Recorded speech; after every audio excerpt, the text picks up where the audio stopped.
Hello, hello, hello. It's your favorite neighborhood Bertie here once again.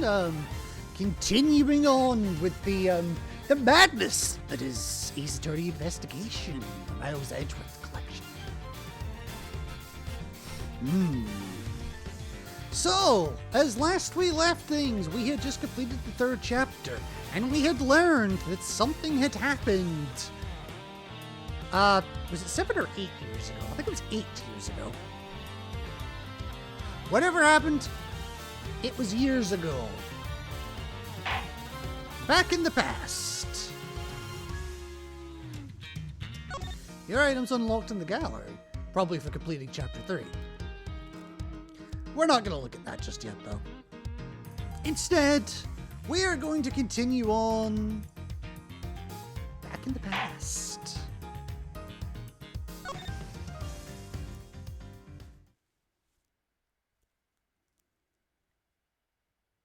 Also, I don't mind telling you, I am absolutely fucking freezing today.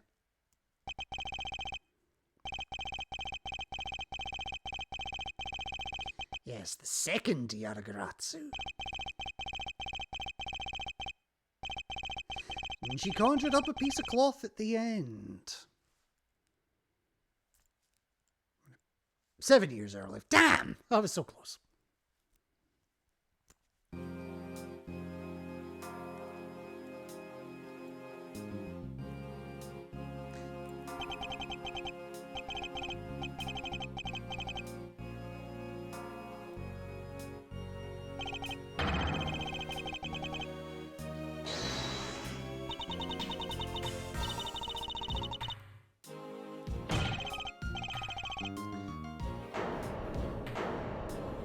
True identity of the Yaragaratsu.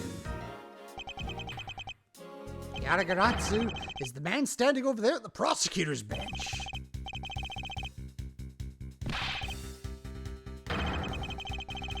He told me to kill him when he snuck into the embassy.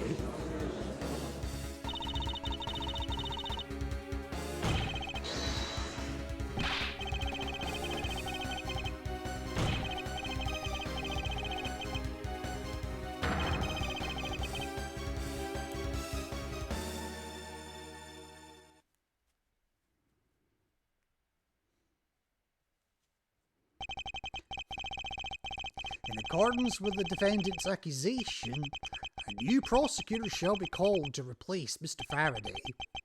This course will be in recess until the new prosecutor is ready. And judging by this, I'm guessing we are that new prosecutor. Alright, so this is where we left things last time. With a woman struggling to get up and a kid looking way too interested in a building. Oh, and a guy that can't get a water fountain working? Anywho.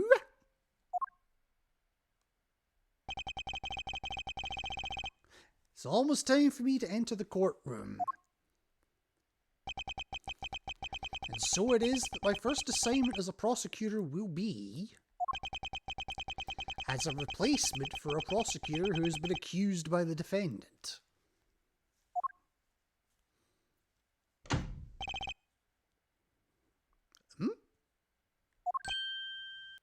Ah, yes, we've heard a couple of things from Manfred von Karma, but I haven't actually seen Manfred in the game.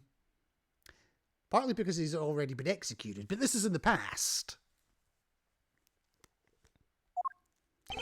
So there is Manfred von Karma. No prizes for guessing where the cravat flamboyance comes from. Although I find it interesting to play this theme, because this is Francisca's theme normally. Documents regarding the trial. Memorized everything there is to know. Okay. Paperwork for the prosecutor substitution, just about complete. Okay. Always bear in mind that as your mentor, I, Manfred von Karma, Well, accept nothing short of perfection. Yeah. To have the chance to stand in court at such an early stage in my career, yeah. I think he's only like 17 at this point.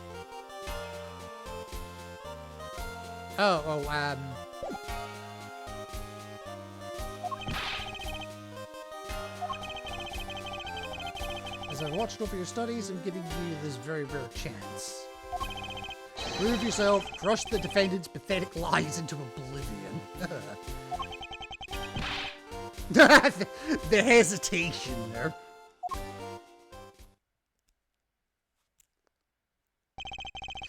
That such a legendary prosecutor will be watching and judging my performance. I have to be perfect in every way. No pressure, buddy.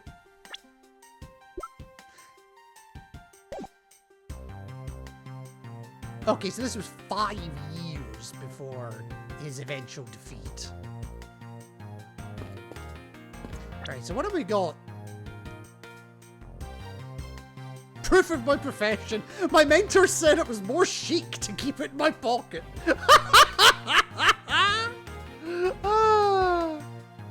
More chic. Why is so much of it blurred out?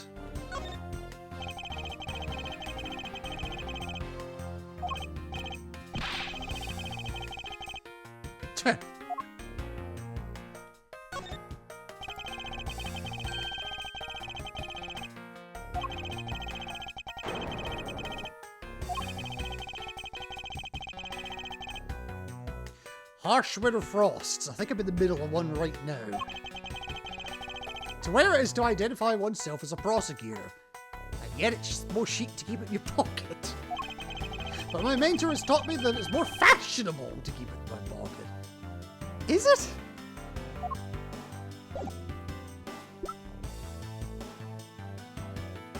Manfred, you're weird. Let's just go with that. You're fucking weird. Right. Do you need help, sir?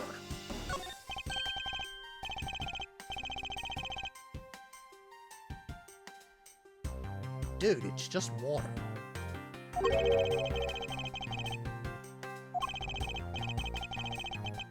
Maybe I'll give him a minute.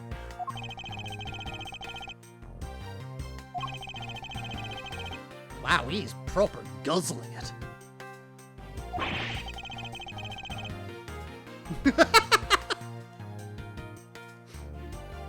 I wouldn't want to be in the bathroom behind him, put it that way.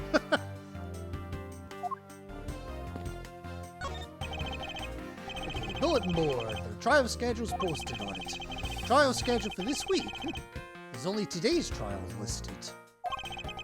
This must be a mistake, or this country's judicial system is not working as it should. I lean toward the latter. This should lead to the defendant lobbies. Well, we're obviously not going there.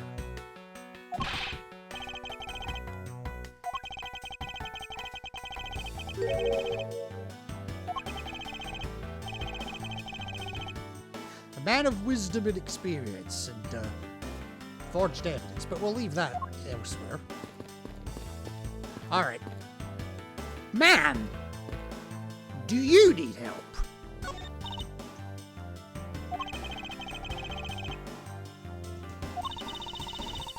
I just thought someone would have brought hors d'oeuvres. Hors d'oeuvres? In a courtroom?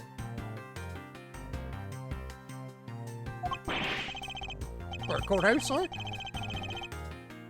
Hors d'oeuvres, okay.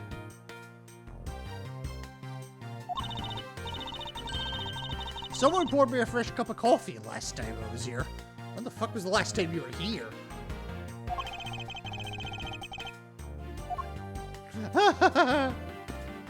Alright.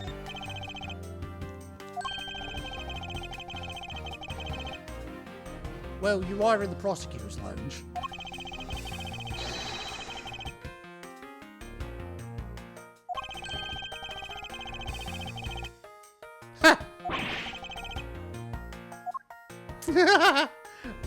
Alright, let's see what the kid, the father and son want. Daddy made all of these. Yeah, sure he did. Didn't you get fired right after you made them?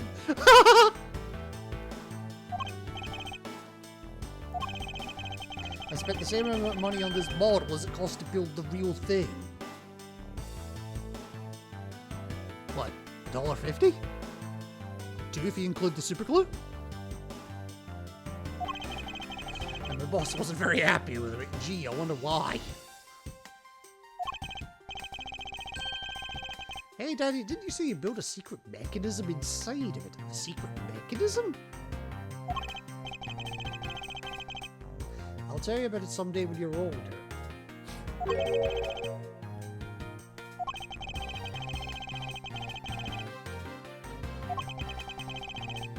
Now I'm curious. Yeah. I won't lie, I'm kind of curious myself. Model of the courthouse. Pretty well constructed, with apparently a secret inside of it. Hands to the face? Don't tell me this thing transforms. Yeah, I wonder for what other purpose could they have been made? What indeed? I'm obviously ignoring Manfred right now. Compendium of Laws for Beginners. And, Gibbles for Pokemon catchers.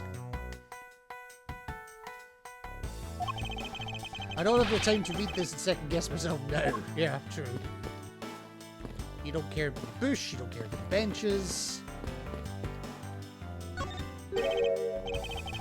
Hey, God! What a cold stare he's giving me. However, as a disciple of Von Karma, there is no option but a win. What, a staring contest? He's good, the power of his cold stare rivals my own. Ah. He's sleeping while standing up. Yeah? That's actually... Okay, so he's sleeping while standing up with his eyes open. That's actually... I was going to say impressive, but perhaps worrying is the better description of it. Meanwhile, this one is actually awake. Trial will resume shortly, please wait a moment. Okay? Shortly, or in a moment. Which one is it? Be specific. Well, which it? What? Oh, for God's sake, have you never heard of hyperbole?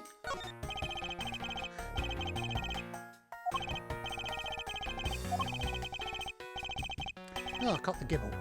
I don't think I actually needed it, but... Alright, I have... Oh. The couch! A luxurious and beautiful leather sofa. Luxurious, maybe. Beautiful... It's a couch in a courtroom. How beautiful could it possibly be? I must say, every part of this courthouse is meticulously well kept. Yeah, flip the cushions over. Although the positioning of this sofa puts one under the direct gaze of the judges. Well, it doesn't really matter which side you put them under. Every judge in this courthouse's history has had quite the beard. Are we sure they're not the same person? It is gallantly parted with their beloved head of hair. Yeah, my point exactly. Being a judge must be a very stressful career. I can think of few jobs more stressful than that, honestly. Alright. Alright. I've kept you waiting long enough, asshole. I mean, master. Today's trial should have ended in just 1 minute. Yeah, well, it didn't. Because the defendant was picked up by the security cam. The killer had the gall to say that he only killed because he was instructed to do so. Yeah, but being ordered to kill doesn't mean that you're innocent of murder. It just means you basically try and drag someone else down with you. Even more outrageous is his claim that the case prosecutor, Byrne Faraday, Burn, what a name.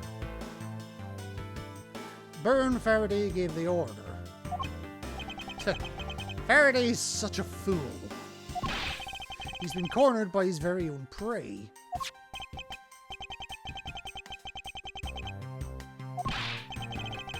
He's a pathetic man who speaks nothing but nonsense. And yet he's the prosecutor. Shouldn't you be happy? He once tried to explain to me a way of punishing those who cannot be brought to court. Meaning?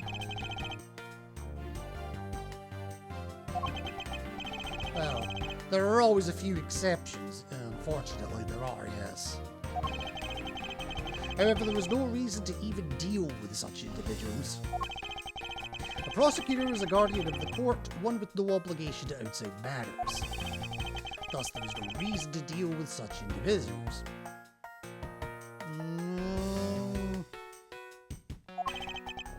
Talk about twisted dogma. Disgracing yourself as Faraday has will not be forgiven. But I don't intend to.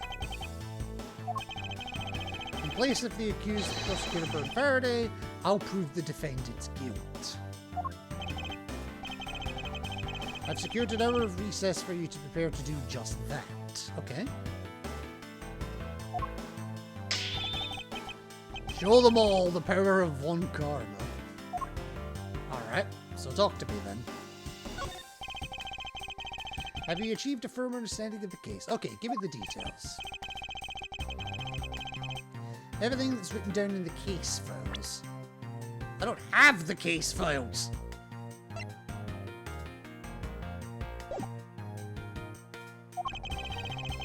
Explain the case to me, okay? I want to see if you really know what you're talking about. Okay.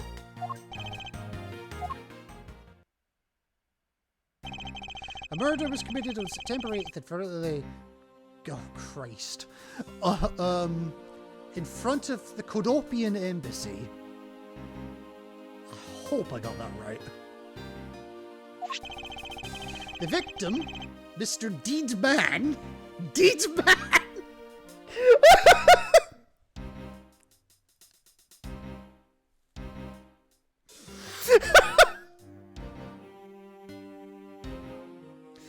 Oh, I'm in the mortuary. I must be deed.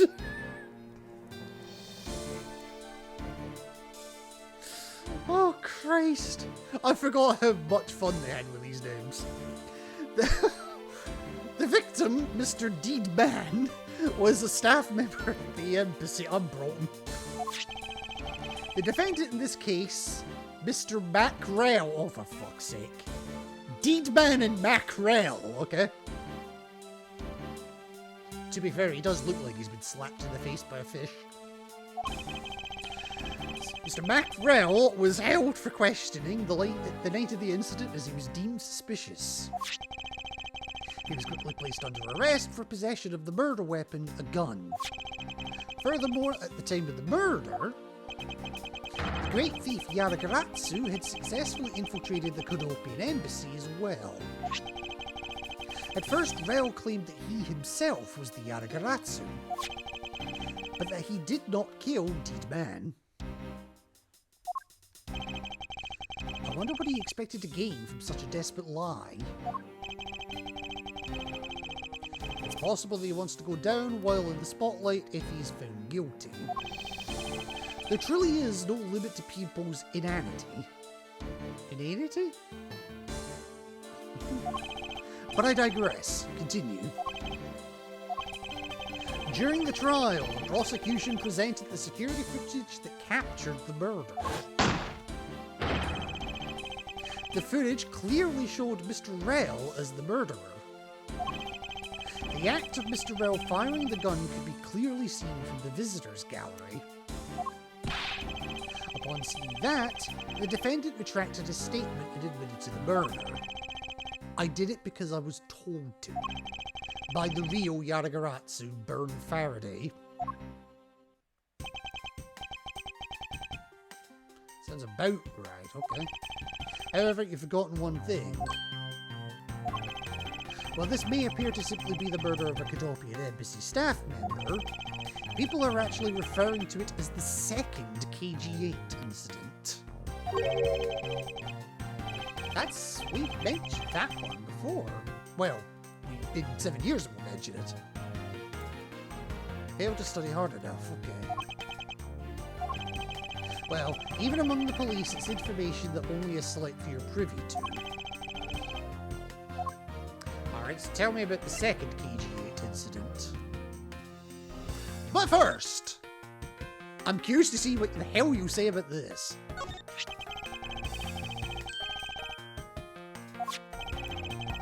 It's amusing that you wanted to become a defense attorney, yet became my student. Yeah, Edgeworth has had quite the history, let's just put it that way. Not wrong.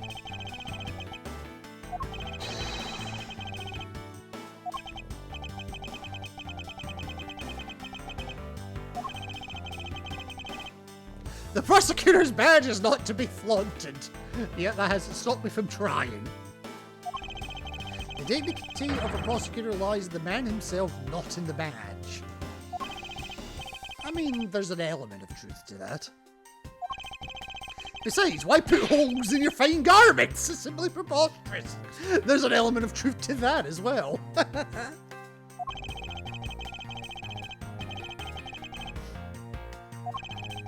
I'm constantly having to remind the others at the office. That's so fair.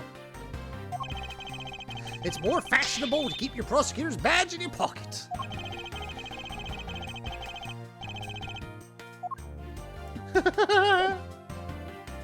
Alright, now you can tell me about the second KG-8 incident.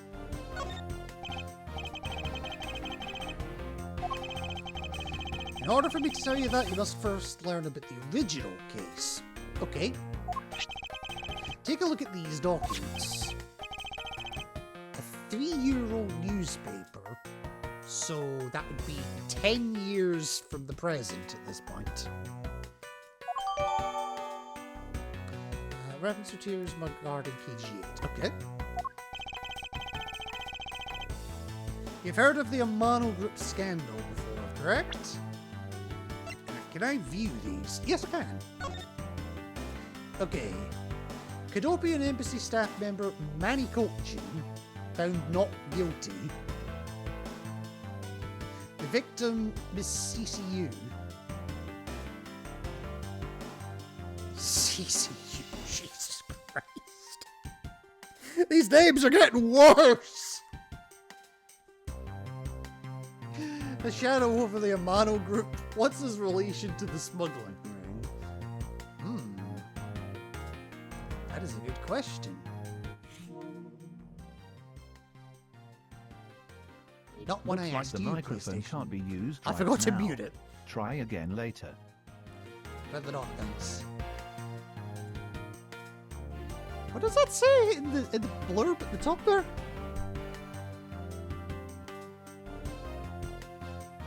The number is expected to hit 166. It's probably gibberish, but I've never actually seen that before. Also slightly concerning that in multiple locations I see 11 million deaths nationwide in 2007.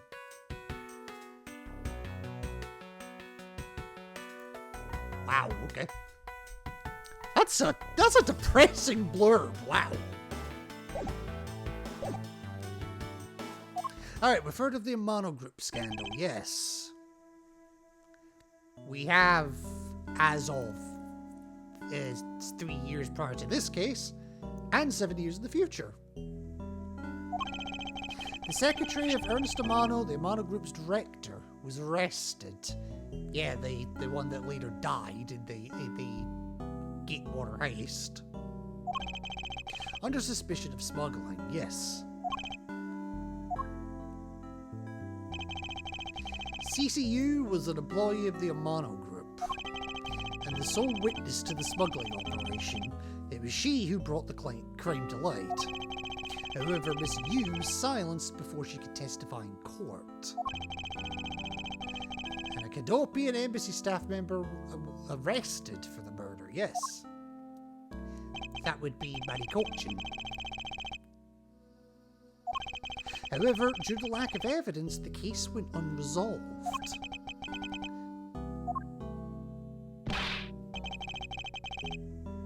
Yeah, if only I was in charge of the case, yes. I could have fabricated all the evidence.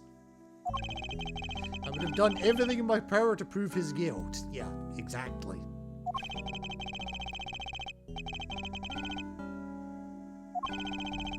Faraday was the prosecutor of the case then, and he was as pathetic as ever. Interesting. And now, once again, the victim of the case you are currently assigned to was someone who was scheduled to testify against that smuggling operation. And just like last time, the victim was murdered right before he was to testify. The victim was murdered just before his day in court against the smuggling organization. Events are occurring almost exactly the same ways they did in the KG-8 incident. That's why it's been called the second KG-8. Okay. But if the details are only known to a few, how is it being replicated so perfectly is my immediate question. Yet there is one difference between the two incidents. It's not the Swirlix that just appeared in chat. And I don't have a Swirlix, so yeah.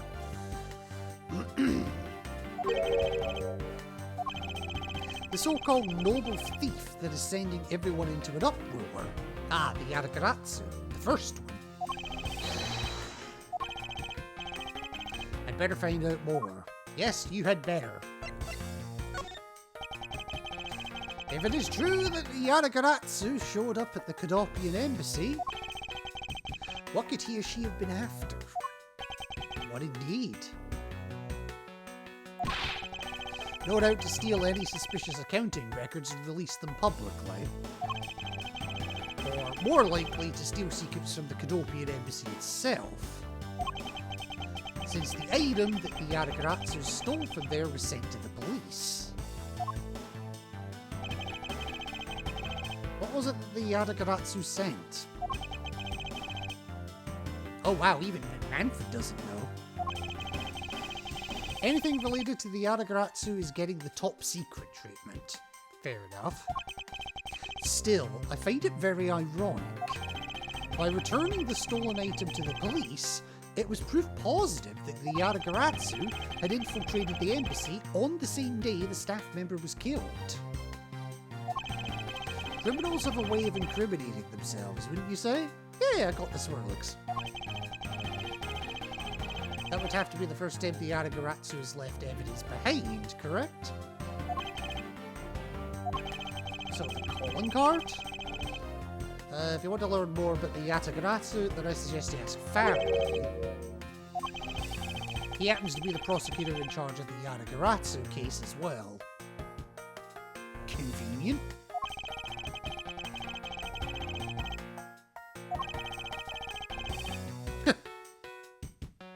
Yeah, he's got a lot on his plate, but not much appetite to eat it. Oh! It's Little K!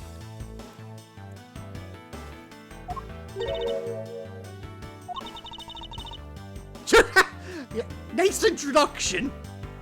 You're scary, Bifta.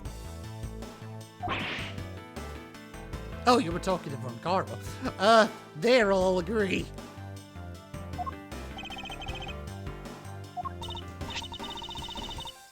I want to trade these coins with you. Eh? Trade them? A fistful of dimes, quarters, and pennies. But no dollars. Oh, but it looks like you've exactly a dollar.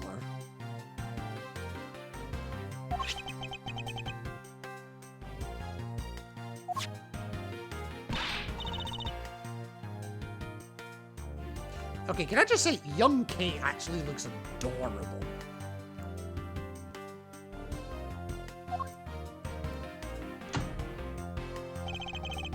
Could that child be here to watch the trial? Now there I will give you your dues.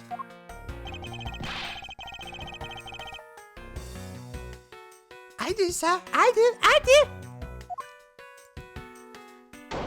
Oh. Oh, apparently we're done. Paperwork for the prosecutor's substitution is complete. Okay. Do you even know how much time there is left before the trial resumes? About 30 seconds.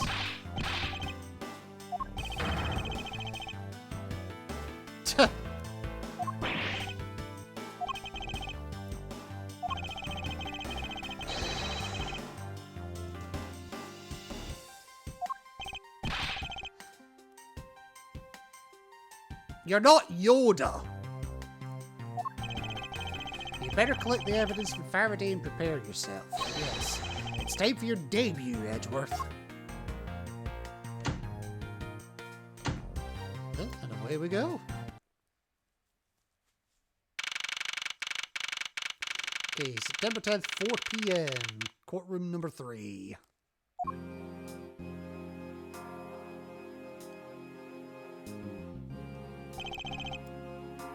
Except, where is everyone?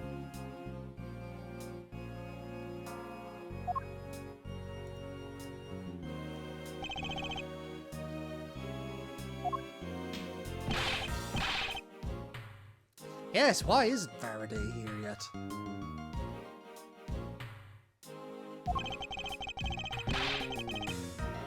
Yep, the defense ain't here neither.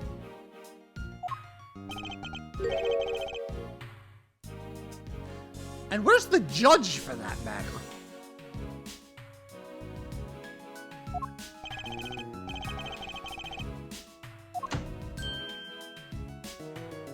Oh, well, at least the judge is here.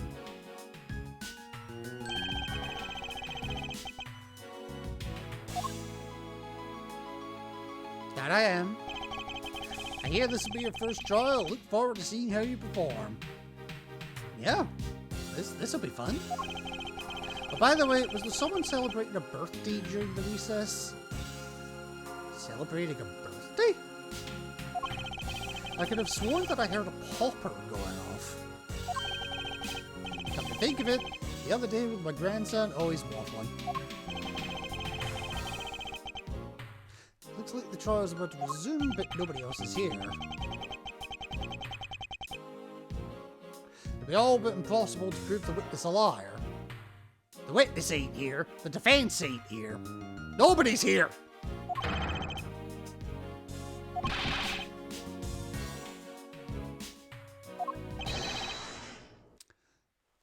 It's an emergency. Quick. Oh, bye. Hi, Dick. There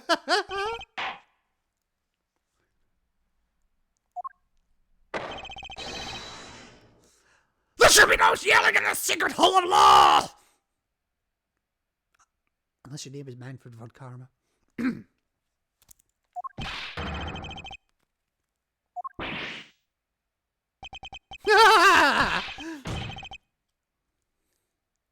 Oh, Dick keeps getting the short end of the straw. He really does.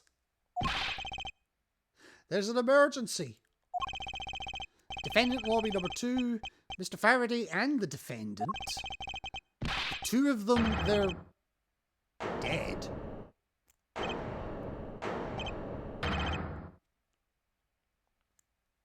Well, that got everyone's attention.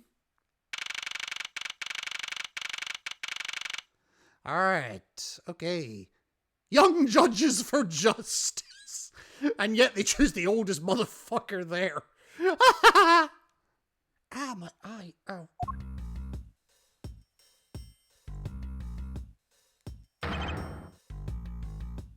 Who the fuck are you?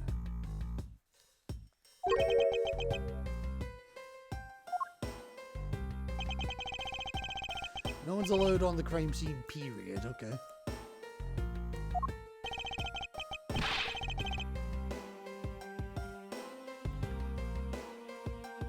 Seriously? Who are you?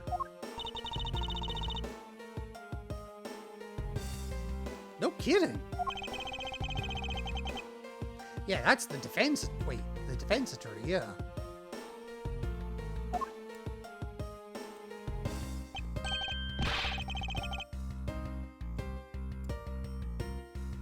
Which one of them said that? Oh.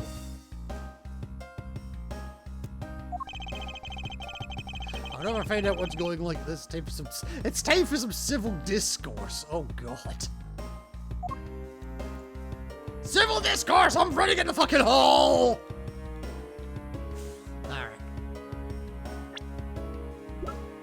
Okay, we got a couple of profiles here, yep. So, Manfred, obviously, Bird Faraday, Deed Man. I still love that name, by the way.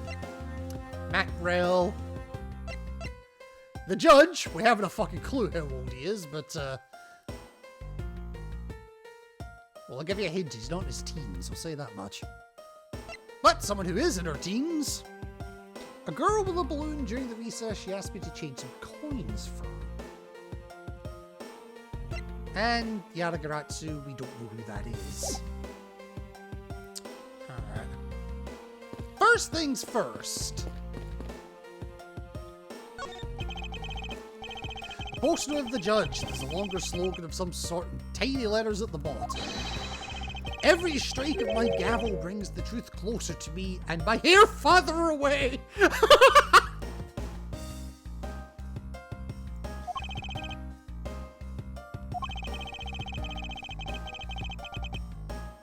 This is a promotional poster for the court or a hair growth product. I think it's a warning. If you like your hair, don't become a judge.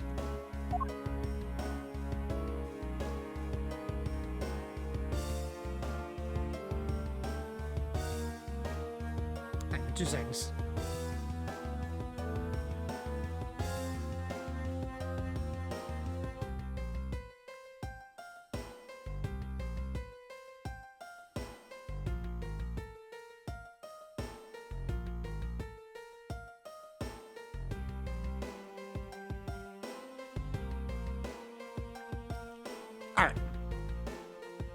Alright, oh, fire extinguishers, we know about them.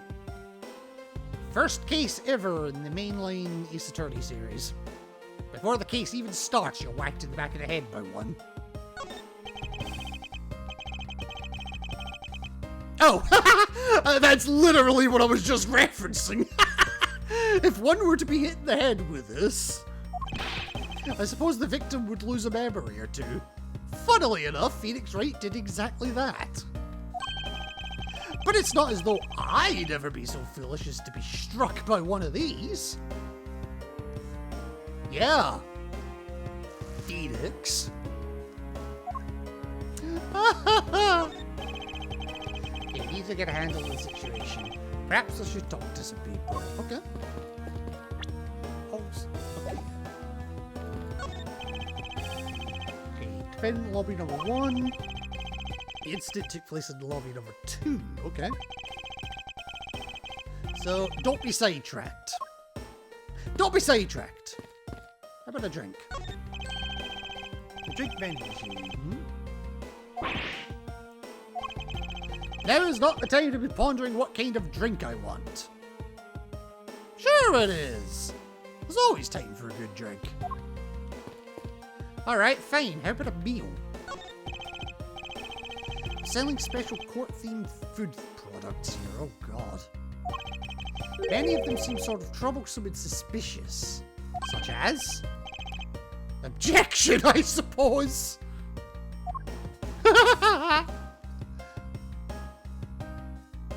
mean, I'm not quite sure how Swiss rolls are courthouse-themed. Or ham sandwiches, for that matter. Although, I've just seen, who the fuck would pay $8 for ham sandwiches? $9 for beef jerky. Swiss rolls for $6. Well, maybe the Swiss rolls, I'm not sure. Alright, Dick.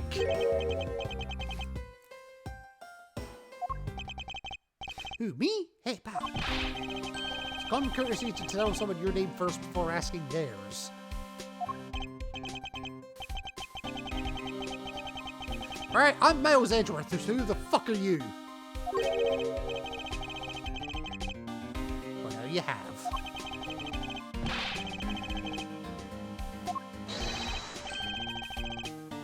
Just recently, I achieved my dream of becoming a detective. Yeah. Your dream is about to turn into a nightmare, pal. Born a dream is what I was born to do. Well, in a roundabout way, yes. Wait, maybe I should check and make sure I'm not really in some crazy dream first.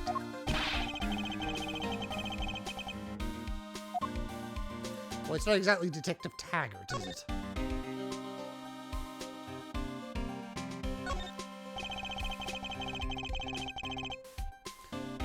Mentioned you've only recently become a detective, did you not?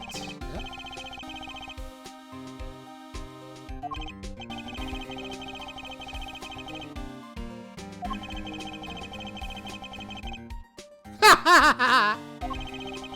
You don't have to go through the trouble, pal, because a real man has a police badge. Ouch! And someday I'm gonna become an ace detective, just like Detective Bad. Detective Bad is the one in front of the door, by the way. We'll get to him, don't worry. Oh, match-up. Do I need... I don't need it, so I'll just throw a standard ball.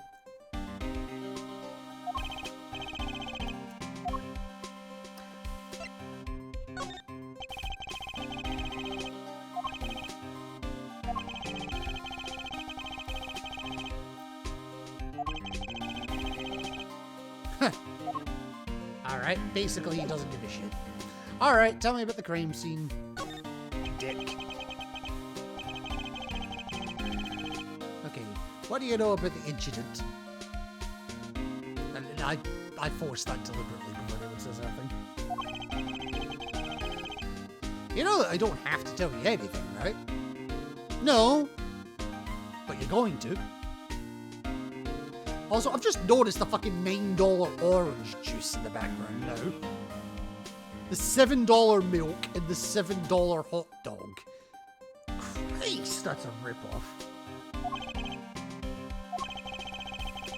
It would behoove you. Ooh, it would be very... Ooh,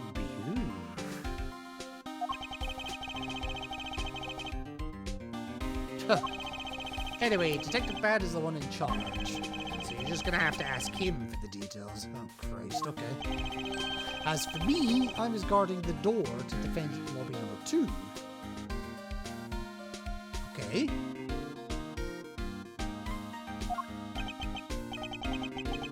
So you were on guard detail. You notice anything strange while you were on duty? Well, I freaked out when I heard a gunshot and then I kind of froze. Well, you're a brilliant detective. What do you mean a measly gunshot? Edgeworth, your own goddamn father died to a gunshot. Then again, I can hardly claim to not know what it's like to hear one at close. Thank you, that's the point I was just making. Then Detective Bad came running to the scene. We went into lobby number 2 together, and both men were lying there dead.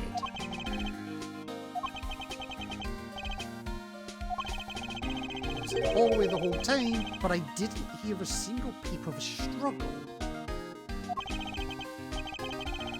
No struggle, but I heard the gunshot, obviously. Okay.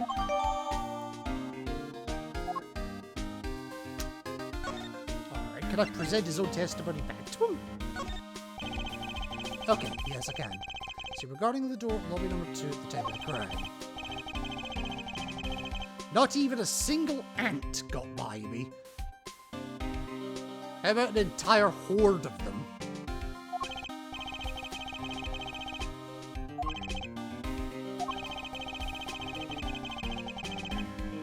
Then maybe a frog or something did.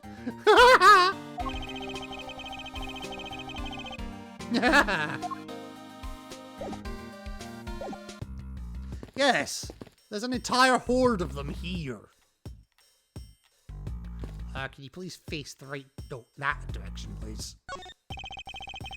The sofa looks like it's seen its fair share of use.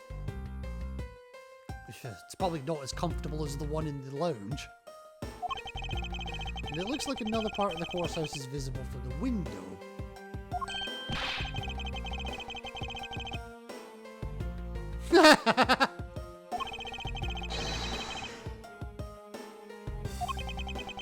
He's having a staring contest with himself.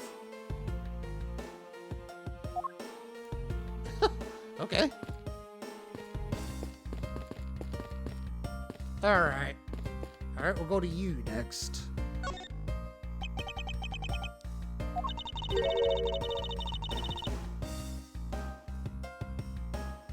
Well, tough shit. I'm not really into people dying, and yet here we are.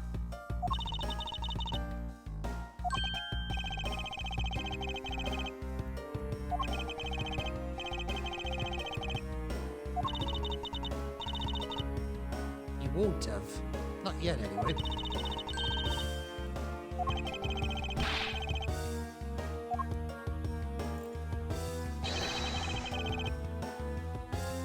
Oh, you're pretty damn naive.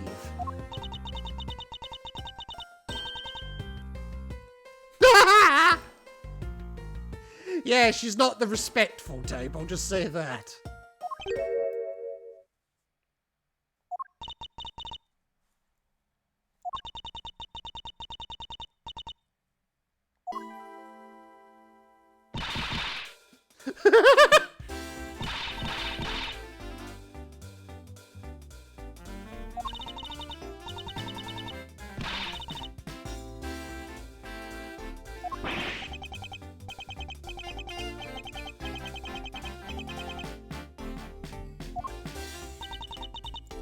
Yeah, to be fair, I'd laugh at that as well.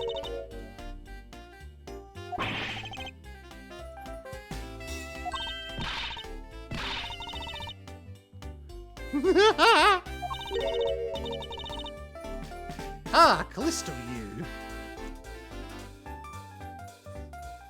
You're not Cece, you are? No pun intended.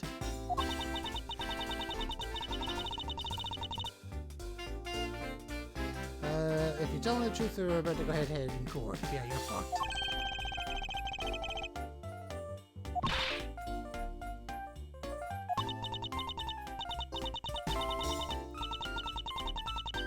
You're a regular Shakespeare. Yeah, right down to the attire.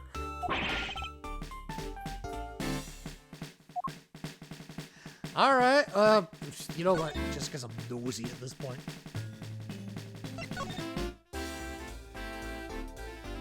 Oh no, CCU is the victim of that. There's a lot of connections here. So we've got CCU, Callisto U. We've got Faradays, both Faradays. Christ on a crotch, this is getting messy, and we've barely started.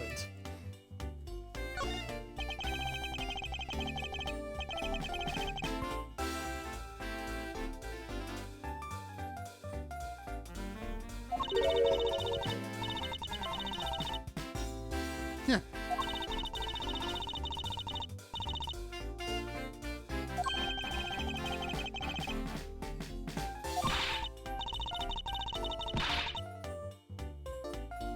Nothing of the sort. Oh shit, sorry. I just can't avoid some things in life. Not wrong. Not wrong. You say that now.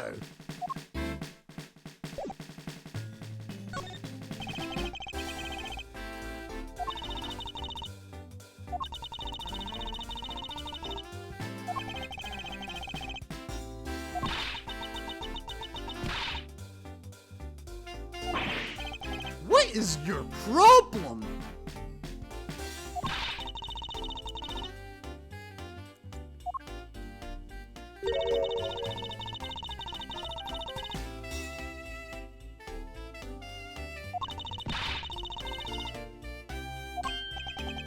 I mean, you have a point, yes.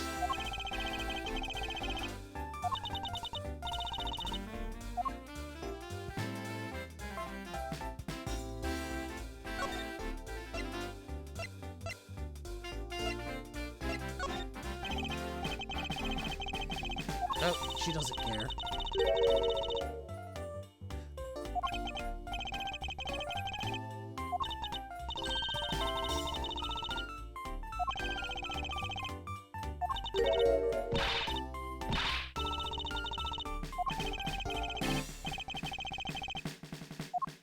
Huh. Okay, this is just the same. Okay.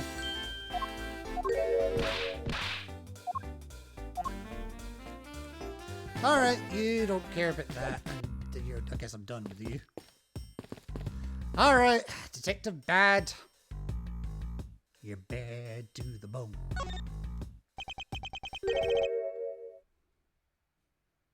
It is amazing how drastically different Bad's jacket is compared to Gumshoe's.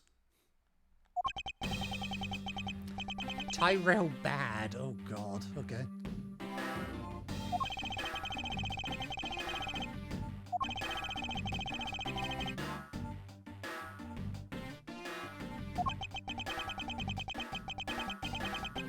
Faraday requested for me to testify at the trial. Okay.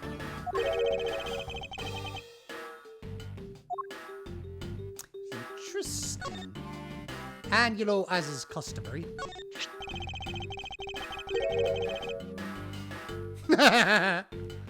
No, but it helps.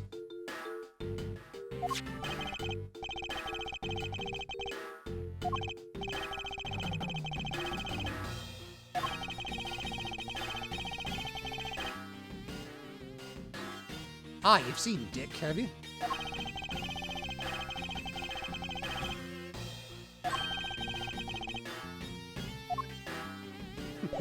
Fair. Alright, tell me about the crime scene then.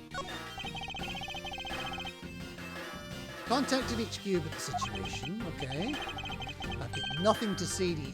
Fuck you!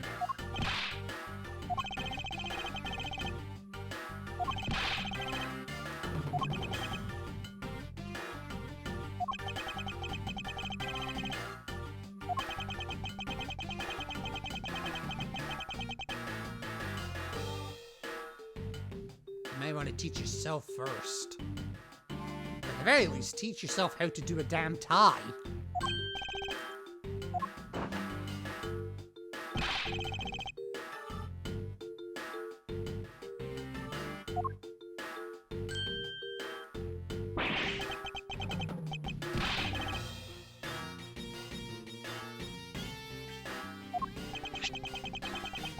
Faraday was stabbed to death with some kind of blade, and he had a gun in his hand. The other man, Mr. Mackerel, was shot and killed.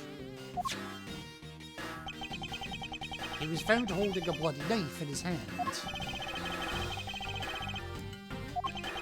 And the only other person that went into Lobby 2 was Dick Gumshoe, okay.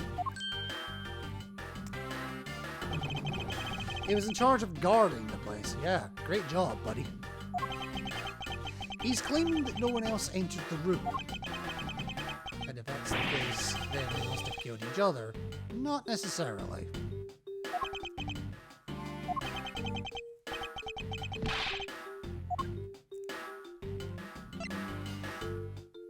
Okay, what of the witness then?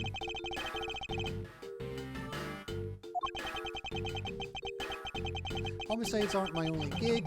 The Aragaratsu case is also one of my assignments. Fair. So he was called to comment upon the Aragaratsu's characteristics. Okay. In order to assess if Mr. Faraday really was the Aragaratsu or not.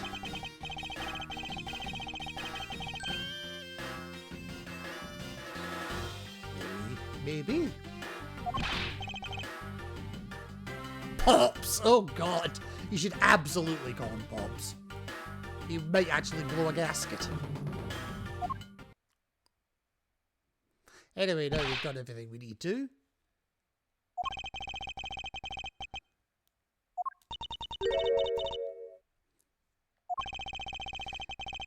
Cadopian embassy staff member by the name of Manny Cochin.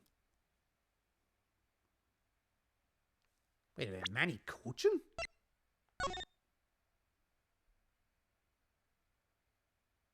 Ah, okay.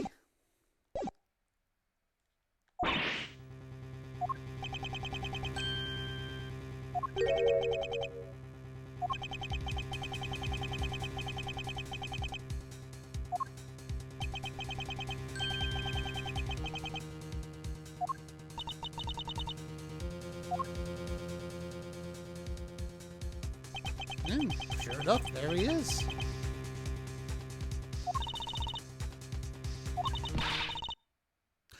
Wow.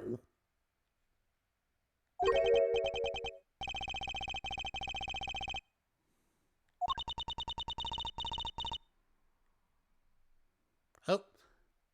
Hi, Von Karma. Bad. He really is bad to the bone. It's been a long time. I knew you would show up. Yeah, divided attention. Usually do with the Aragaratsu's involved, and I see this case is no exception. Of course he does. Chansey. I think I have a Chansey. Let's have a look.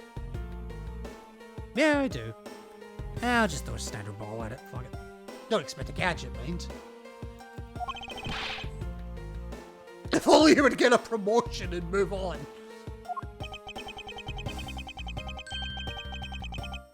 It's the crime scene where a detective is most useful and effective. I mean, I can't argue with that.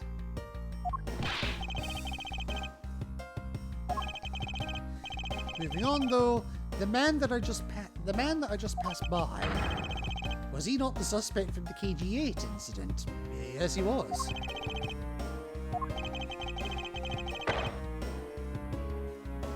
All right, what the hell happened here? 3 years prior to this case. That Faraday, I can't believe he let such an easy catch get away. Imbecile. I would have proved his guilt in 3 minutes. What happened to 1?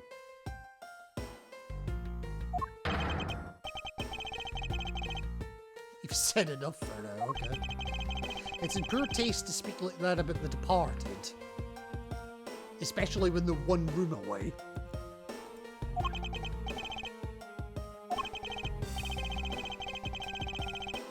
Back on topic, I'm placing Edgeworth in charge of the investigation here. Okay. I seriously caught a Chansey with a Pokeball. Okay. Objection! Wow, that was a quick conversation. Oh! Francisco? Wow. Young Francisca as well. She's only about 12 or 13 at this point.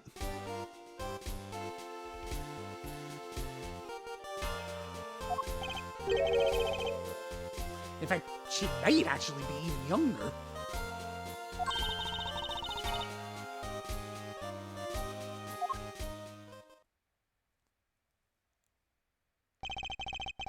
Franziska von Karma. She's here on vacation from Germany. She's the daughter of Manfred von Karma and a student of his who's also junior to me. Or junior to me, yeah. You're the one who's junior to me and don't you forget it! They're the same age, I think. No, they're not. No, they're not. Although, how she knew her age is, an interesting debate. Or how she knew what we were thinking, even, was an interesting debate. If you were able to pass it, I'll have absolutely no trouble at all. Well, off you go then. I never allow myself to lose to you. Never. Yeah, well, get used to it.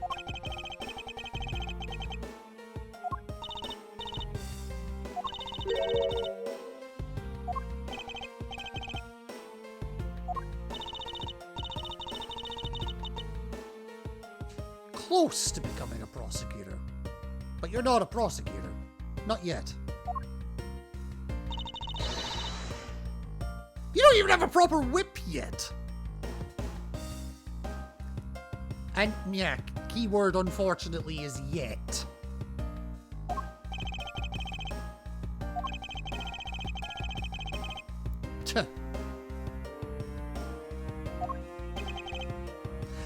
That's kind of a German. I've had a few German friends. And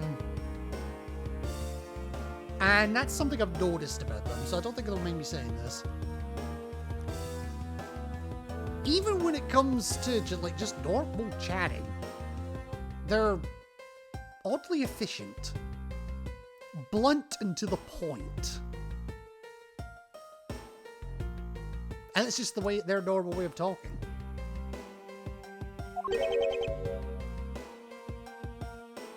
Or at least the ones that I know, anyway. These two? Oh, God, you're sticking me with Franny.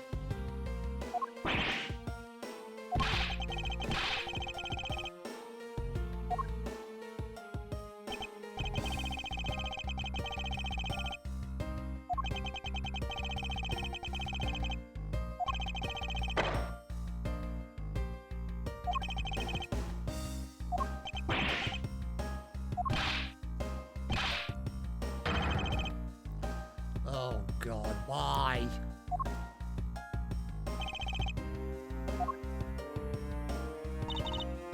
What a cute curtsy.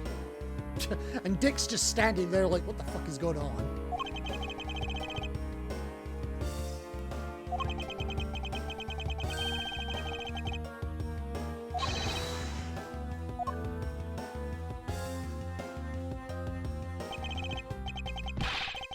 I still haven't agreed to this! I'm not entirely sure I have either, but oh well.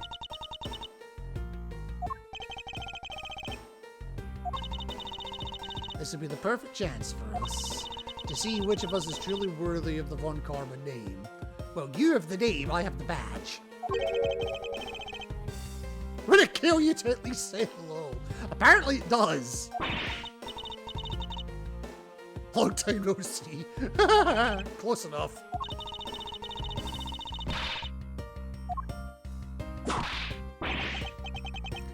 Yep, I mean, it may not be a proper whip, but damn, she's still got one. I mean, that's... To be fair, I think that's less a whip and more a riding crop.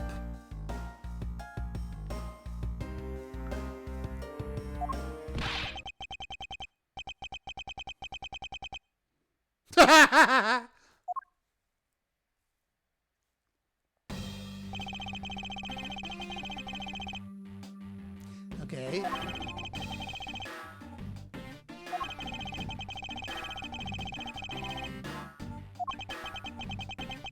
Better off checking things out on your own. Okay.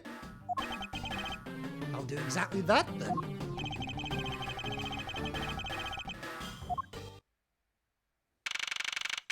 Alright, so...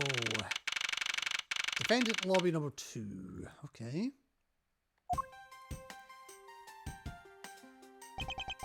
Oof, okay.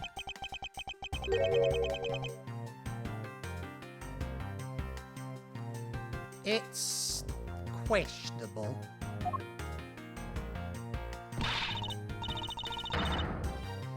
Yeah, but the problem is you never shut up.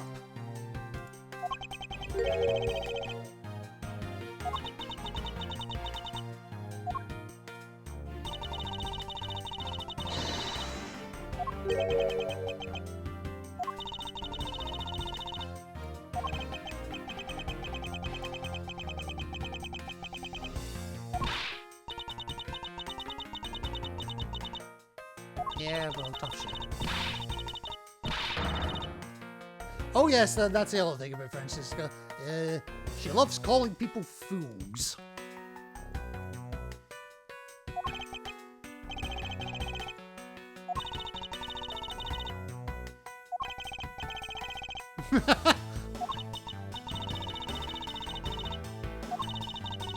Kind of find the perfect evidence to prettily present it like the professional I am. Way too many P's in that sentence.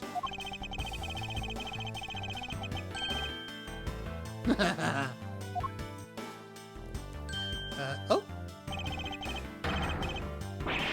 Now what?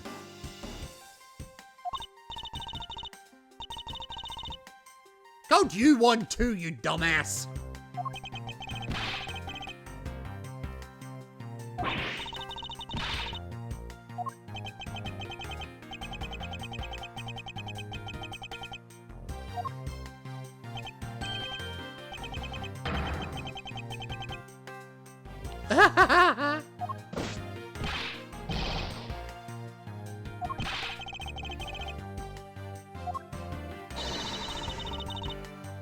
And just like that, Scruffy McTrenchcoat is born.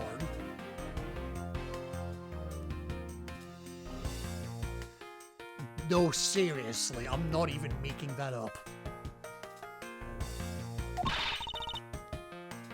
It's a riding crop.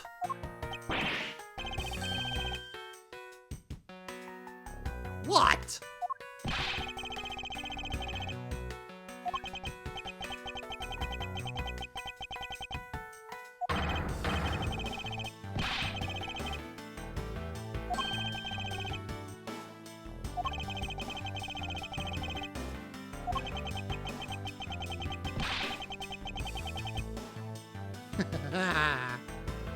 The first of many.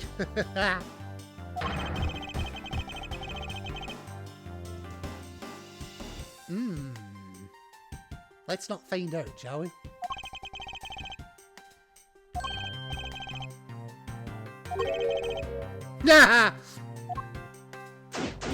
Alright, investigation time. Oh, we're still... Okay, I still can't actually do much. It appears that both a knife and a gun were used as murder weapons. Okay. So, first question of the investigation. Where did the men acquire the weapons?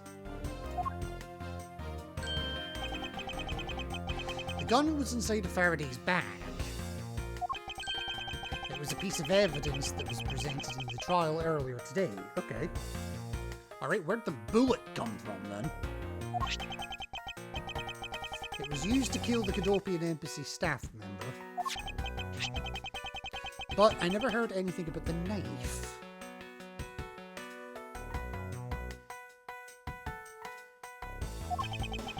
Mr. Rao was being held by the police. There's no way he could have brought it in. Which means it's possible that Faraday had the knife on him from the start as well.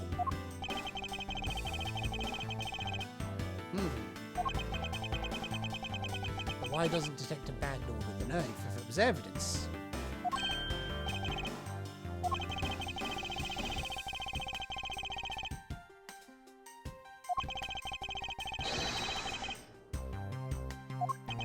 Possible. Not entirely likely, but not entirely impossible either. Yeah, pretty much. It looks like Mr. Faraday attacked Mr. Riddle first, who then counter-attacked. Now, how can you tell that? The only logical conclusion you can draw from a scene like this. Okay. No, I agree. Right, now I can actually move about. Whee! So, of course, I'm going to speak to Franny first.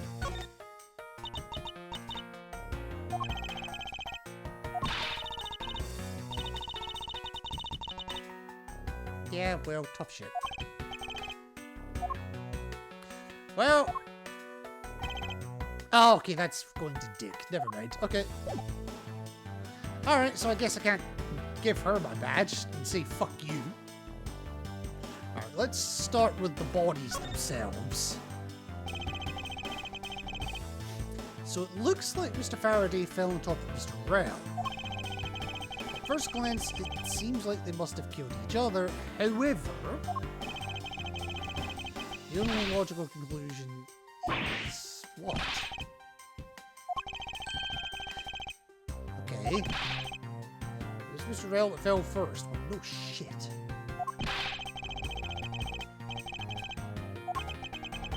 I suppose we won't know much more than that until after I examine the bodies. Well, the first thing I've noticed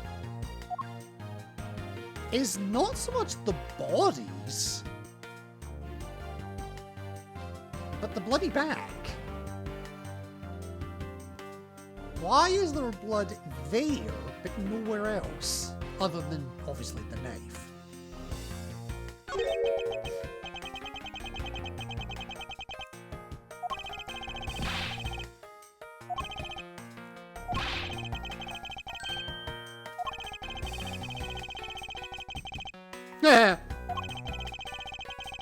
Could the plastic bags be evidence of a fight between the two men? Potentially. That wasn't so much what I was interested in, it was more, yeah. What am I cutting to? Okay. His hand is all black down here. Oh yeah, so it is. If you look closely, his blotching barrel resembles an ink stain. Okay. Hang on, people are messaging me, I gotta check this.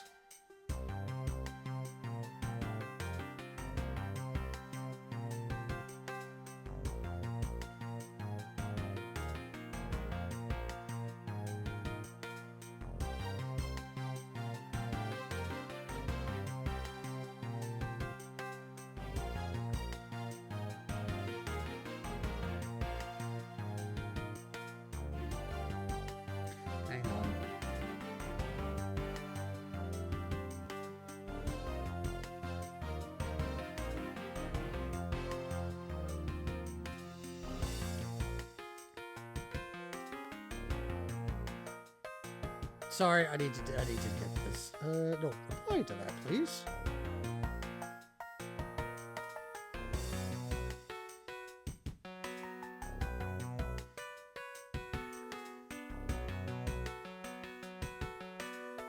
Alright, there we go. Okay, so there's why is it ink? Okay, so we've got ink, we've got evidence of a fight.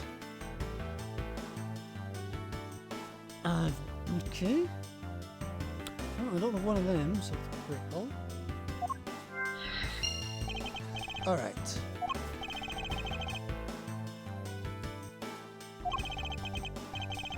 You have a quill? Wow. Alright, what else we got? We got the gun itself. Looks like Mr. Faraday died while holding the gun in his right hand. Okay. So he shot Mr. Bell and then fell on top of him while still gripping onto the gun.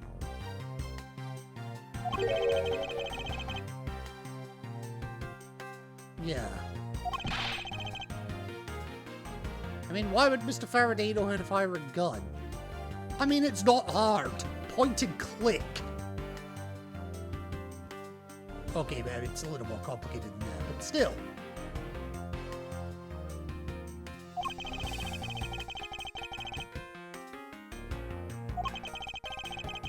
Although I don't ever need to use one. Haha, you say that now. I hope I never have to fire a gun either, pal. You're a police officer. But it sure does look cool to hold a gun in your hands. Yeah, he looks so cool there, laying there, dead, with the gun in his hand. God! When I die, I want to be just like him.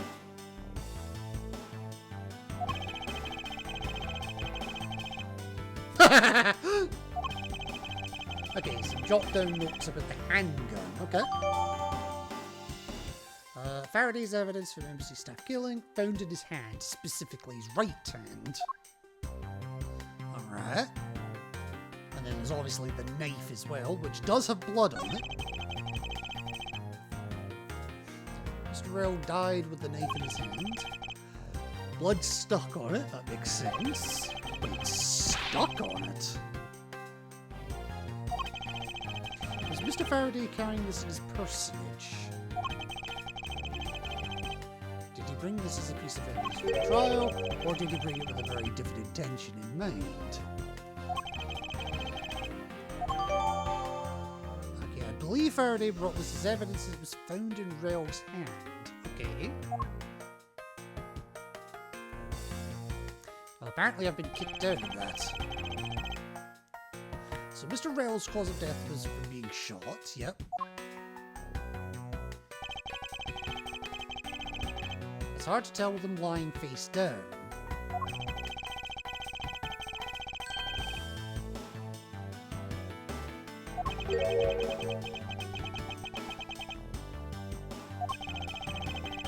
Can't confirm Mr. Rail's cause of death with his body position like that. Yeah, true.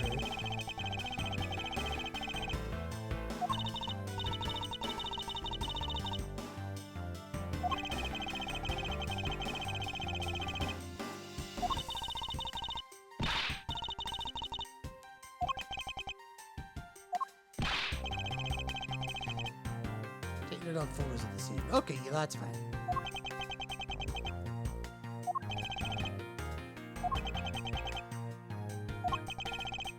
Do you not approve?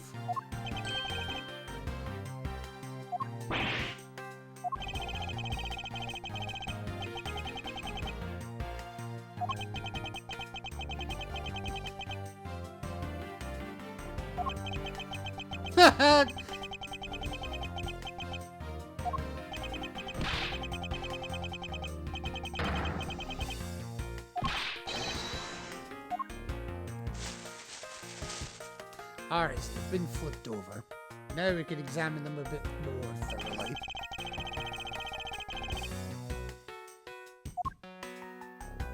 Right.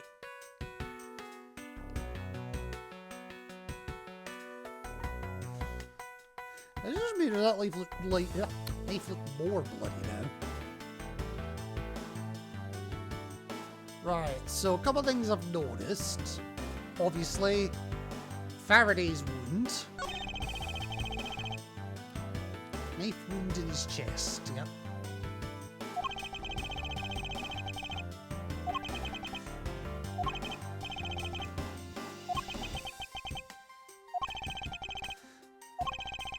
One could deduce that the knife Mr. Rail is holding is what killed Mr. Faraday. Okay, but it is being verified. Then there's the knife itself as well.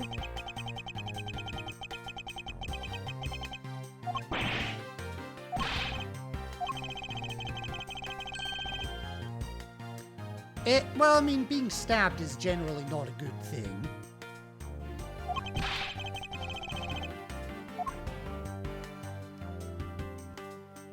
Right, and then obviously the gun itself. Does it look like it's actually been fired?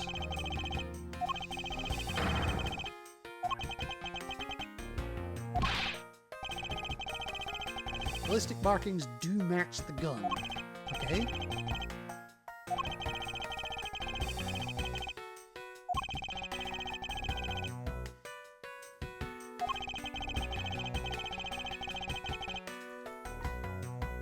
Markings and ability to tell which gun it came. Okay, so you can actually. So you've actually recovered the bullet as well. Interesting.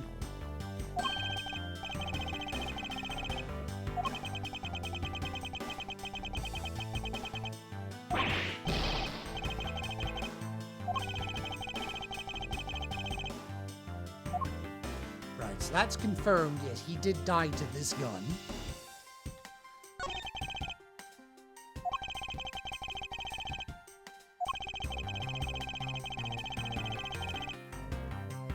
I've been a detective for a whole week and I still haven't fired a single round yet.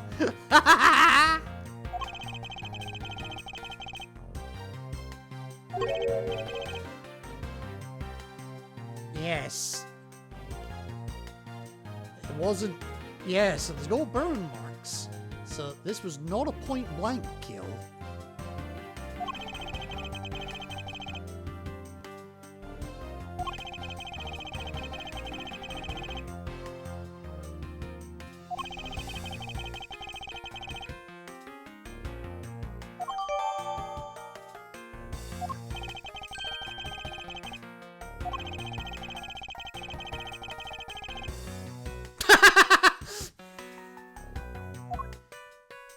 Alright.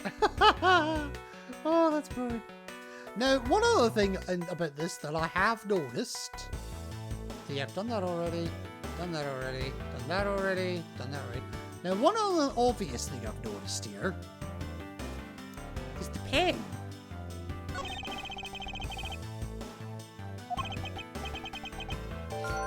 Fountain pen.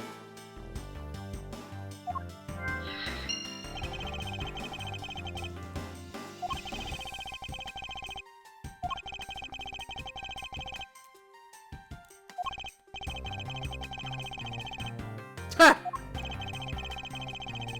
Okay, let's now try to understand how the two men died. Okay. Mr. Faraday took the gun and the knife out from today's trial evidence. Then he aimed the gun at Mr. Rell and fired. However, Mr. Rell managed to grab the knife and counter Mr. Faraday while being shot. Then the two men fell together where they stood. That theory is got about as many holes as every gunshot victim in the world put together.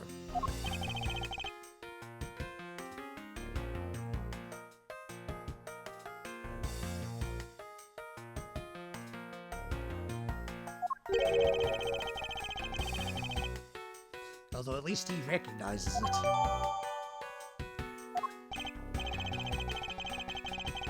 believe I have a firmer grasp on what happened here. Okay.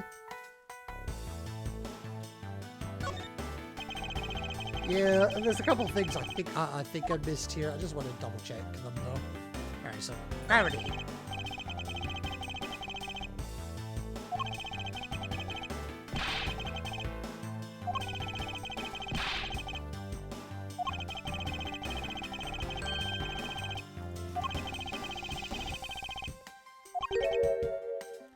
Well, get on with it.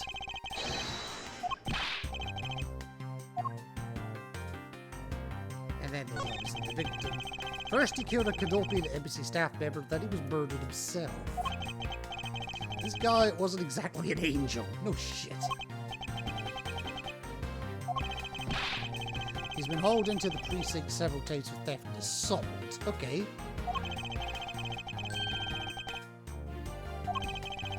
He did admit to killing Mr. Deepman.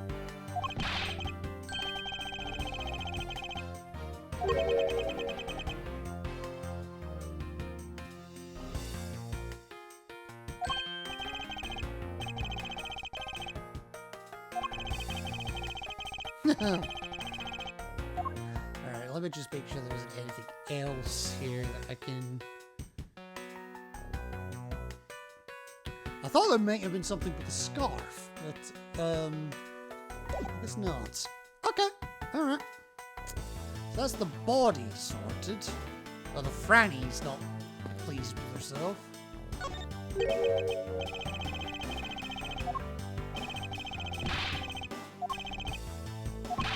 Okay, so that's just repeating a line from earlier that I can't skip.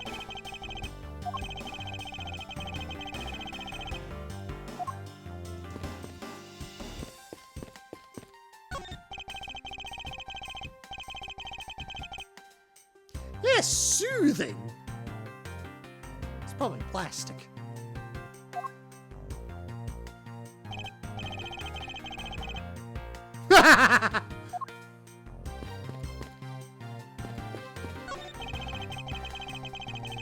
It looks like this sofa's ready to be disposed of. Given the shit that happened in here, probably.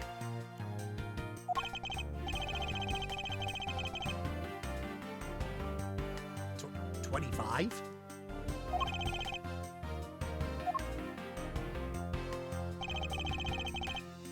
Okay,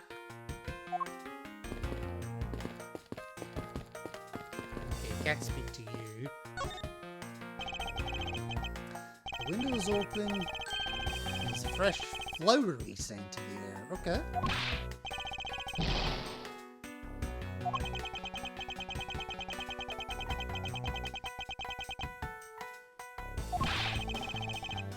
At least there's no way someone escaped through the window. They wouldn't wake up and smell the flowers after a fall from the 3rd floor.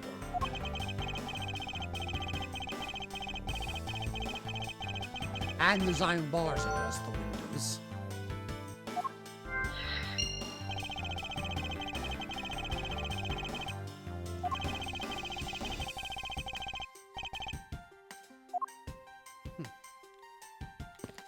Alright, what else we got? Tea! No, I don't. Oh, plastic bags on the table. Okay.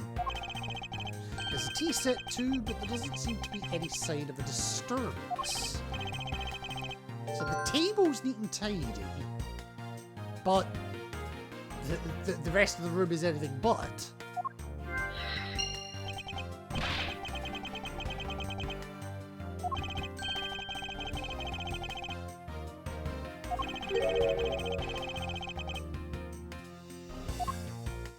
Bags are throwing us off, okay.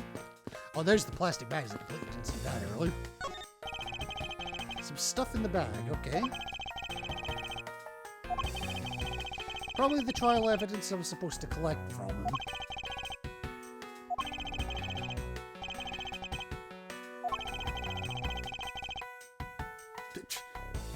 Have you not figured that out yet?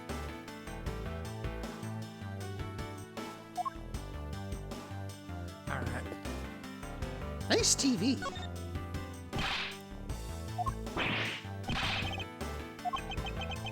My TV at home is so tiny compared to this one. Oh!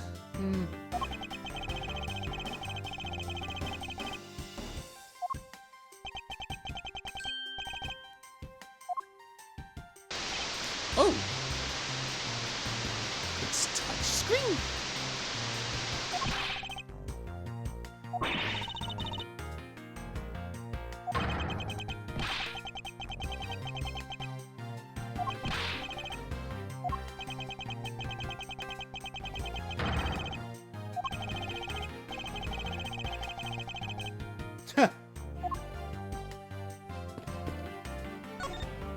Alright. So there the TV's been left on. Sure you did.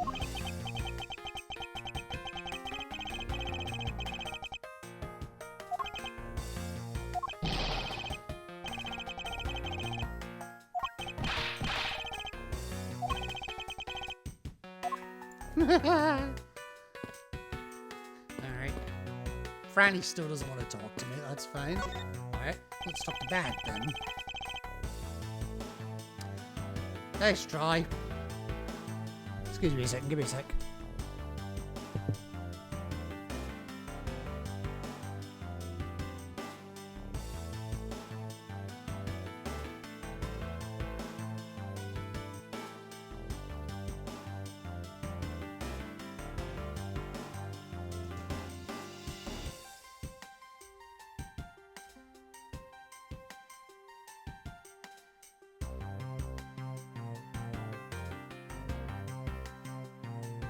Give me a sec, folks.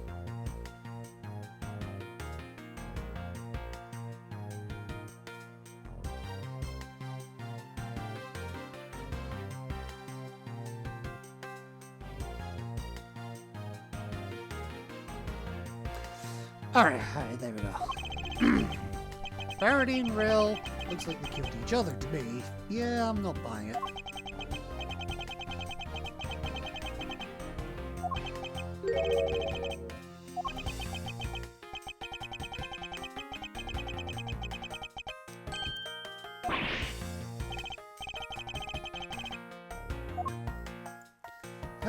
Okay, so I guess that's all we're getting in terms of like evidence and whatnot. So let's see if we can get a little logic going. So we've got the neat and tidy table. We've got the lobby number 2 window, the plastic bags strewed about, the fountain pen in the pocket, and the ink stain.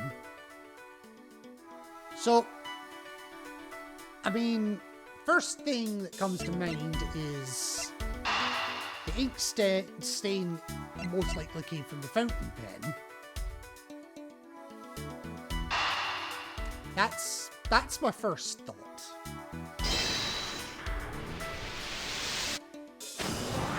It's the right one.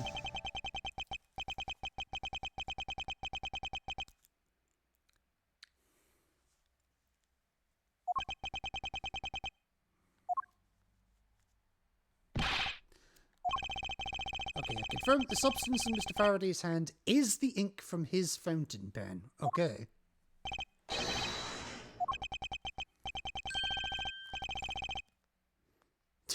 Probably the only time.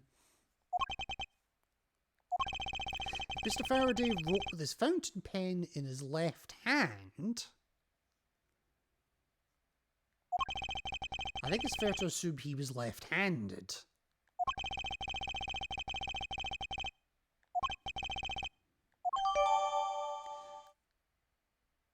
But if the ink's on his left hand,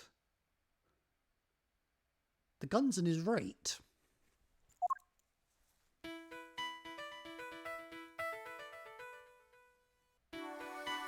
Okay.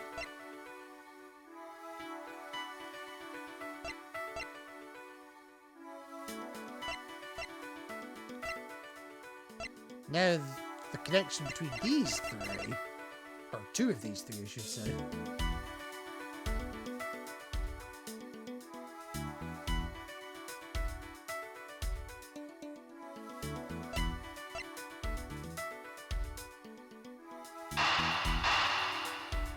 No, something's just not right here. Okay, that's a good connection as well. Okay. Very tidy pile of plastic bags on the table, and yet a portion of them wound up scattered on the floor as well. Only a portion of them. It's not likely that the ones on the floor were knocked over during a struggle, in which case might there not be another explanation as to how they got there. Possible that the blood on the outside of the bag is related somehow.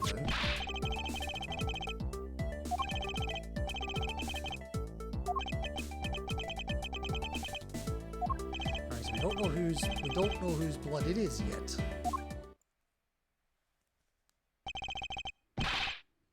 Okay, so it's Faraday's blood. Oh, and the technician said they didn't find anything else on or in the bag. Okay.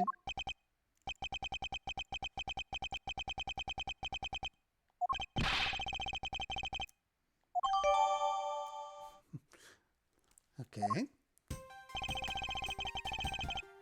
No, I kind of covered everything at this point. I still don't think they killed each other.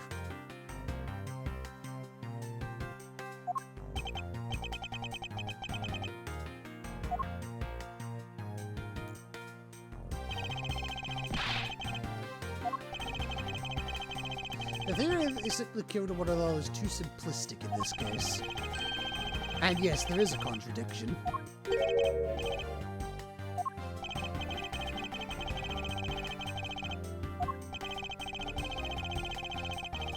Well, contradiction is right here.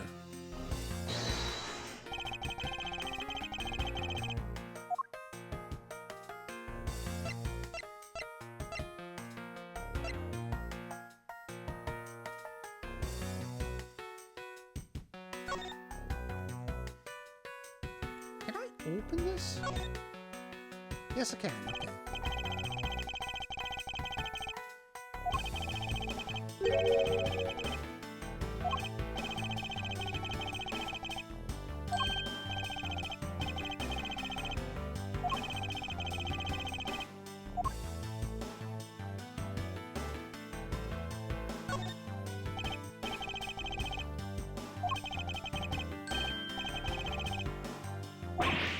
Shot.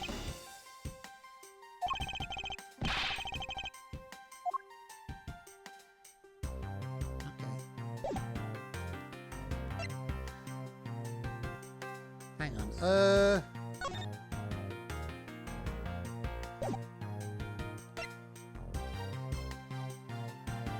Well, it's gotta be the fountain pen. Eureka!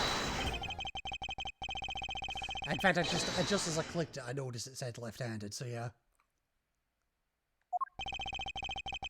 Mr. Faraday used his left hand to write with his fountain pen, so he's holding the gun in his right hand.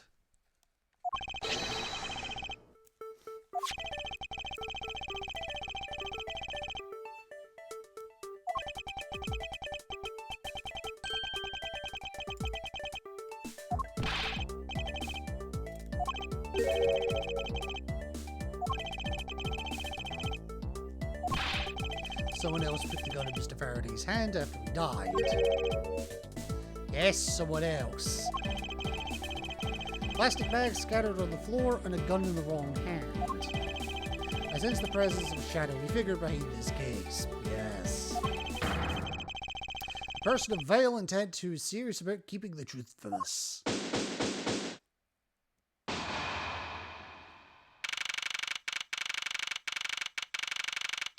Okay, so the investigation's done at this point. Fair enough.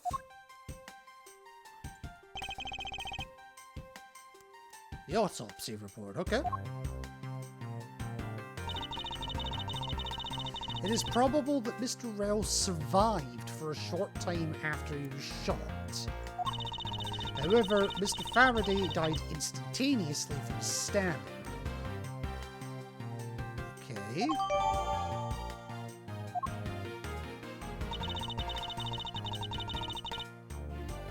Do we though?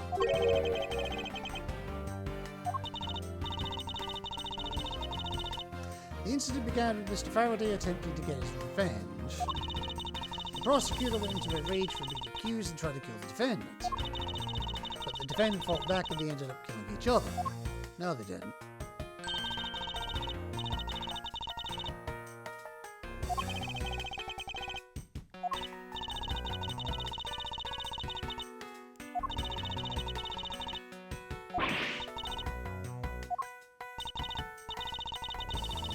If you disagree with my argument, then prove me wrong.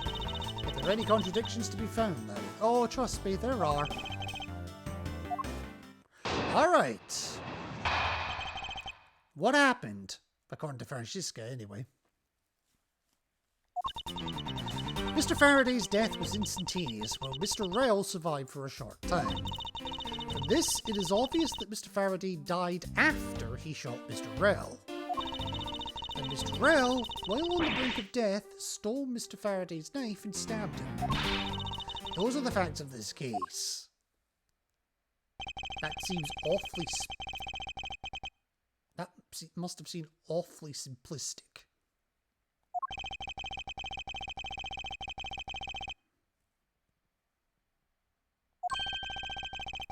First look for any holes in our theory, yes.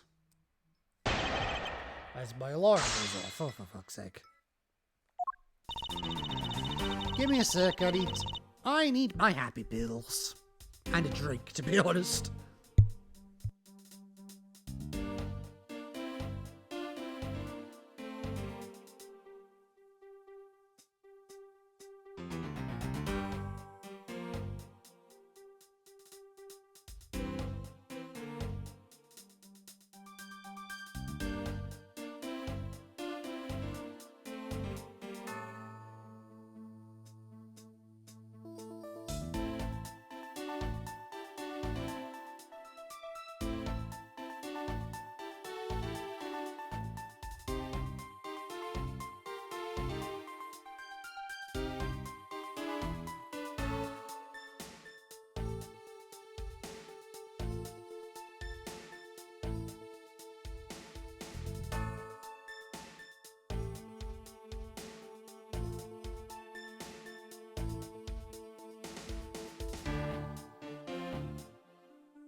Sorry about that. Just had to take care of a couple of things as well.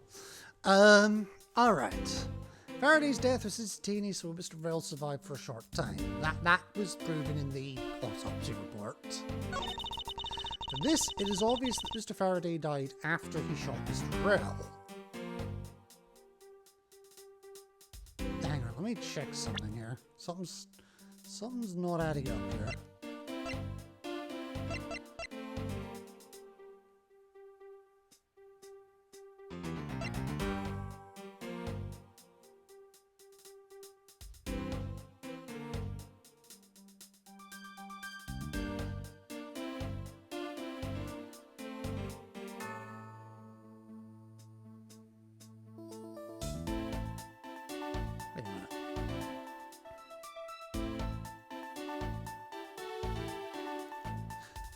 That's how the body's in position, yes.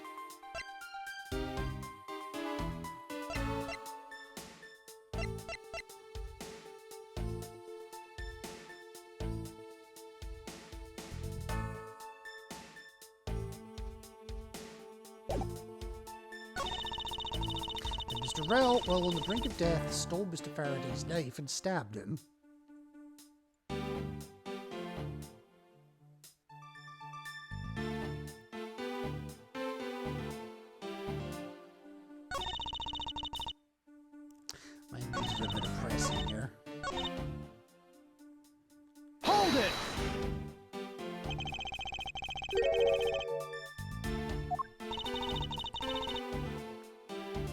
Fair enough.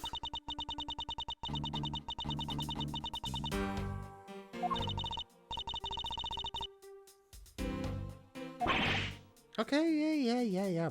Point taken. Jesus.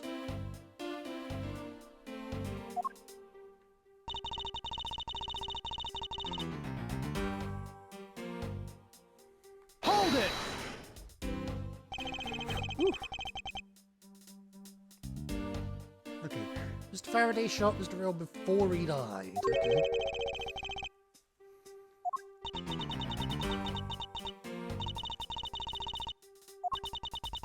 Mr. Faraday died. Yeah, okay, yes, we know that. Allegedly.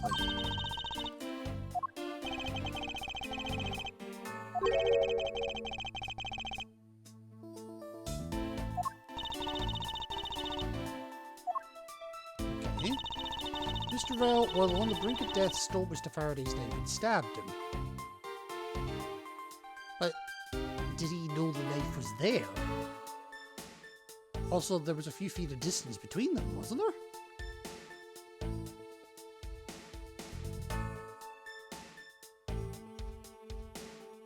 Hold it!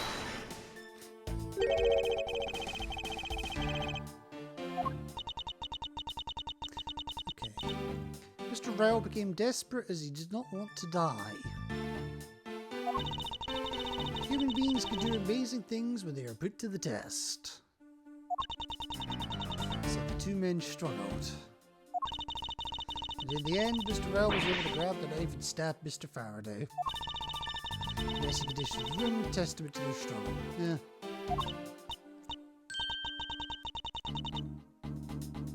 I don't think it is.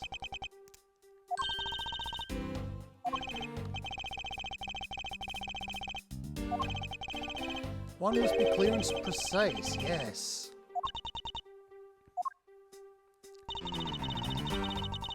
They struggled and Mr. Rel used the last of his strength to counterattack Mr. Faraday.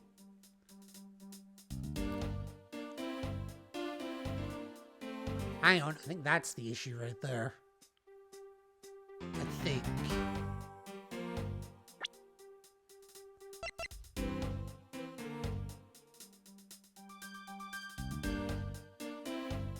And I think that's actually the, I think that's the yeah. Objection!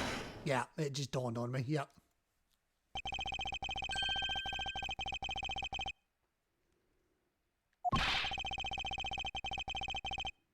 Yes, Gumshoe did not hear a thing other than the gunshot.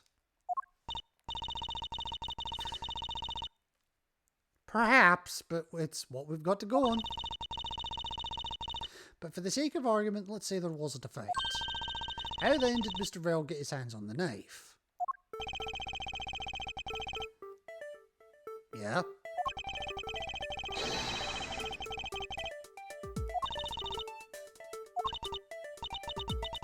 So what you're saying is this.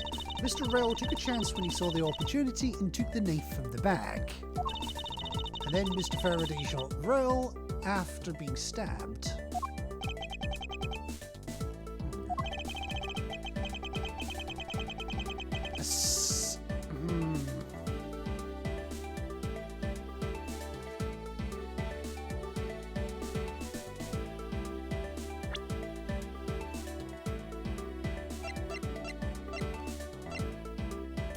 Yeah, something is off.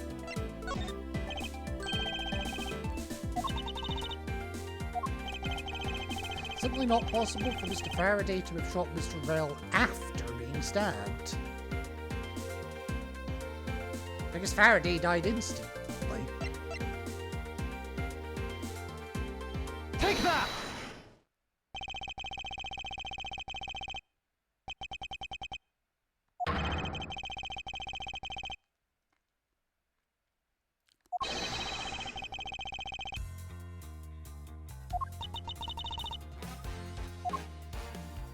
Yeah, I got you. If the report is correct, there's only one correct explanation. If we suppose that Mr. Rel attacked first, then Mr. Faraday, who died instantaneously, would have been unable to kill Mr. Rel. Correct. Therefore, Mr. Rel must have stabbed Mr. Faraday after he was shot. Then they both died. That's the only explanation that makes logical sense.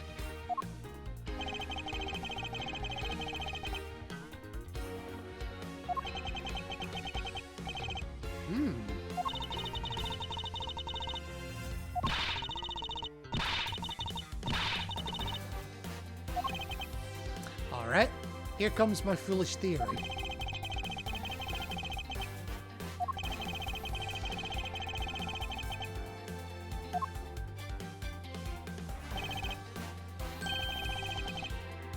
Yeah, she does a bit.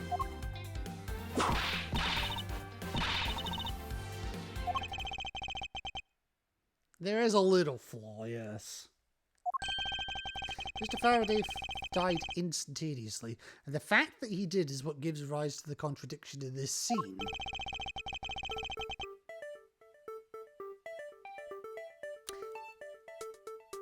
It's the order the bodies fell.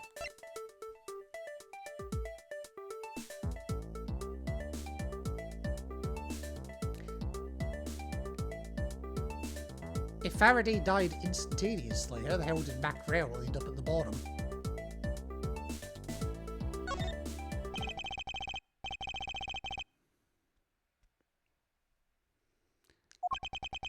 Mr. Faraday took the gun from his evidence bag and shot Mr. Rel. Then, the wounded Mr. Rel found an opportunity to take the knife and strike back. Upon being stabbed, Mr. Faraday died on the spot, and Mr. Rel died thereafter. If that's the case, how do you explain the order of the bodies? Yeah.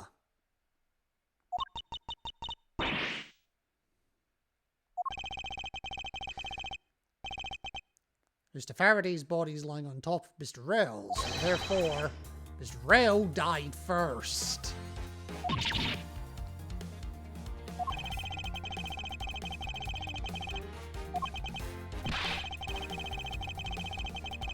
Objection!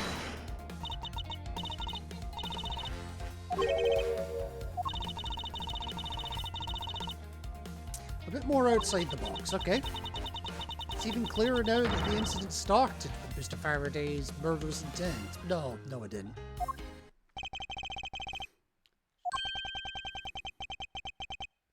Explanation won't be enough this time.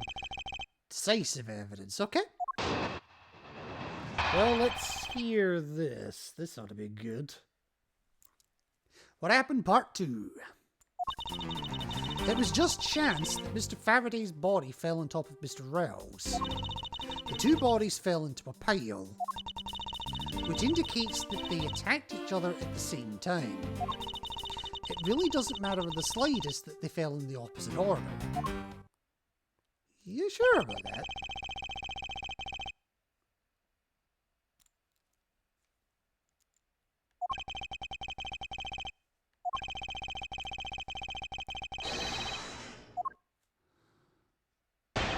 The thing about Franziska is she very rarely gives obvious slip-ups, unless she's planning something. I don't think she's planning something here, so...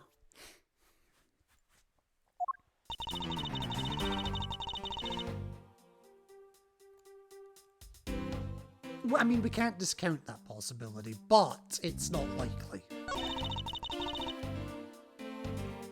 Yeah, that much is true. Indicates they attacked each other at the same time. Does it, though?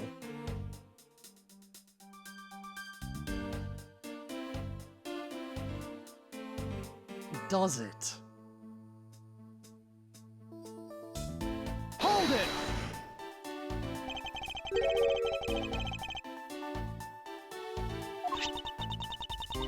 I assume Mr. Faraday had 2 different weapons in his hands. He made to attack Mr. Rell while holding both the knife and revolver. And then after Mr. Faraday fired the gun, Mr. Rell grabbed the knife as he was falling and stabbed Mr. Faraday. That's how Mr. Rell wound up on the bottom with Mr. Faraday on top. At close range, that's more than possible. But they weren't close range.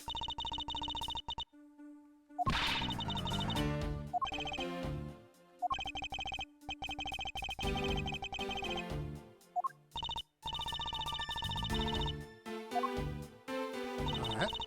That fact indicates that they attacked each other at the same time from close range. But they didn't.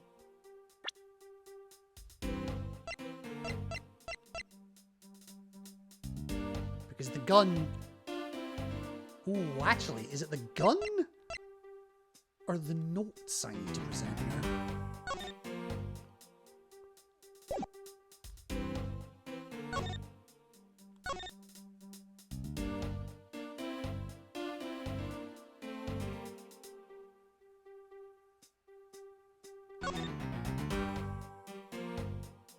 Because there was no gunpowder residue.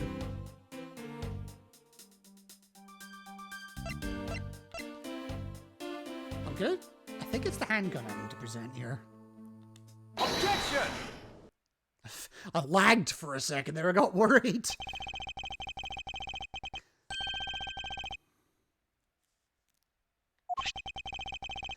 So, yeah, just as is written in the crime scene notes, the firing of the handgun did not leave a gunpowder burn on Mr. Rell's clothes. Therefore, it was at least a couple yards away when the gun went off.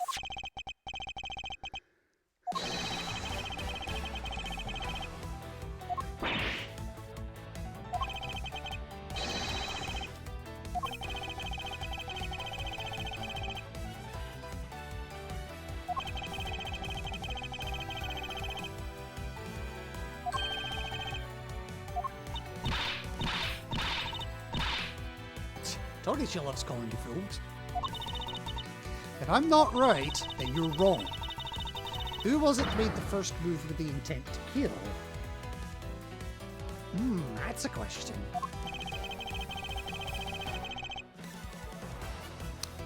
Honestly, I don't think it was either of them.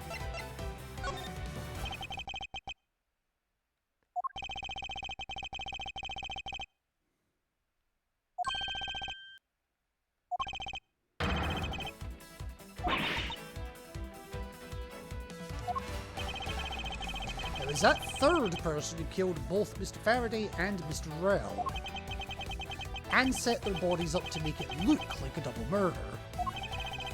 That third person is the real culprit.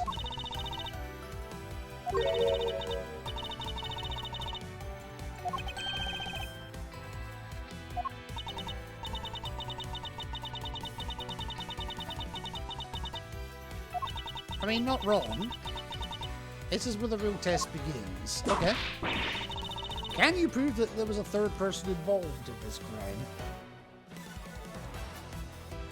I think I can, actually. If the third person was truly here, that fact would resolve the glaring contradiction.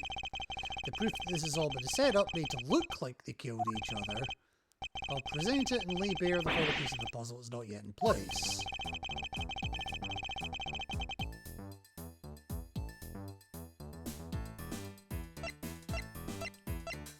I think it's the bag. Because only that bag had blood on it, nothing else did. Take that! The gun in Mr. Faraday's hand and the plastic bag with his blood on it. Oh, maybe could have done the gun as well, actually. These two items point to the presence of a third person. Okay, I didn't think about the gun as a contradiction. For recall Detective Gumshoe's testimony. I was in the hallway the whole time, but I didn't hear a single peep of a struggle. And if there wasn't a struggle in the room, then there shouldn't be any plastic bags on the ground. That's what more, well, that's kind of what I was thinking, but I was thinking more of the blood part of it. Meaning that someone else must have deliberately scattered them around.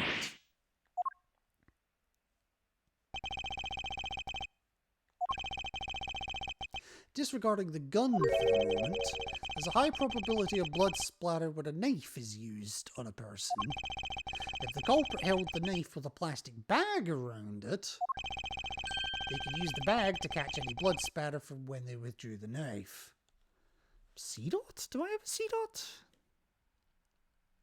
No. Ooh. I nearly dropped my stream deck. That would have been bad.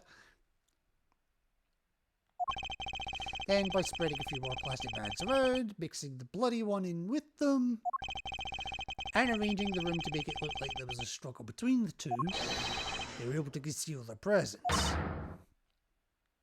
Okay.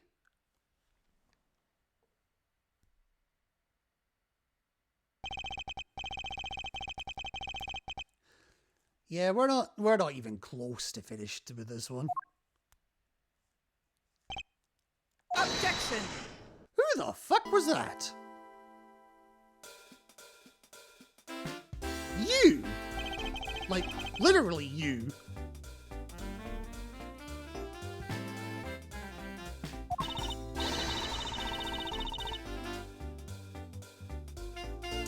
Gumshoe?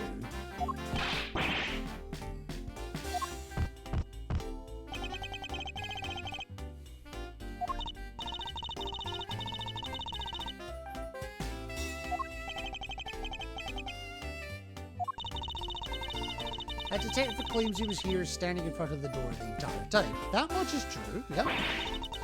But I have it on good authority that it was all a giant lie.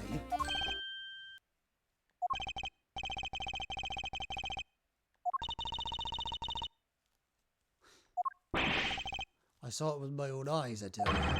During the recess, there was a period of time when there was no one in the hallway.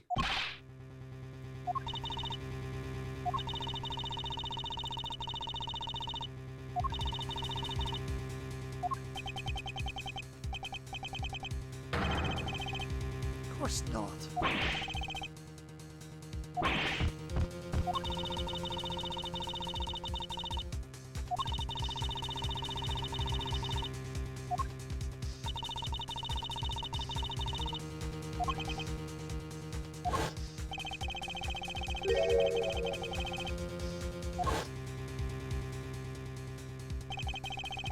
Is that statement really a lie?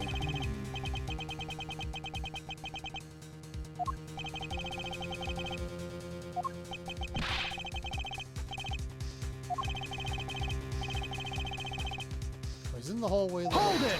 Okay.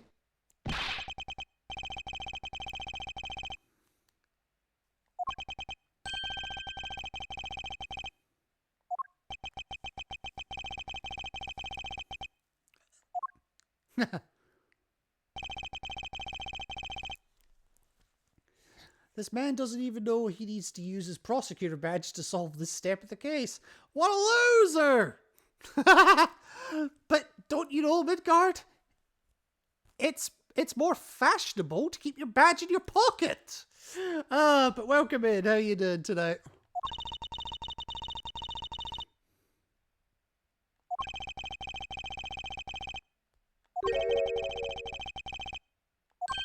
Okay.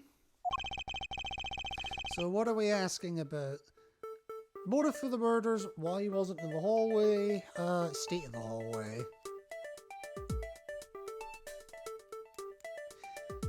I mean, he's had means and opportunity, but yeah, what's his motive?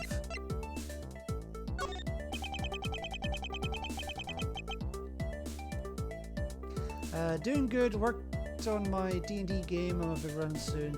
Mom made cream puffs with chalky ice. Oh. Oh, that sounds amazing. And you know, now you've said that, I've been keeping hold of these for a while, but fuck it, I'm opening them now. I want some matchmakers. Ah! Well, if you could ever open them. The answer to that is no, you can't.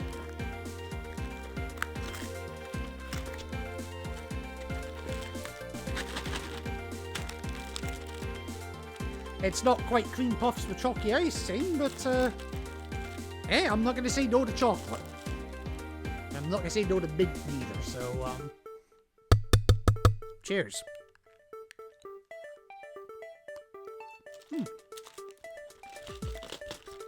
Okay.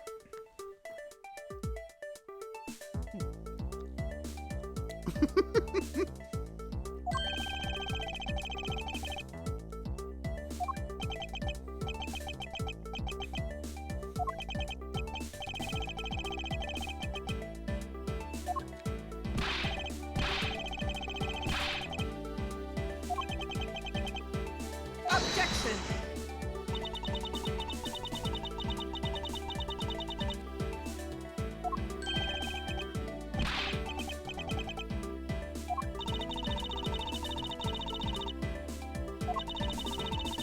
Okay. Alright, you, give me a motive.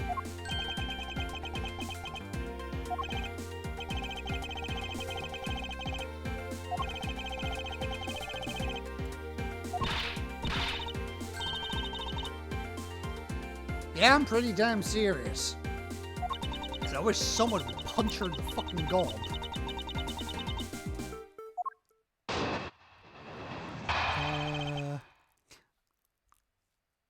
Oh, and I saw a Dogen of Femboy Megatron boinking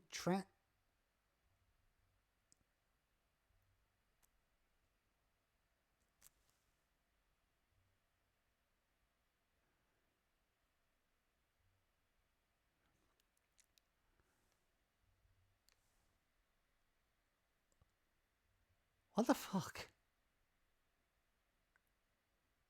What the fuck, Bitcoin? Here, I'm just gonna play on and give you Gumshoe's motive according to you. Her. It was about a week ago. I saw the detective get chewed out by a livid Faraday in front of the precinct.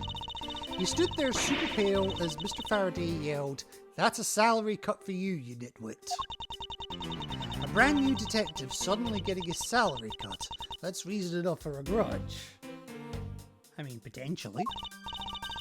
Well, how's that for the perfect explanation?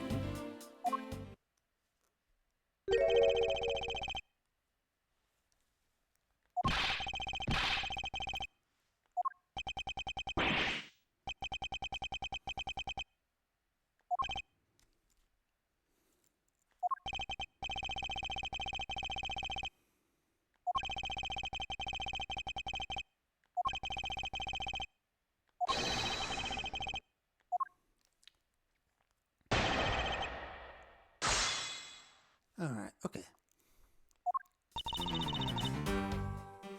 Okay, about a week ago, saw the detective get chewed out by a livid Faraday in front of the precinct. He stood there super pale as Mr. Faraday yelled, "That's a salary cut for you, you nitwit."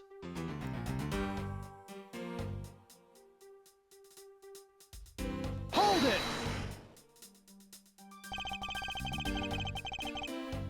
Okay. I'm gonna munch on some more matchmakers while I'm doing this.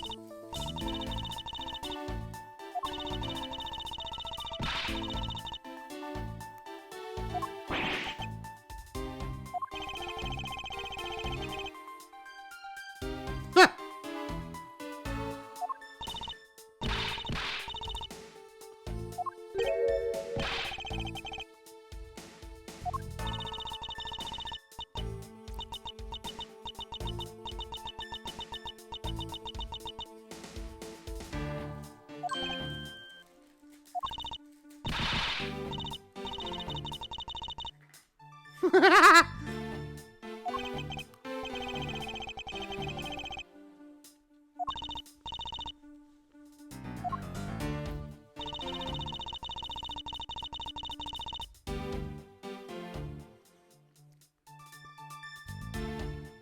A grudge, potentially, but a motive for murder? I'm not convinced. Hold it!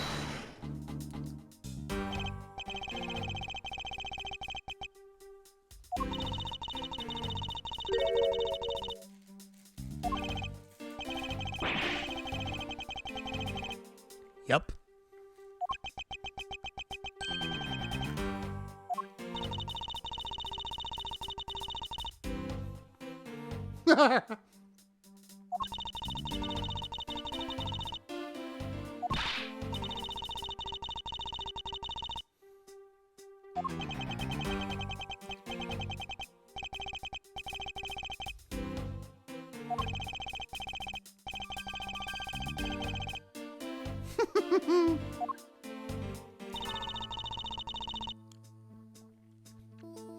Your perfect explanation ain't perfect.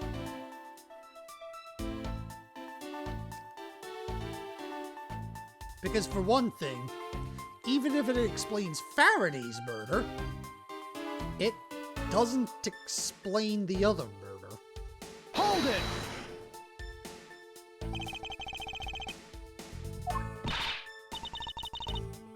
Not really, no.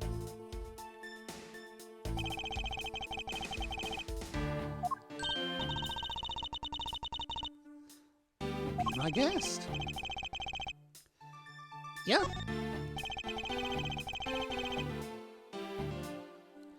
Alright, so how Mr. Faraday was killed, motive for killing Mr. Faraday and Gumshoe's relation. Well, what's the motive for killing Mr. Rail?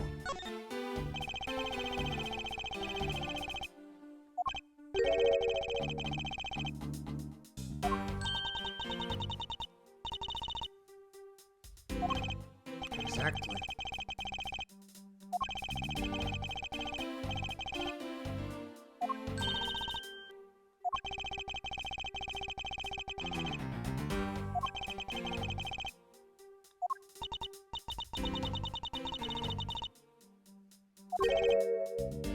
Yeah, I'm not buying it.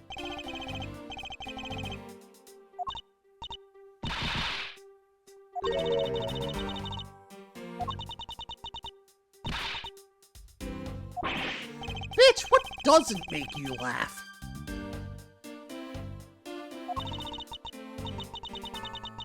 The way I see it, as long as he had a motive to kill one of the two, this crime would have played out the way it did anyway. Yeah, what's the logic behind that?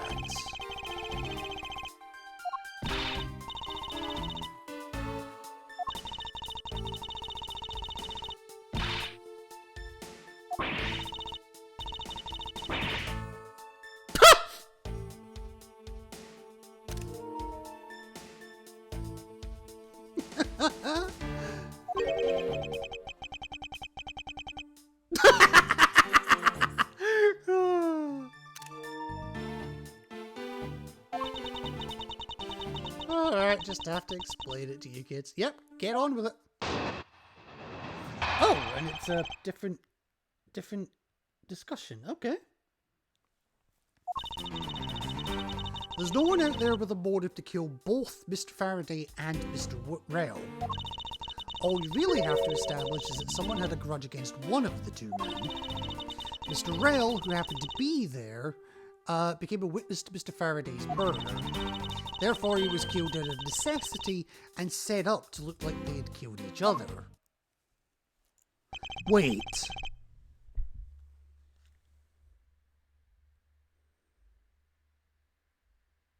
Was that the fucking bitch who whips my homeboy Phoenix Wright?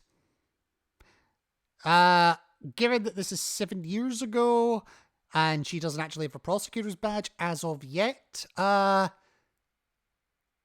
as of that moment in time, no. As of present day, yes.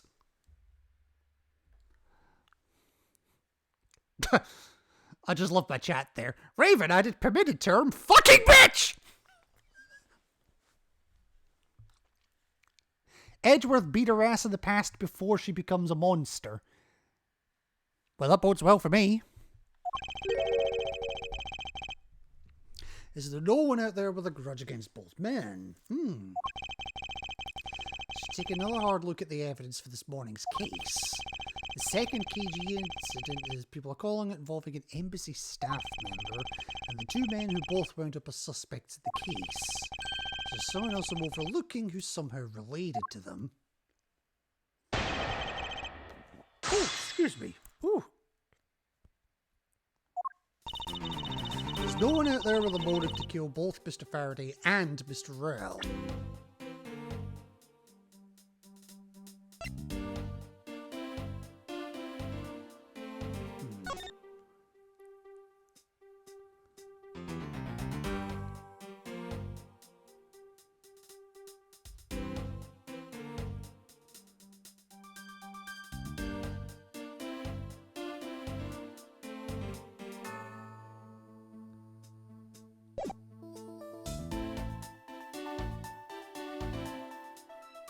Faraday was involved in the previous case, though, wasn't he?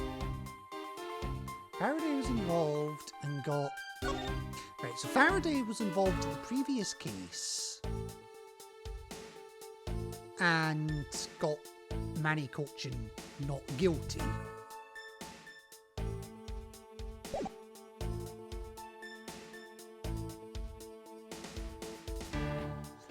What would be... Mac Rell was commanded...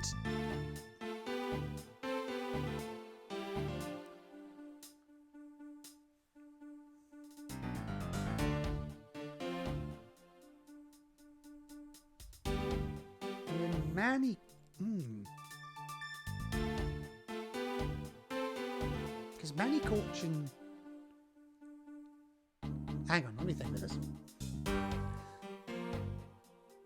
Manny Cochin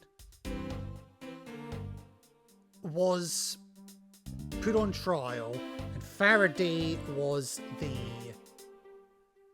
prosecutor of that case, ultimately losing by being found not guilty. Rell ordered Faraday... Rell claimed Faraday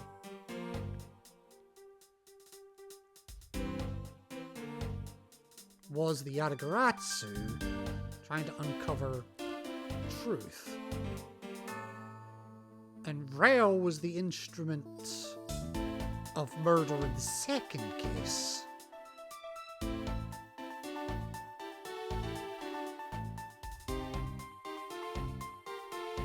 So... maybe Manny is involved somehow. Especially considering he's just shown back up out of the blue. Objection!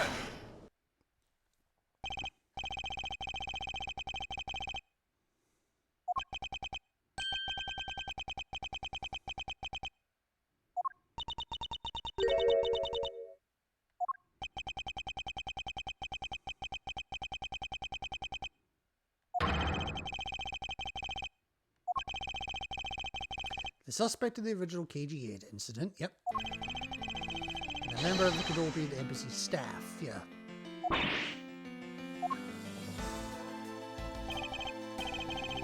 The very man who came to visit you earlier out in the hallway.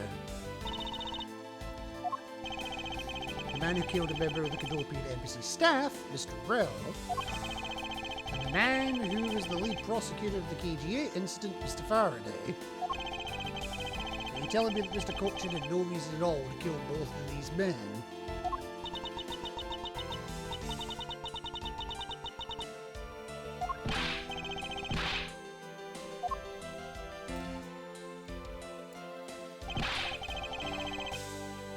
Shut up, Gummy.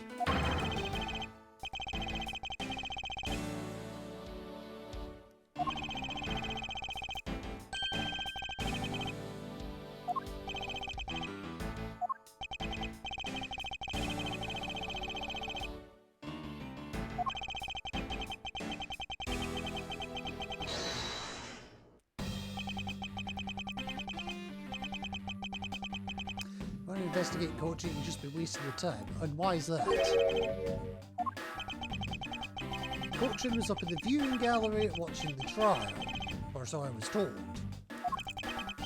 Every cop in this place has been keeping an eye on the guy since he arrived.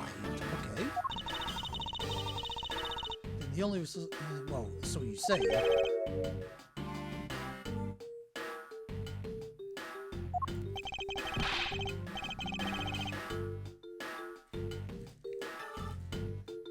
Okay.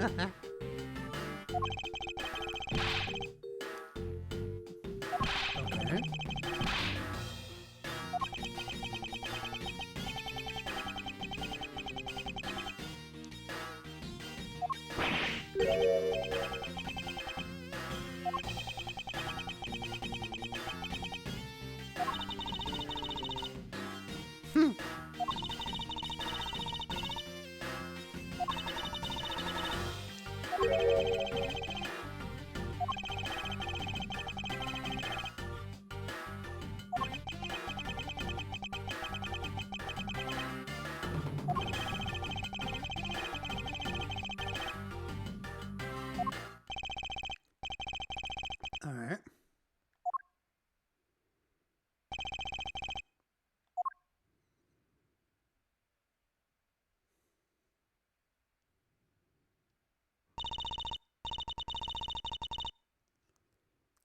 You do that. No, I don't think it is.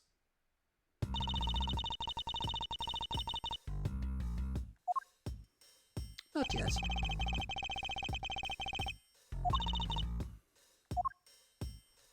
Well, there is something I need to speak. Will you stop fucking laughing?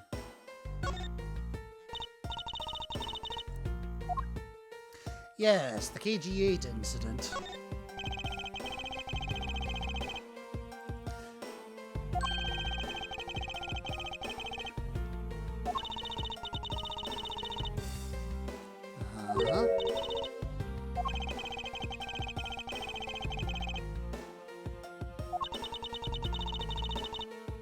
And why not?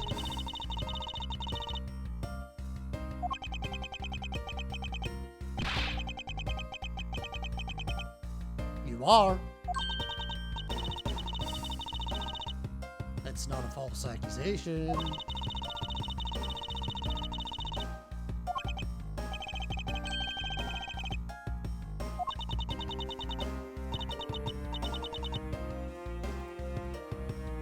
In the nicest way possible, I really don't fucking like you. No, not really.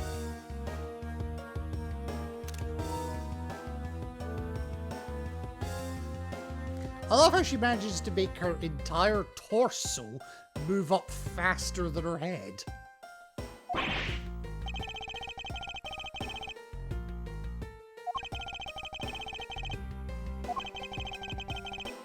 Alright. So, how related to the KG incident is she? She's literally related to the victim.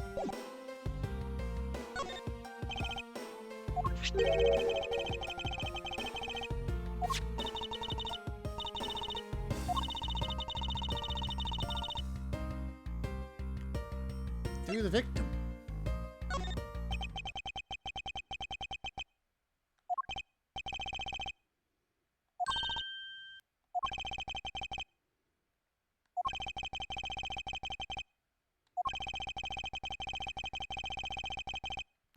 She can't tell you fucking anything with a straight face. Truth, lie. It just doesn't fucking matter.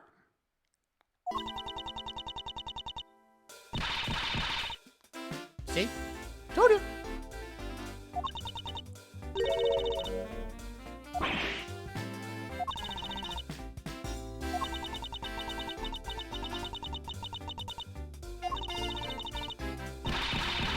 He couldn't help but throw some bullshit my way.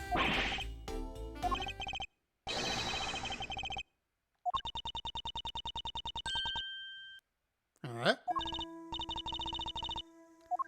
Well, make with the goods. And I don't mean those ones. As you guessed, the one who reported the smuggling activities of the Amano group was my sister, CCU. Seriously. I can't get over that name, CCU.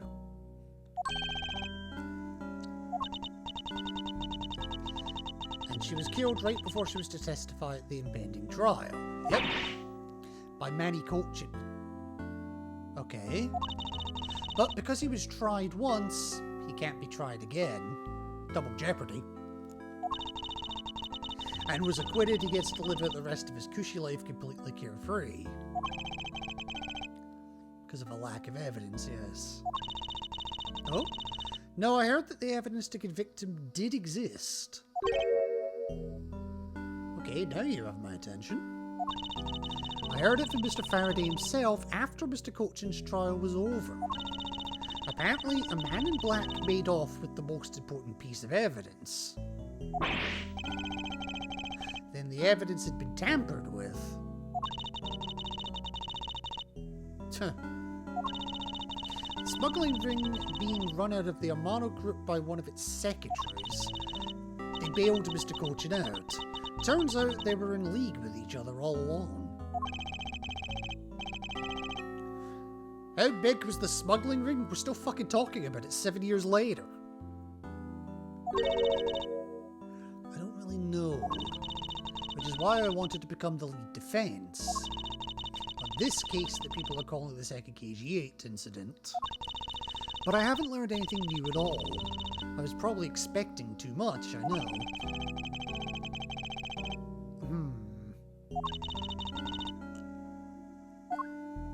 Okay. And what about Manny himself?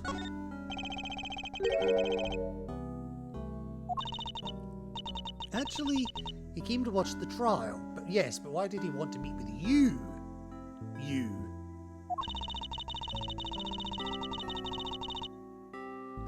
Apparently he only found out I was the defense lawyer on this case after he arrived. Okay. He figured he should say hi and one other thing. Looks like you couldn't resolve anything this time either. Too bad. Talk about rubbing it in your face. Or perhaps I should say, in you's face.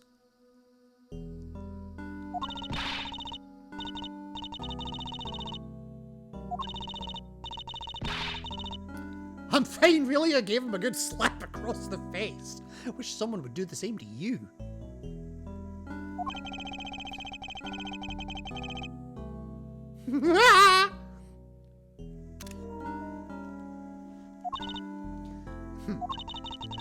But it's just as Mr. Bad said, he's not related to the double murder.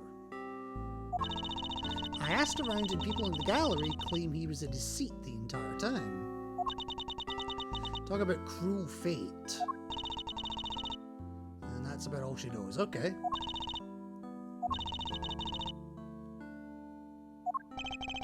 No, you were helpful.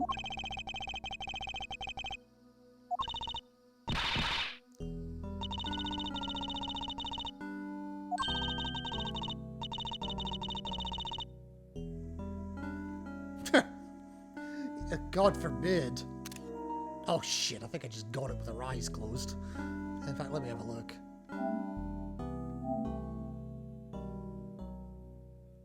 I think I like it more like that.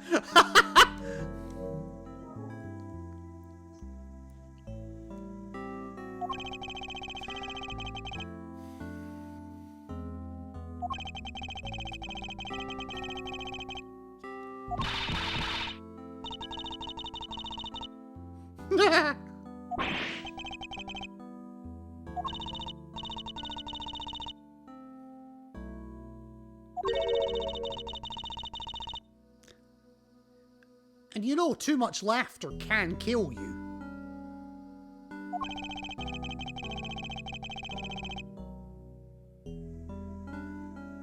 Or am I? Yeah, it is laughter.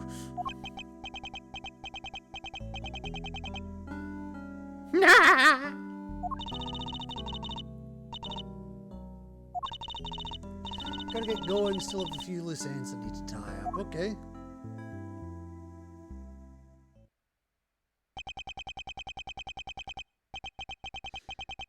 KG-8 incident and this murder investigation. It's my belief these two cases are related to each other somehow.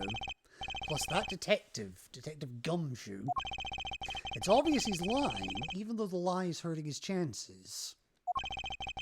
Clearly this case is far from over. Oh, I'm sure of that. But whether or not that detective is the murderer can only be determined once I've completed my perfect investigation. Mr. Von Karma, I swear to uphold your honorable name, or my name isn't Miles Edgeworth! Esquire.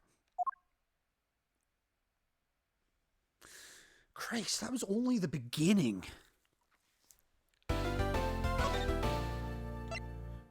Alright, middle! Oh god, there's a middle. Okay. Oh god, okay. Alright, this, how am I doing on drink? Oh, yeah, I'm good on drink. What the hell is a tadbulb?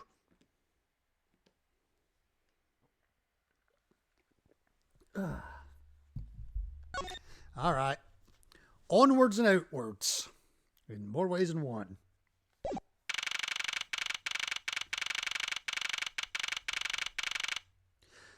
Okay, who let King Kong out? And why are you so... What the fuck in the top right? And the top left, actually.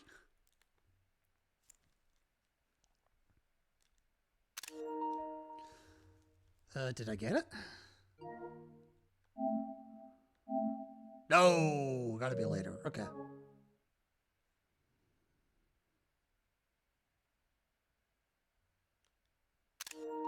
I mean, I got it that time. Yes, there we go. I got it that time. More thumbnail material for moi.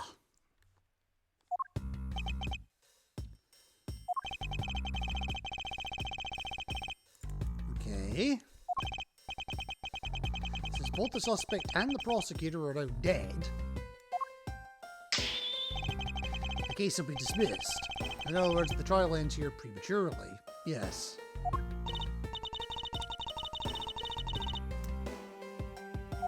Maybe. The evidence for this trial will be transferred to you in a little while. Okay.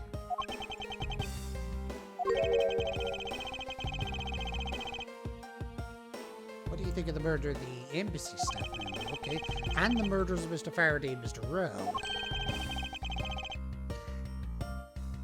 Okay, I'll give him that. That Faraday brought it all upon himself with his naivete. I wouldn't go that far. I grow weary of this topic, Edgeworth. I'll have you assigned to a different case.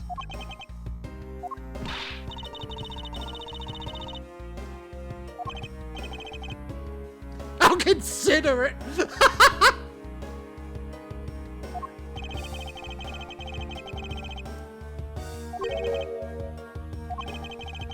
I know that there was already a suspect in the murder of Mr. Faraday and Mr. Rell. However, there was not enough evidence to prove that it was he who committed the crime. I'd like to continue investigating in order to find the perfect proof of his guilt.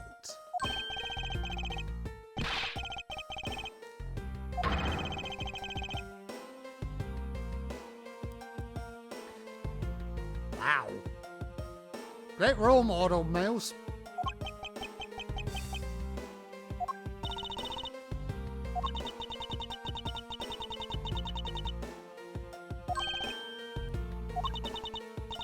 Miles and I were competing to see who could find the real killer first.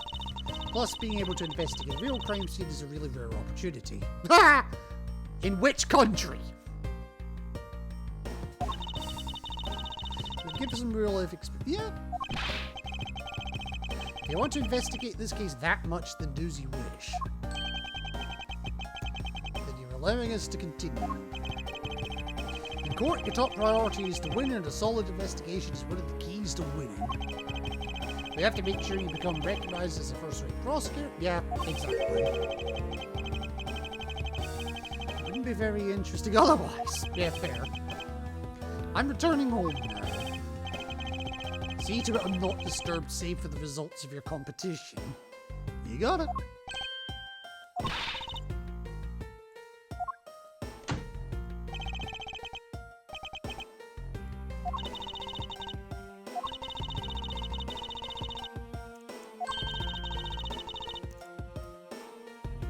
Oh yeah.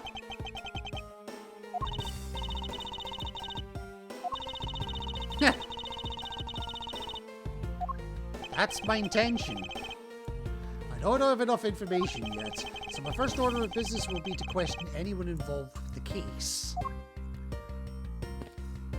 So... Okay.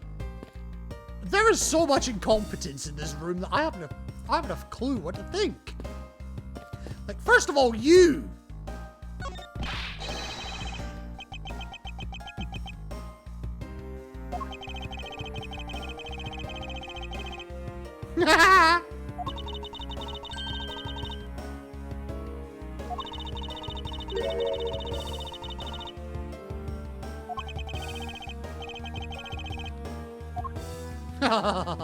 I didn't stop you a moment ago. This area is restricted to authorized personnel only. Okay.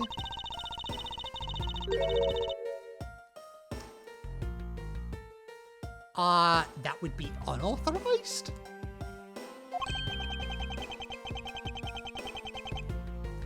The younger sibling of a dysfunctional relationship.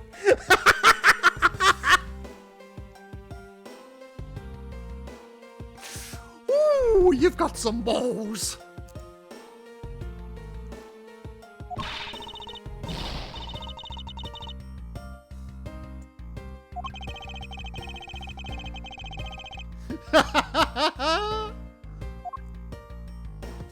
Oh, you got some balls.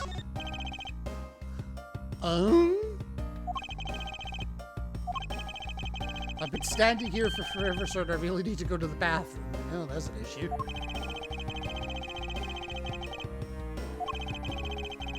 Now, it's a short way down the hall beyond these doors, but I don't want to be blamed for anything that may happen while I'm gone. I'm gonna hold it! Meanwhile, the other guard is just playing with the water.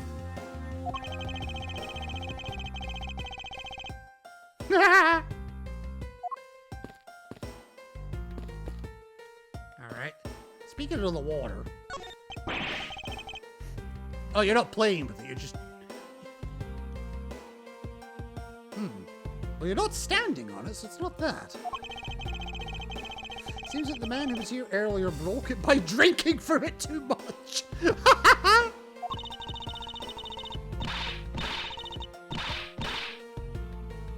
What? Yeah, well, yeah, get on it. Get on it, Franny.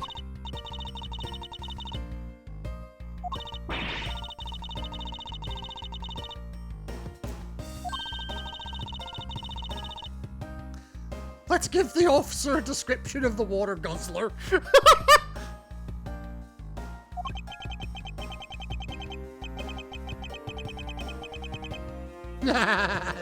There's that too, yes. He is so incredibly detailed, my inner modeling fanboy is impressed. Okay. Even I can sense the superb quality of this model. Considering it cost as much as the building itself?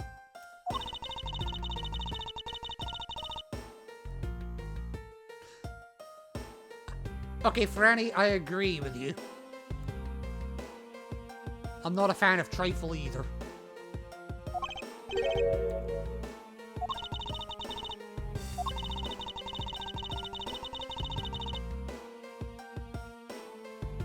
Why are you pointing at the water fountain when you say that?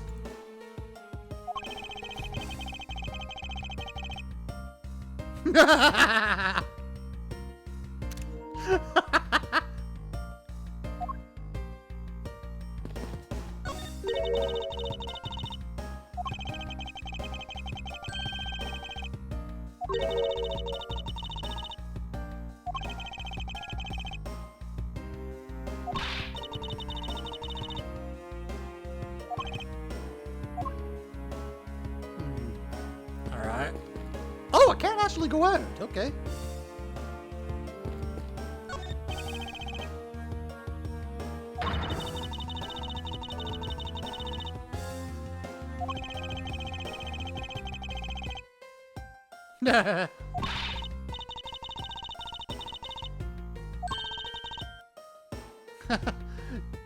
Ironic you say that, considering Miles does end up in one of these at some point.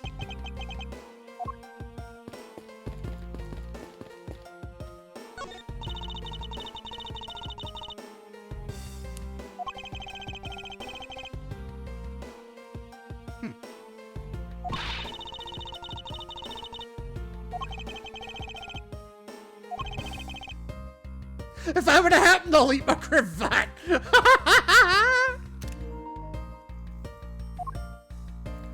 Now, I would pay to see that.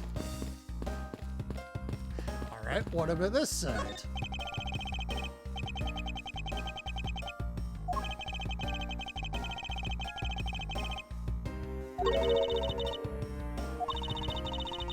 Lately, the more wrinkly your face becomes, the less I'm able to read what you're thinking. And what would you know about wrinkles, my dear?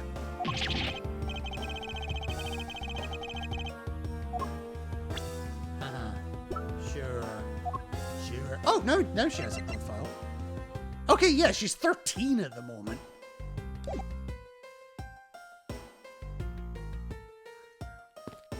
So my memory actually proved to be quite good. Can I? Oh shit, I can!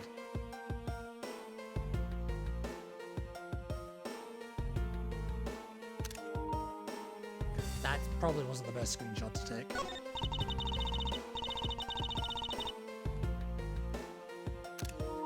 There, that's a better one. I had a dream once that I was being squashed from above by this gavel.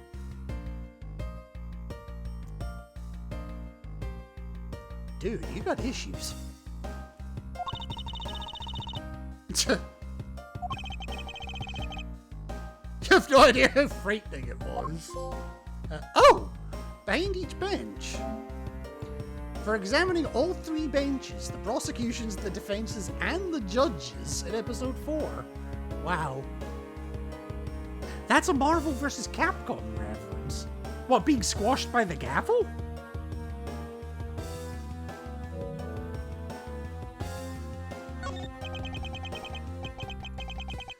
The judge's chair must be...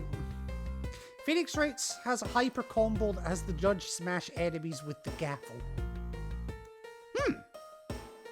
Good to know. And his skin in game could make him Edgeworth colors. Oh Christ.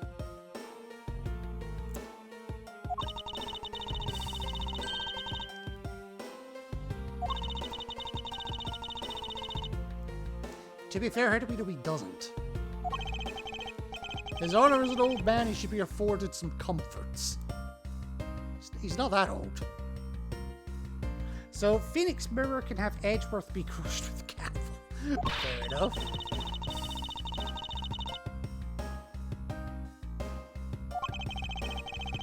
I fear for the judge if Francesco were to ever become a real prosecutor. Yeah, about that.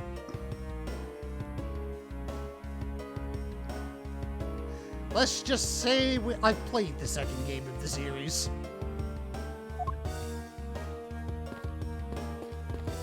Alright, is that all there is in here?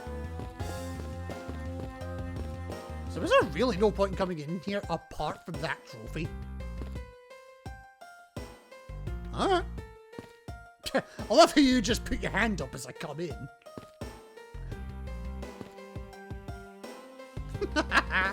Alright. Gummy.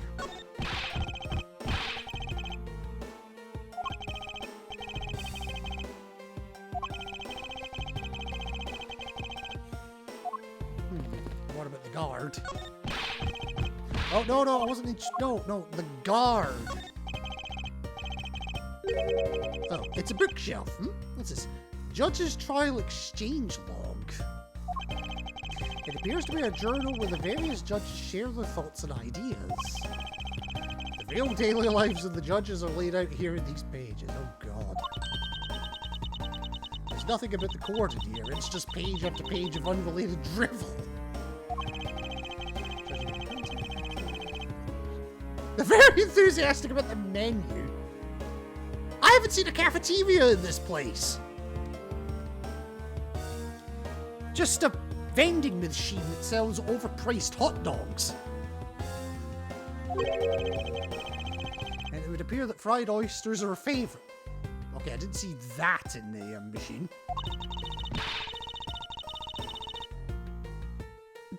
Okay, tentacle. Do I have a tentacle? Yes, I do. Someone please assure me this is not the true state of the country's judiciary. Well, no, I'm trying. Okay, you don't want to talk to me. Fine, we're gonna have to talk to you, aren't we? Although before I do, oh, the woman's gone. Of course, the woman's gone, you idiot. What?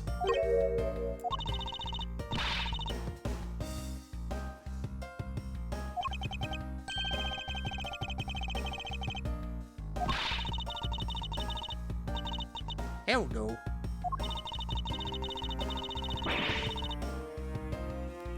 Well, we've replaced your riding crop with a proper whip.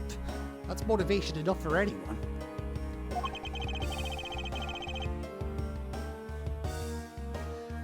I don't know why. And please, God, don't tell her I said this. I just imagined Saren with a whip.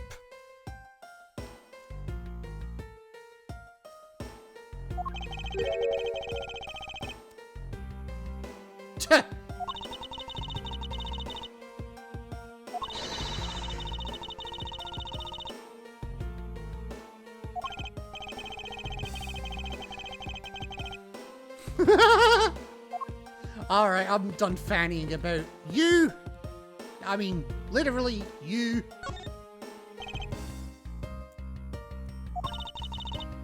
Miss you? No, I don't miss you.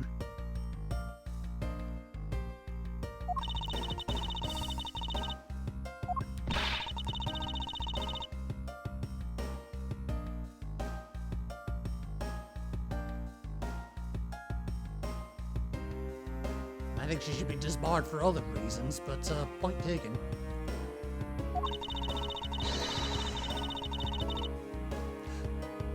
I am Francisca von Karma, and my cattle prod? My riding crop just perfectly reaches your arm. Huzzah!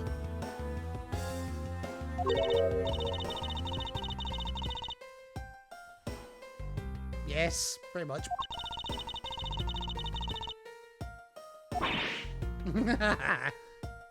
Prodigy my arse.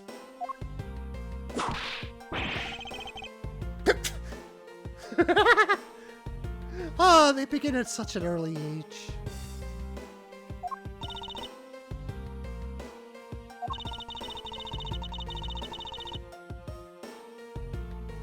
It looks like they plan to hold the evidence a bit longer. Okay. If there's one thing I can't stand, it's waiting. Yeah, I'll give you that. Right, more questions.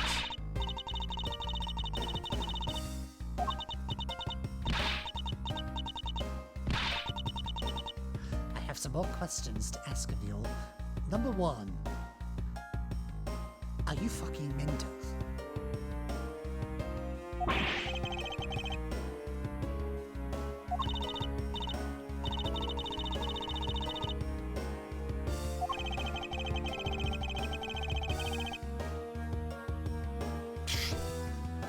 We assume this girl even went to school, law or otherwise.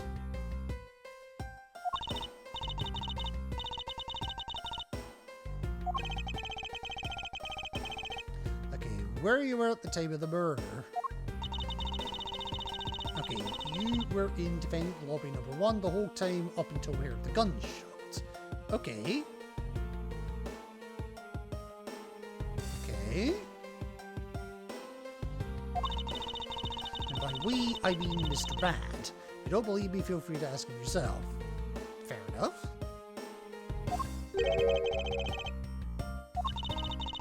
We had a little something to discuss, that's all. Okay.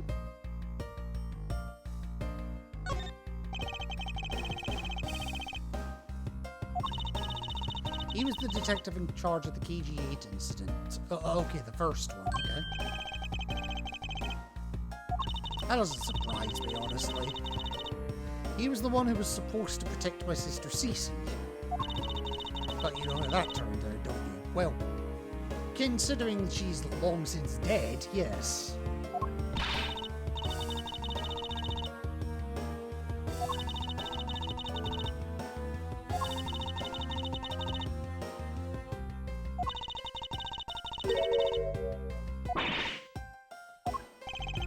As we suspected.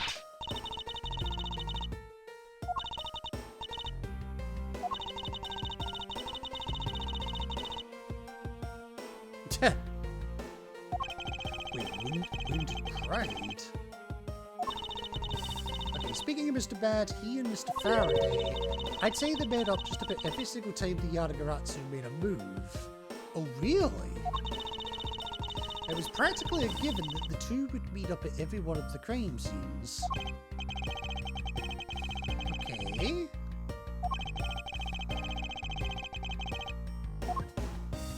Might be an idea. We'll come back to that though, but what about the time of the murder?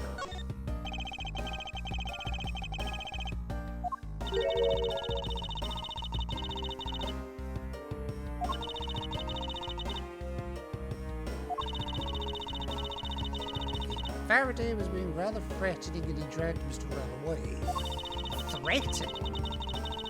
After that, Mr. Bad came into lobby number 1, so we just stayed there and talked.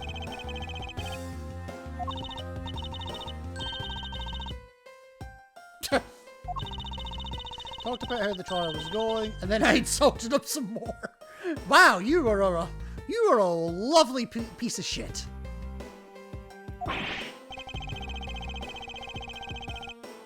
Yeah, that sounds about right. Anyway, Mr. Bad and I were in defendant lobby number 1 when the murders occurred, so I really can't tell you anything about the hallway or lobby number 2. Okay. What about Macrel?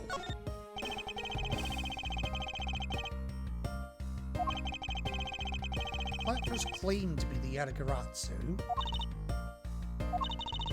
And once I heard it was the Yatagarasu that made off with the evidence of KG-8, I began to ask Mr. Rell all sorts of questions, but to no avail. Turns out Mr. Rell was not the Yatagarasu. He just made that up. Which then begs the question, to what end? Mr. Rell's crime was caught on tape by the security cameras, but there was no footage of him sneaking into the Cadopian embassy itself.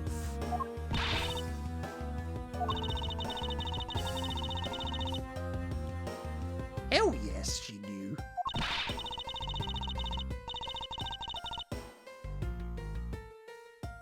She's still a defense attorney. It's still kind of her job.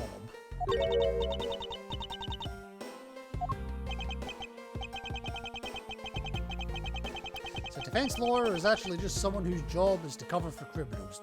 Not necessarily.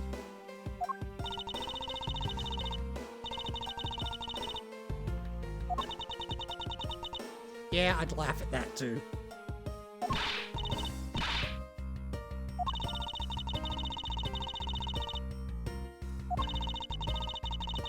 Do you remember what I said earlier? I have my own agenda. Now that I believe. I'm still on the hunt for leads regarding the KG-8 incident. Okay.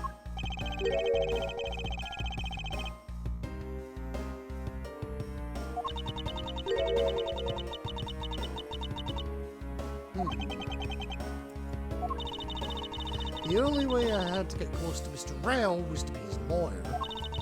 I had no intention of covering for him, ever. So don't dare suggest I was going to. Wow, you are a wonderful defense attorney.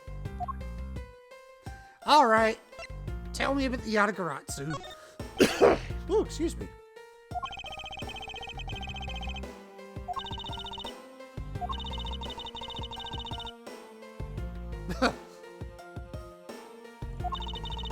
do get a lot of consultation requests from companies to defend them. Haha! The Aragaratsu isn't some petty thief out for money, you know. True.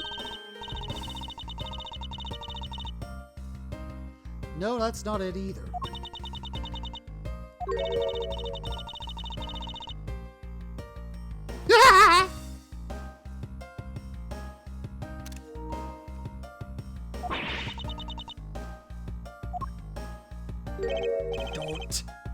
Don't you bloody dare! Choose carefully. Yeah.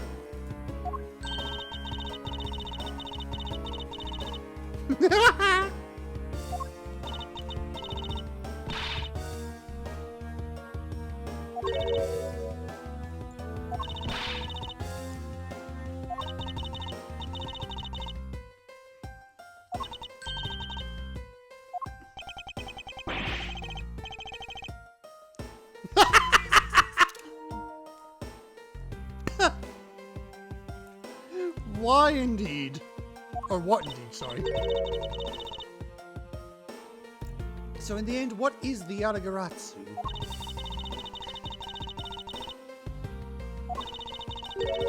And the Aragaratsu deals in information. Namely in digging out dirt about backroom dealings and the like of companies. The Aragaratsu is a vigilante who steals such info, then makes it public for all to see.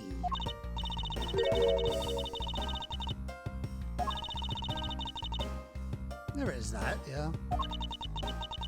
But either way, I get a lot more clients now thanks to that thief. Yeah. Alright, so we dealt with her as much as we can. Oh, Gumshoe's calm down.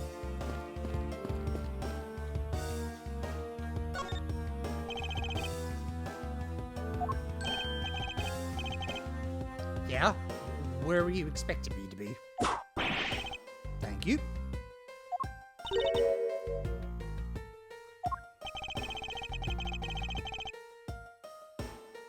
I don't think she needed to. But it's helpful.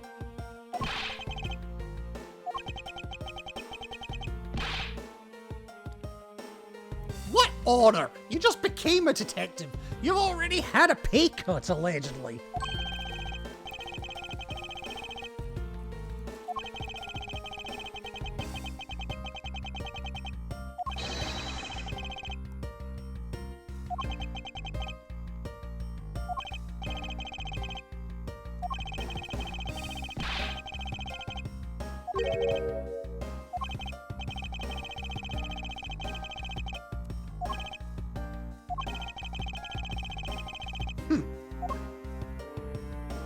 Alright.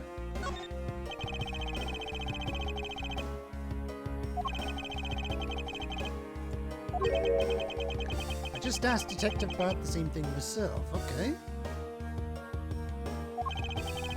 Turns out he was mad at me because of my very first day as a detective. I reported it at my usual post instead of the Criminal Affairs Department. You idiot. By the time I got down to Criminal Affairs, I was really late. Oh god, good start, buddy. And that's when you gave me that huge speech.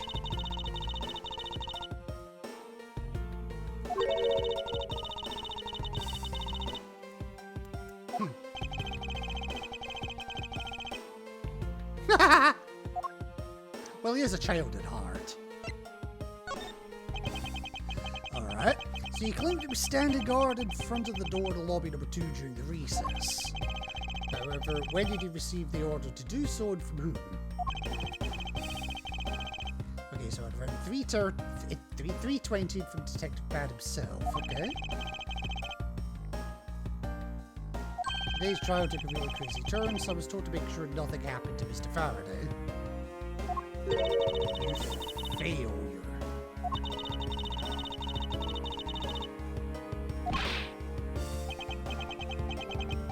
Your words sting worse than your whip.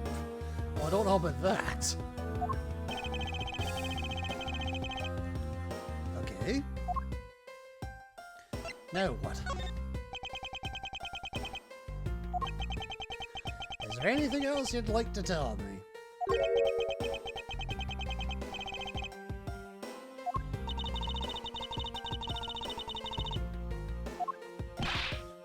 Okay, what are you carrying? Probably can't, but, oh well. There's nothing of any particular value here. And that's just in his pants. Well, my handcuffs and badge were confiscated by Detective Bat, so, you know. Edgard choke slams Francisca through the diorama in the middle of the room. The diorama that costs as much as the building it's representing. Which is the building it's in.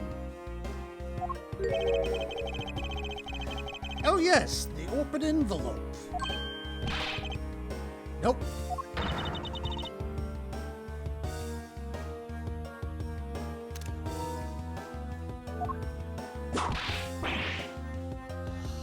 Thank you. Annual bonus check within $5 total. Except there's no check inside. Okay. You got a bonus of $5? Ouch.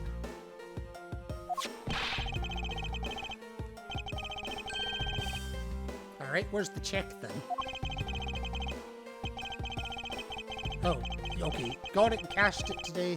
I had literally no cash on me up until I did. Okay. So that envelope is really special to me.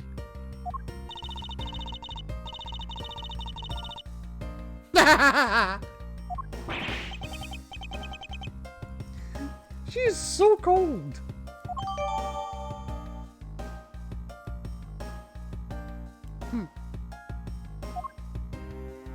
Okay.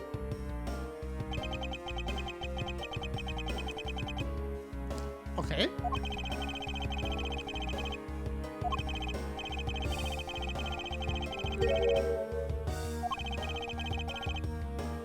Okay.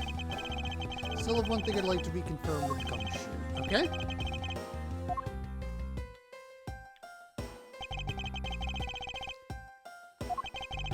Must confirm whether or not his testimony about the crime occurred is the truth. Yep.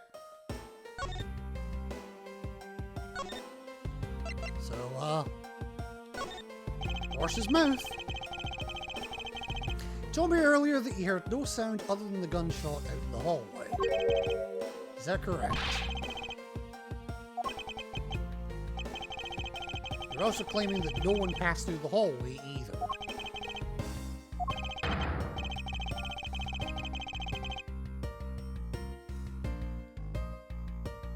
See, I'm not buying it.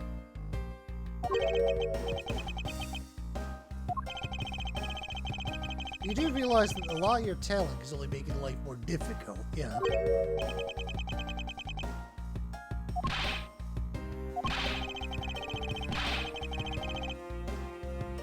I didn't see anyone go through the hallway and I didn't hear anything else. Okay. I bet the killer found a way to kill the two guys that's beyond what I could even imagine. Well, you can't imagine much, to be fair. I would mock you for having dinners that just consist of instant noodles, but, well, guess what my dinner was?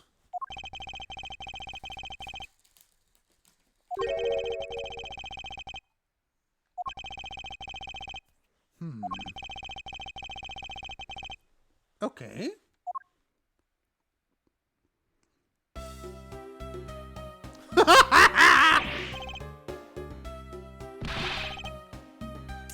Ow!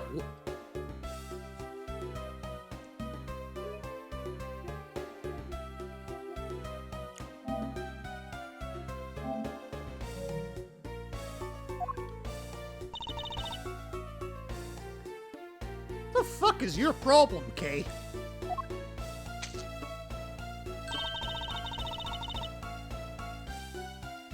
To be fair, we barely notice when your whip comes.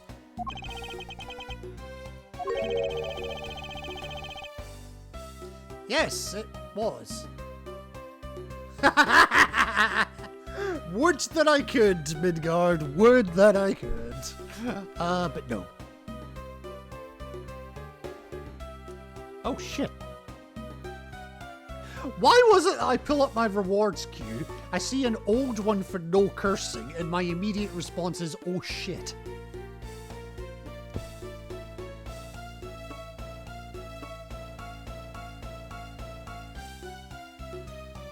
I really should clear that out more often.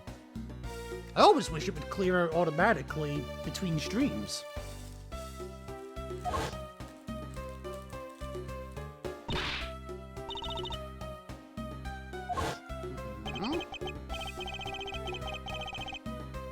A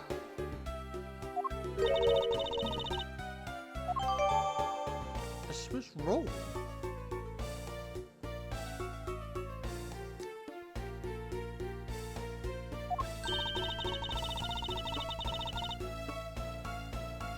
If you want to arrest her, be my guest.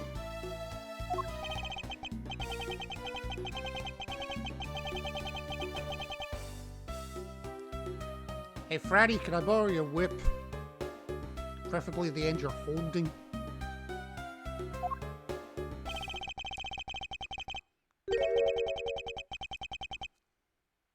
Okay, time for Bad and the judge. We have to confirm who is correct, the judge or the scruff face.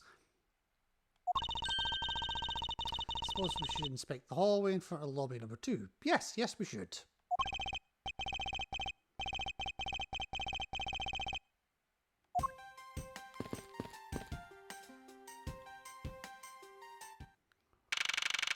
Oh, well, there they both are.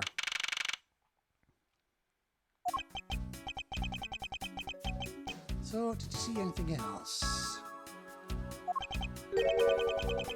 Okay.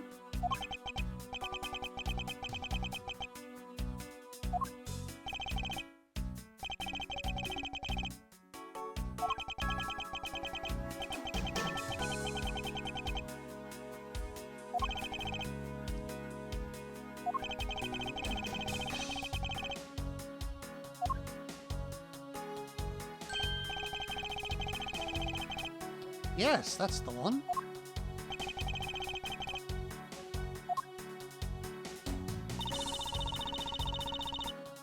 Nobody asked you.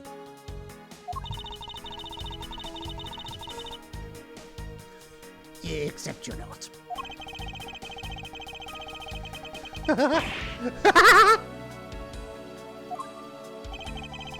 I bit my thumb!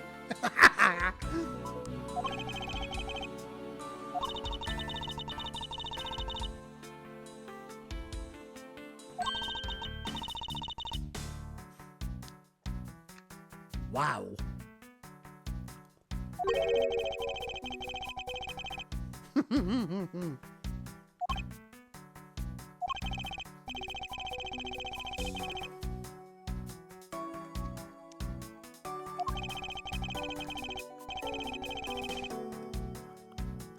Okay, yes. Few questions about what you saw. Yes, please do. Now, the first thing I will need to do is figure out that detective's exact movements. Alright. Well, first things first, let's speak to the judge. I mean, they're right here.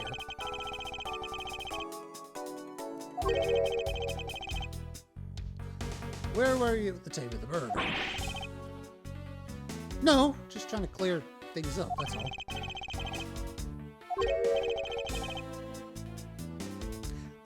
You're giving the testimony.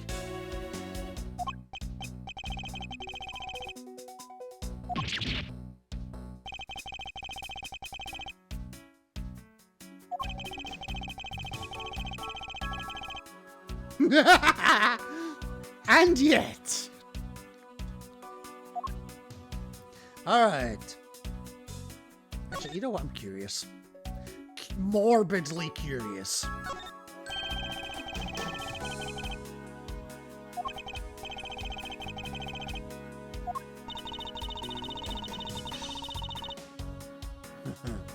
unfortunately for you.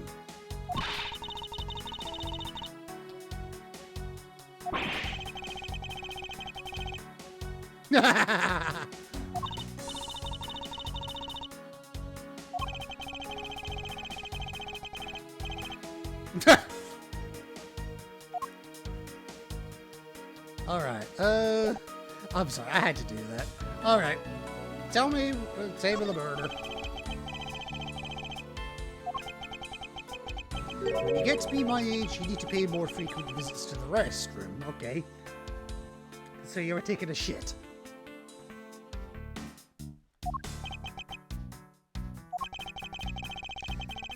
If you go take a look through the window at the end of this hall, you'll see a small window. That's the windows to the men's restroom. Why? Okay. Why can you see into it?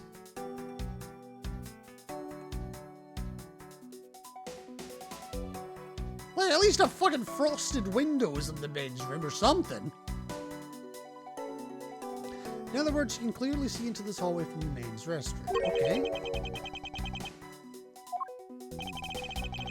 When I was going into the restroom, that detective, Gumshoe, is it? He was standing in front of the vending machines buying something for it.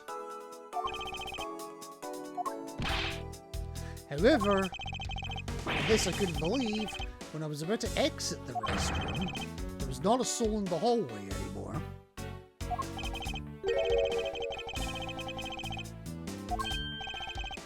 Okay.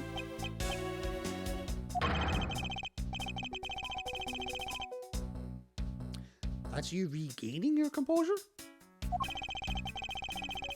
Until the murders occurred, I just sort of brushed it off.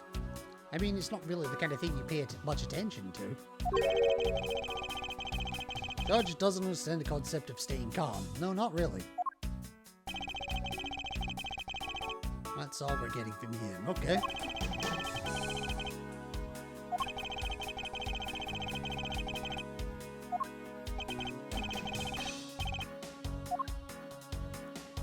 Goodbye, Mr. Judge. The judges in this country seem rather friendly. I mean, just because they have to pass judgment upon people doesn't necessarily mean that they aren't nice people behind the gavel. If not a little wishy-washy.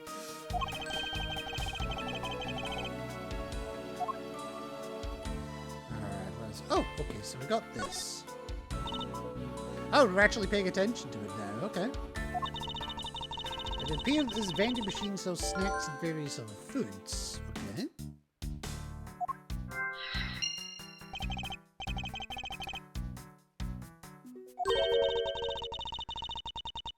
Don't be a jerk in court like these beef jerks.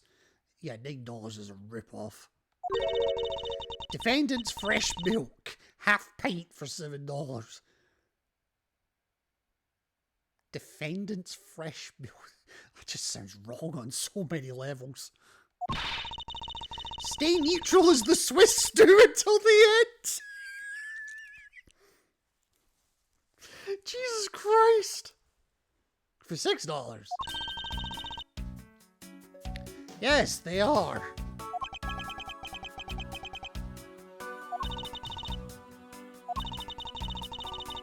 I wonder if that Swiss roll the little girl dropped from this machine.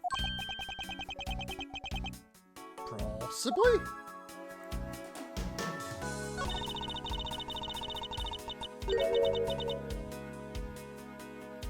Until the end.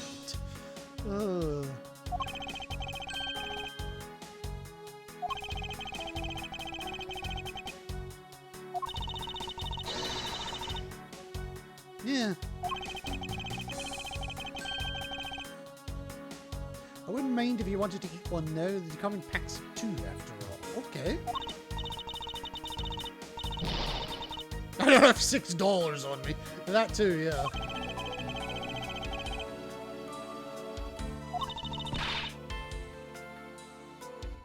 Wow. Okay. Bandit's first milk. What exactly is that supposed to mean? Yeah, that's kind of terrifying to think about.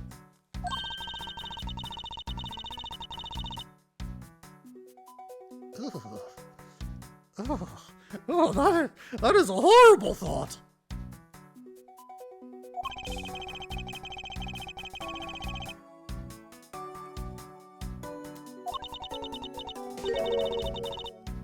Of course not. It's still disgusting. When it's looking when it's looking bad, blind your opposition with some emoji. Wow. Oh, Nidoran Mail. I think I need that one actually. Or apparently not.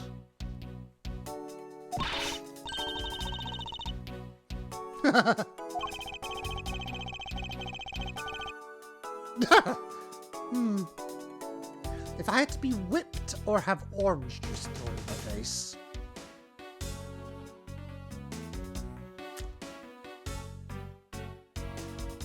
It depends on the circumstance. Alright, tell me about your jumble. When you're in hot water, you might need a hot dog. Christ on a crutch. These are getting worse.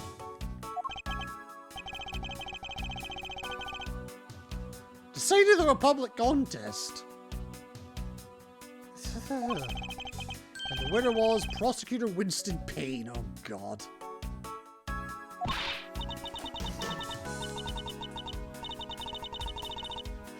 Oh, do tell. Do tell.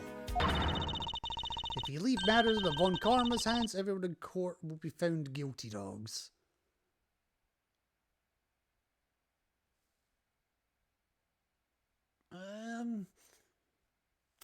I'm not really buying it.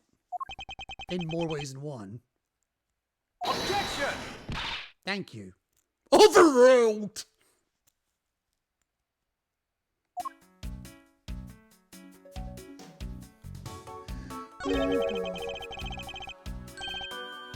Objection!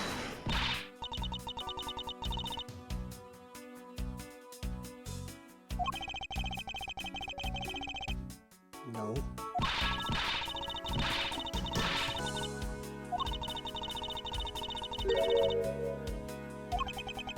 Oh, go buy it.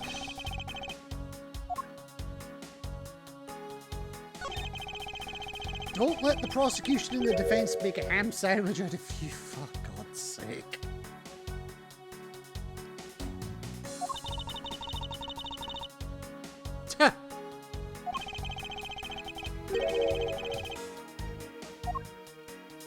Oh my God, they were fucking terrible. Alright. Now the other thing that I've noticed is kind of obvious. Well, I say it's kind of obvious. I can't take. There's a note here. Like, it's not letting me take it. Okay. What about the drinks?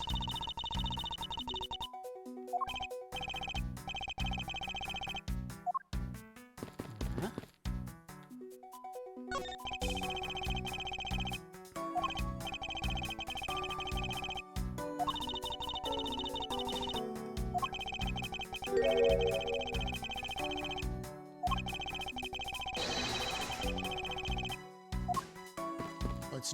It's not the, I'm curious to see what Franny says about this.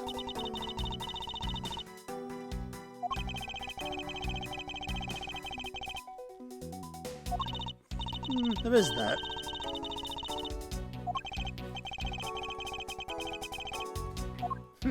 Aw, I was waiting for some witty comments.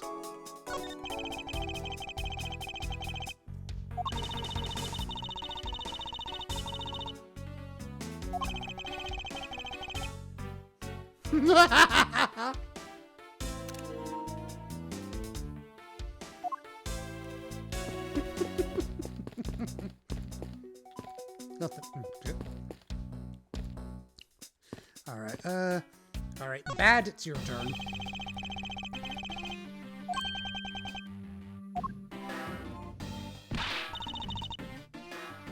Cheeky fuck.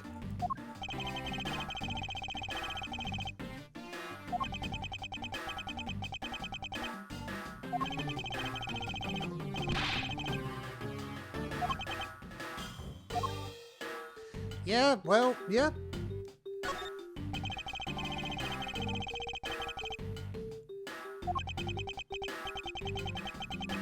The guy was just accused. Yeah. I just knew something was gonna happen. Detective's instinct to... Oh, for God's sake. You actually have an instinct.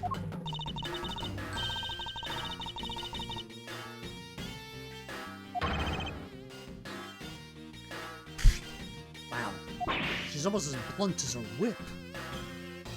Hold it!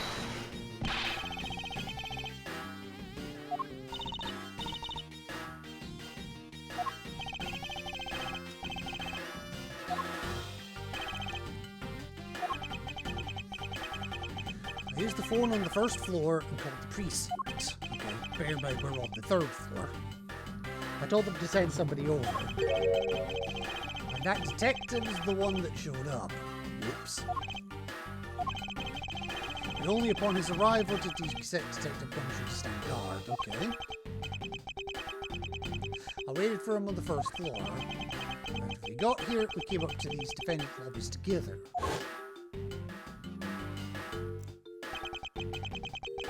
As we entered this hallway, we ran into you. She told us that Faraday was really mad, and that he dragged Rel off to lobby number 2 to have a word or something, and that Faraday had said to not let anyone interrupt them. So what choice did I have? All I could do was tell the big lug to stand guard outside.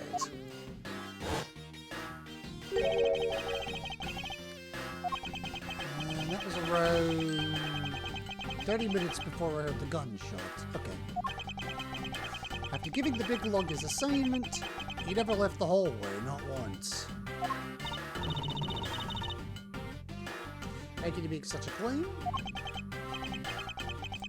One of the guards out in this floor's main lobby swore to me he didn't. It's not the one that keeps falling asleep, is it? If the detective never left the hallway, where did he disappear off to? He must have gone into lobby number 2. You and I were in lobby number 1 next door. This is beginning to feel like a freaking, This is beginning to feel like a Rush Hour sketch.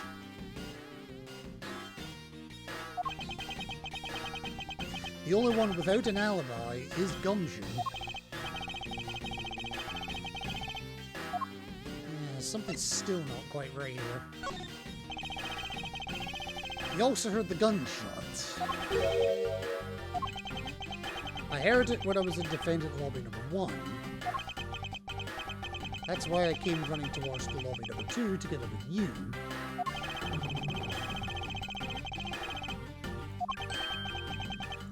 And less than a minute between the two events, okay?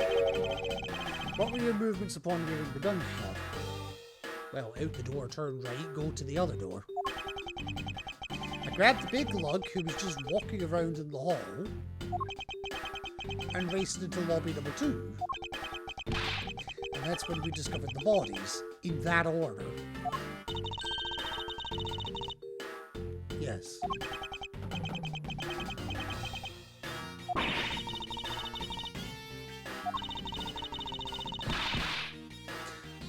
Yeah, little miss.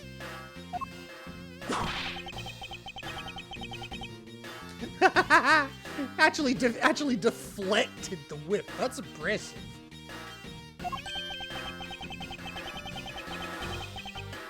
Get wrecked. Yeah, he would, probably.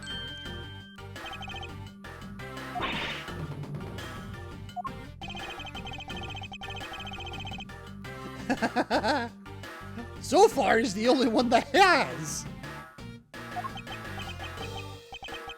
Are we about done? Yeah, pretty much.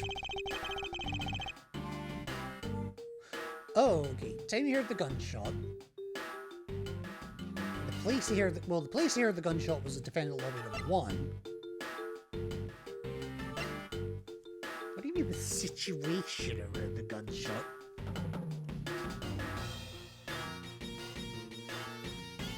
So we mentioned 30 minutes Oh god, my headset's falling off. So he mentioned 30 minutes before the gunshot went off. Yeah, what do you mean this? Okay, yeah, explain the situation.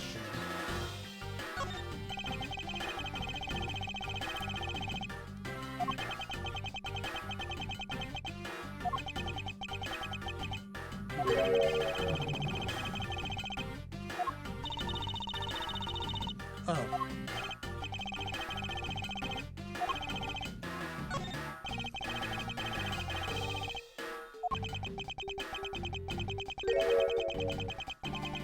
So when they ended the recess, the trial was about to start again, I think. He was supposed to make time for himself to transfer the evidence he was holding to us. But I got the sense he wasn't going to show for the handoff. So I figured I should go get him or he'd be late. And just as I thought that, bang, the sound of a gunshot hit my eardrums. Okay. So we heard the gunshot right before the trial was ready to start, so that's just before 4 o'clock then.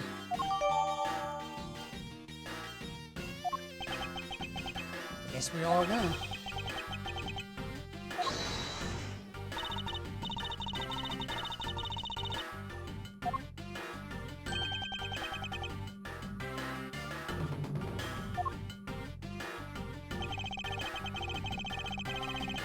Somewhat investigating.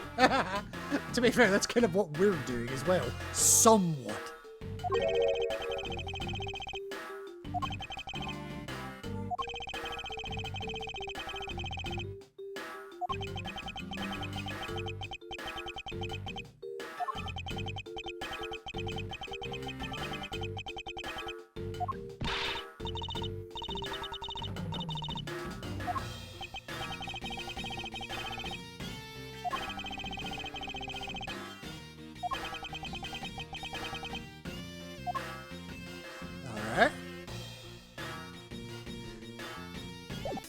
I guess we got more looking around to do here.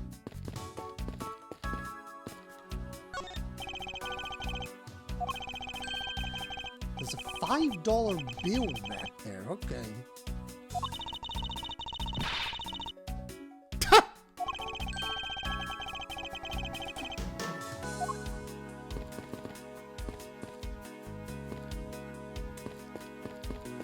Okay. Alright, let's see what we got to deal with. Oh, and I can go up and down here. Fair enough. Oh look, it's a big prick. And I don't mean in the bathroom.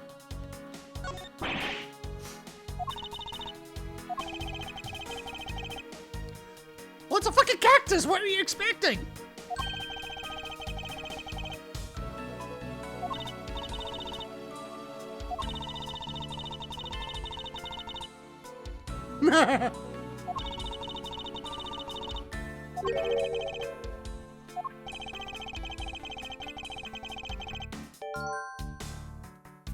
Really?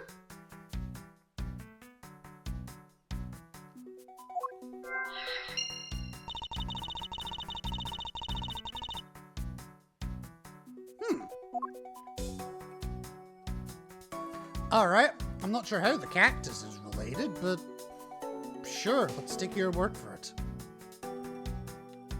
Now, the judge mentioned the men's room earlier.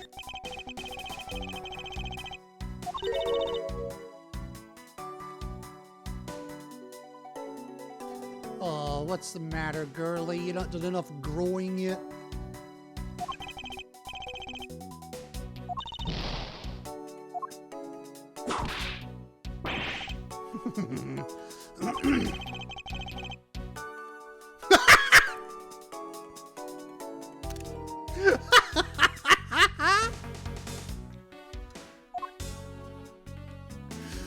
Oh god, right, okay. A pink colored piece of trash made of rubber.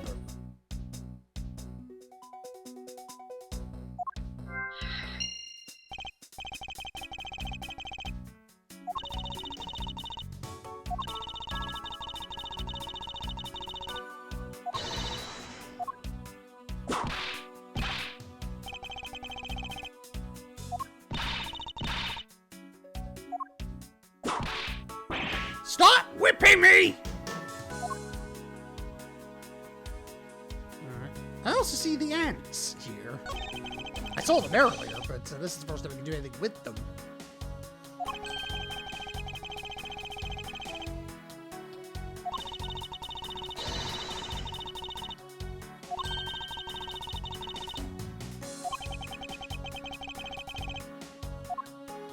Alright, is that all we're getting up here? I guess it is.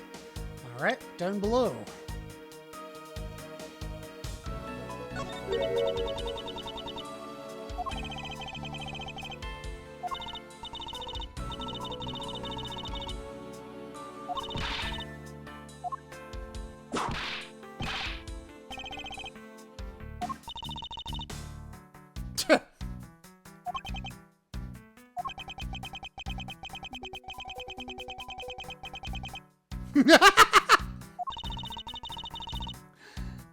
What are they eating?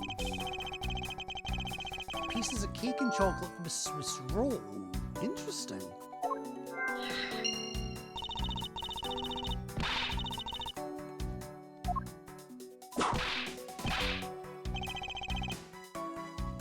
God.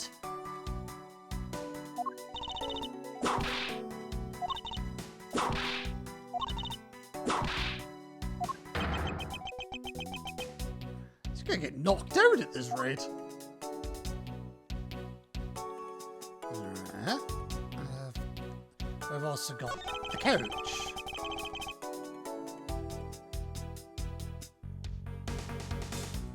There's a hole in the bench? Jesus.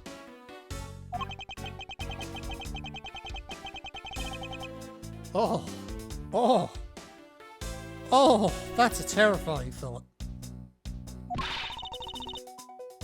Oh.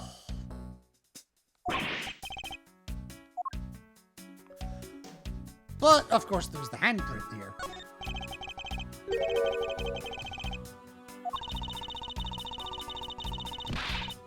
Hold it! Yeah, please calm down.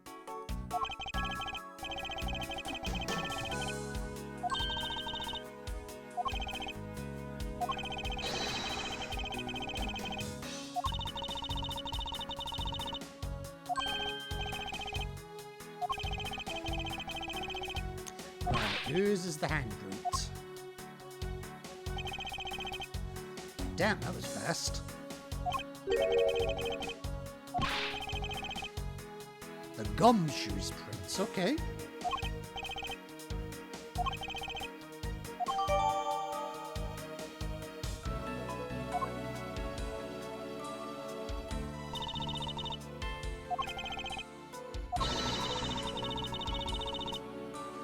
Yes.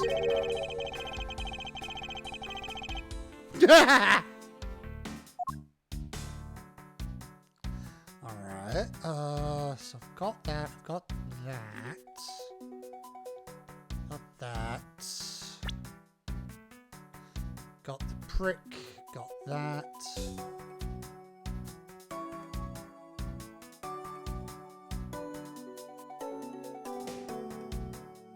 I think I got everything.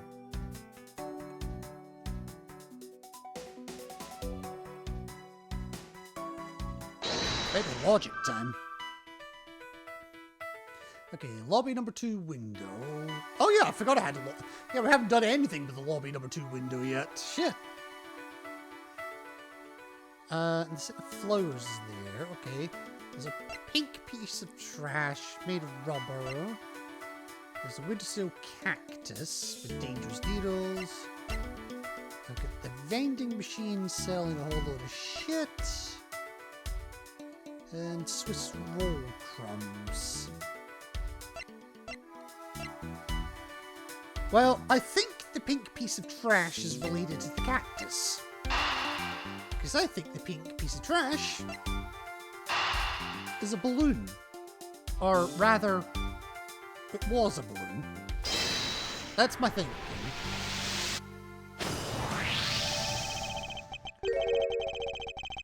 And I think Kay was carrying it.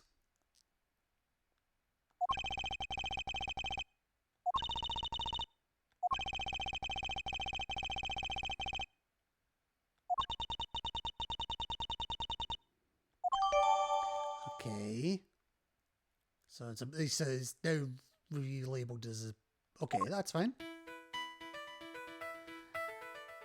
And then the vending machine and the Swiss roll go together, I'm fairly sure.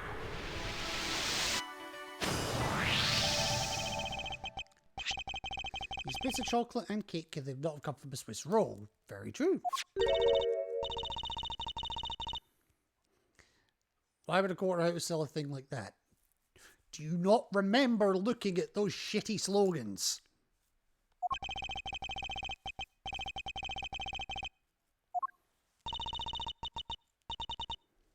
Mm-hmm.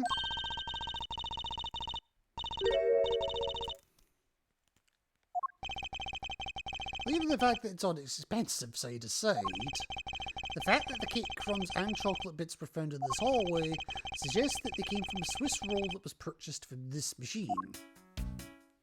Okay.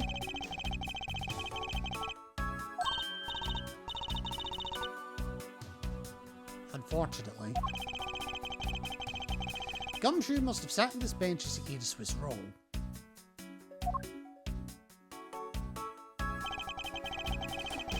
And as he ate, he dropped it on the floor, sullying the bench. At which point the ants got to it.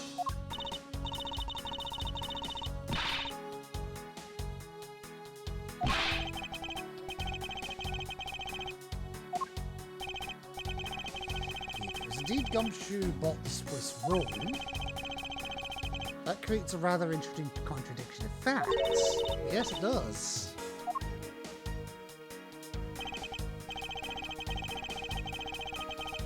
Yes. Because contradiction of facts.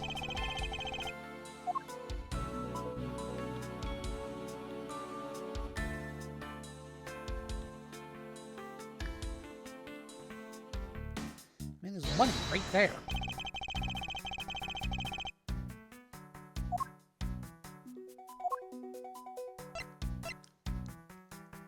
Literally had no money on him until he cashed this. Well, there you go.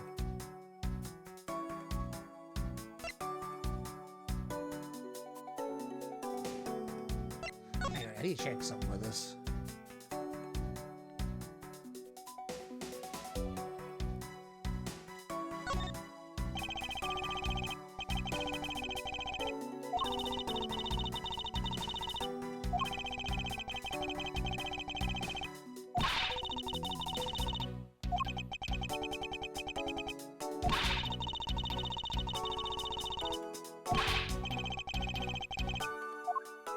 I was trying to see if it was open, but... okay, no, I think that's just the packet, actually.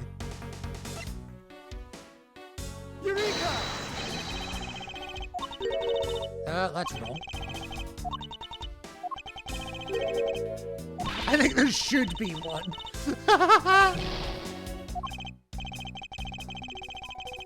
Or maybe it's the fact it's $6 rather than $5.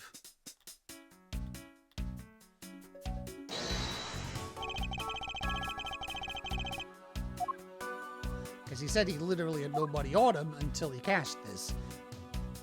So how did he afford the thing? Eureka! Yeah, right idea, wrong location.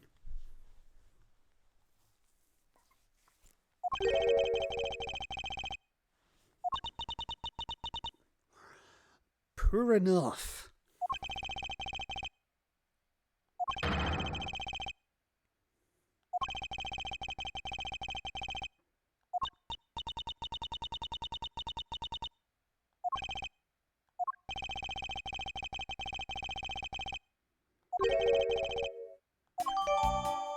Yes. $6. Yep. I was so close to a perfect investigation.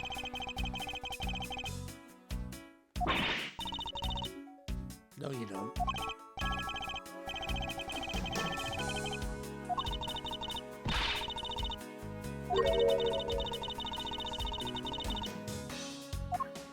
No, I don't think so.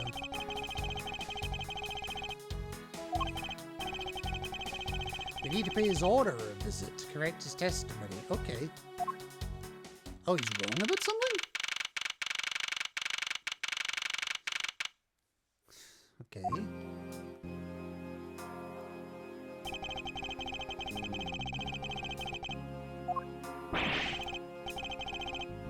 No!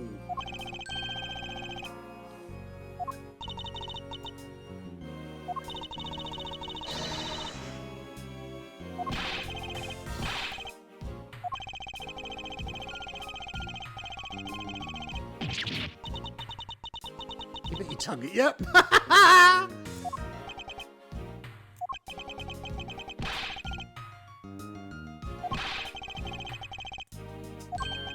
I'll do exactly that.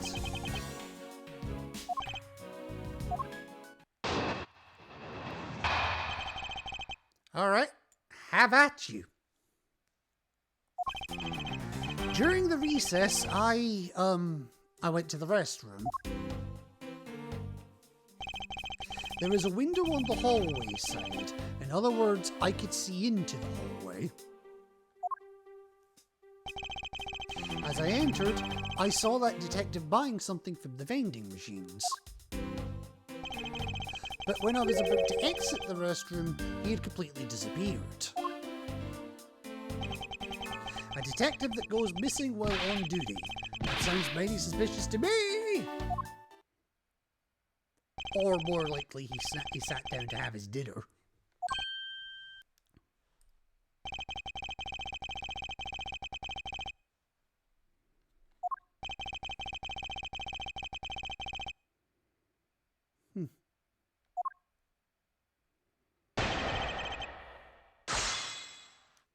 Alright, well, it's pretty simple.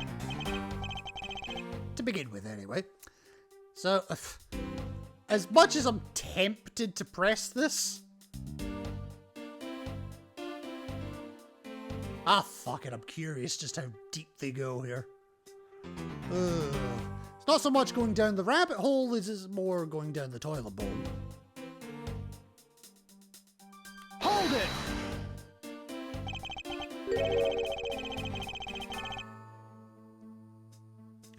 Why does one normally pay a visit to the restroom?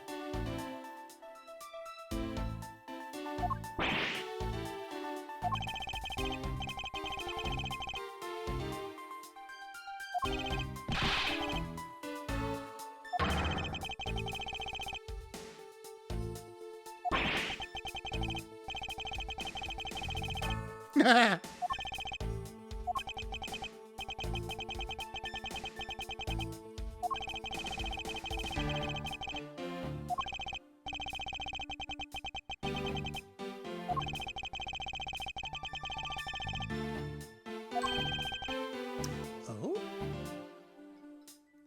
Oh, my alarm's gone off again. Shit.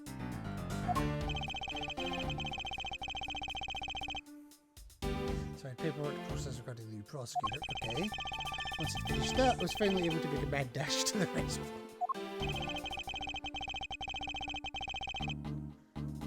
Okay.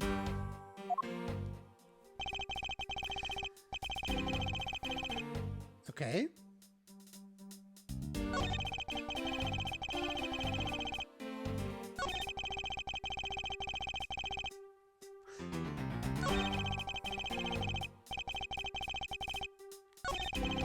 Well, the contradiction's that line. It's pretty damn simple what happened. He sat down. Objection!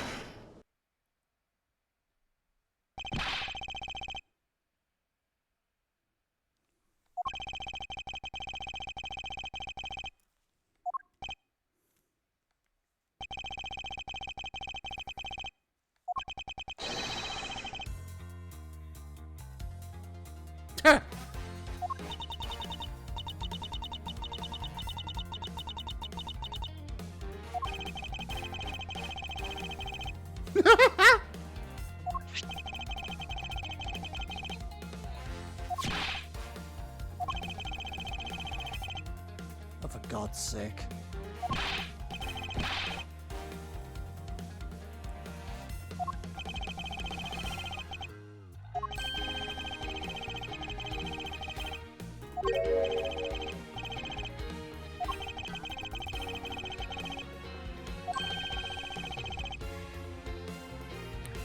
puzzle? I do, actually.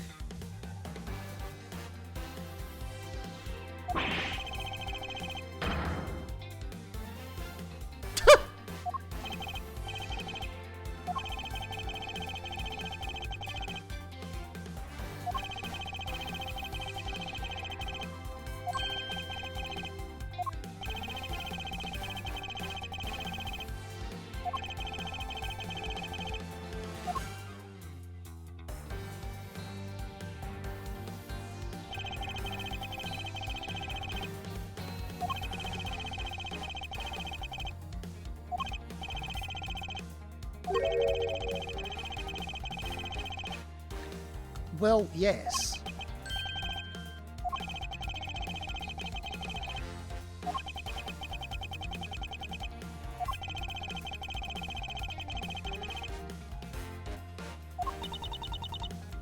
Huh. Yeah, I saw that coming.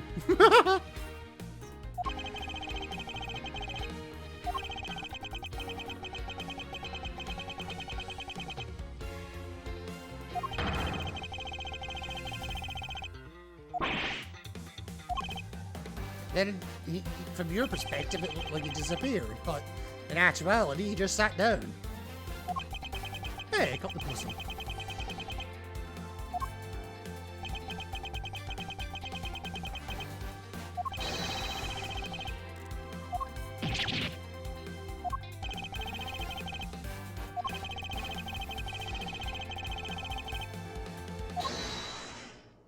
Not quite. I didn't really say it with that much enthusiasm. Yeah, you did. All I wanted to do was try saying it once.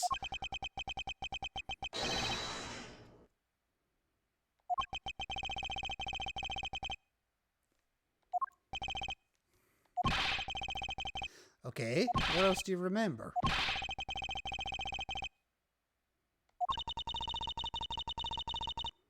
Yeah, pretty much.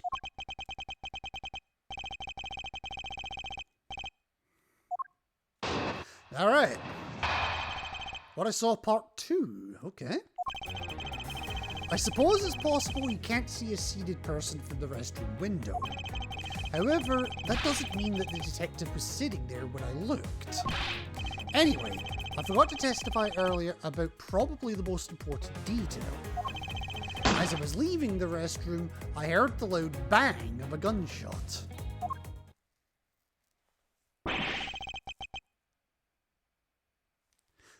Okay.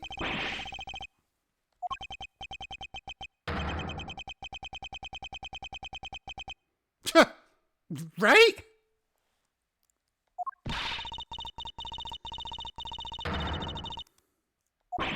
Wow, that's harsh. Accurate, but harsh.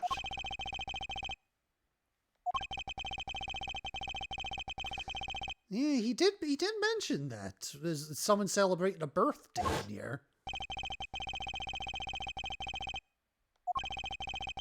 I could have sworn that I heard a popper going off. Come to think of it, the other day with my grandson, yeah. Yeah, but when did he look into the hallway?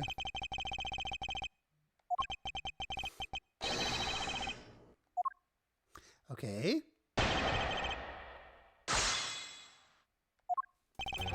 Holy shit, how the fuck is it midnight already? I suppose it's possible you can't see a seated person from the restroom window. However, that doesn't mean the detective was sitting there when I looked. Okay. Anyway, I forgot to testify. Okay.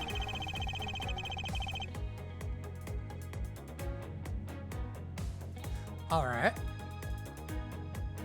So you heard the bang as you were leaving the restroom.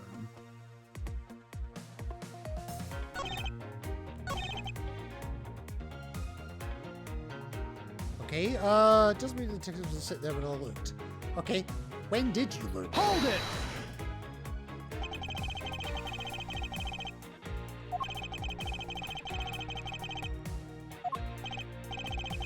After a call for a recess, I handled the change of prosecutor paperwork.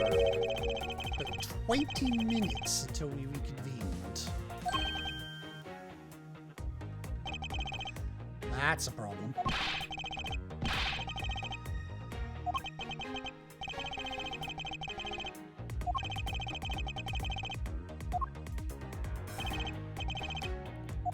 I do insist. I looked into that hallway about 20 minutes before we were to reconvene.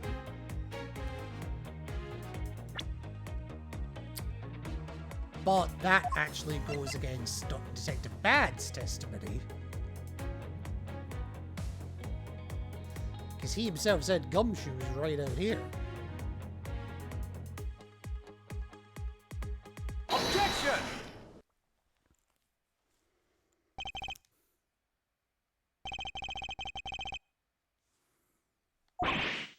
Excuse me?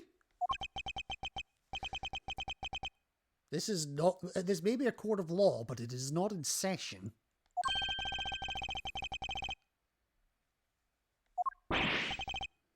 Yes, you have. Deal with it.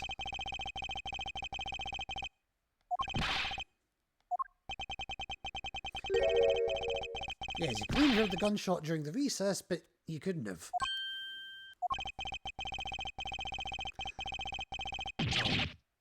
Would you stop biting your tongue? Oh, wow. Okay, yep. Congratulations. You broke your getting whipped by Francisca Cherry.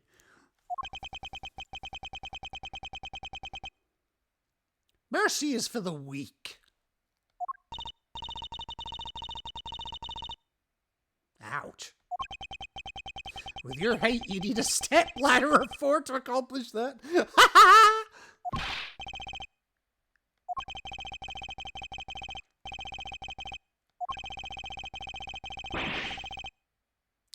Okay, you heard the sound of a gunshot, okay? But you didn't. According to him, he heard the gunshot right before the trial was about to start again, so not 20 minutes before.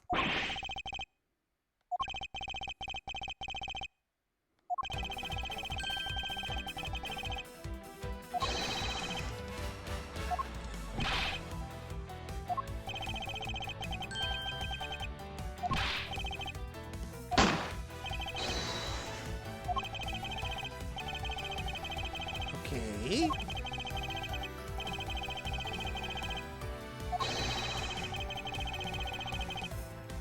You didn't hear a gunshot.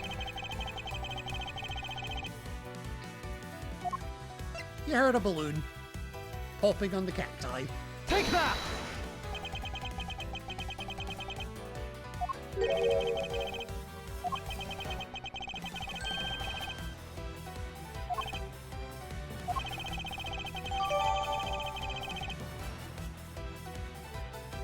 No, because we already have it.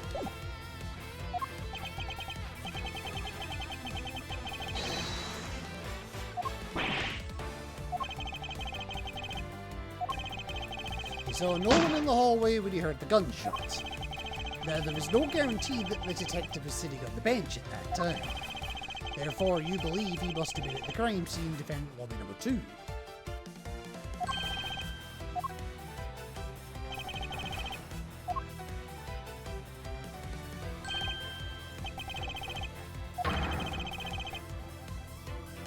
Do you think that the gunshot you heard was produced by a real gun? No.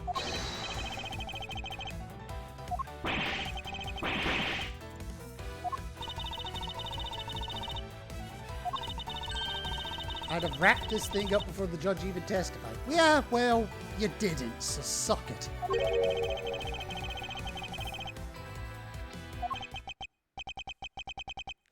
Alright. I did think that the sound was a bit off from a real gunshot sound. But who could have guessed that someone would pop a balloon in a place like this? I don't think... Well, they didn't do it deliberately. Although why a balloon was in here in the first place is anyone's guess.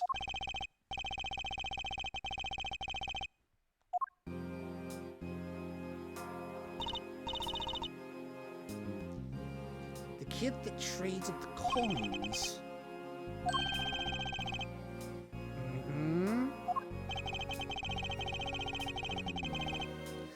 If it makes you feel any better, you didn't lie once in your testimony. Yeah, you just didn't have all the facts.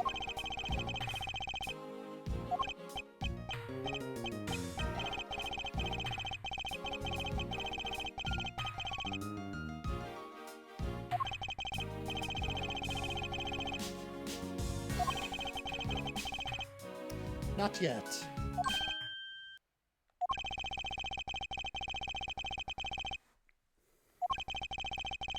I request your permission to further question Detective Gumshoe. Yes, I figured we weren't done with him yet. No, if anything, we've done the opposite.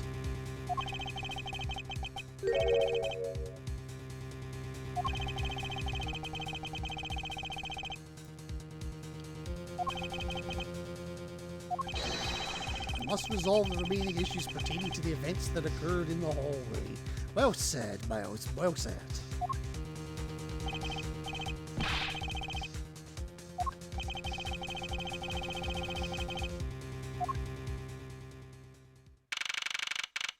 Okay. Here he is. In a manner of speaking.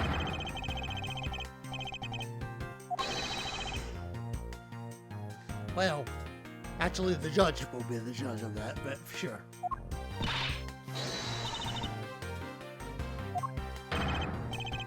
I was about to say, yes!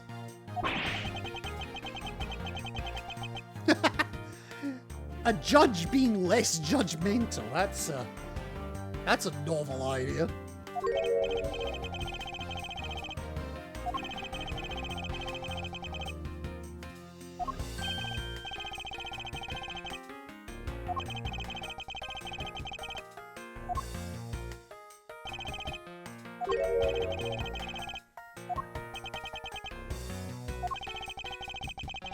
Okay, testify as to your actions while you were on guard duty.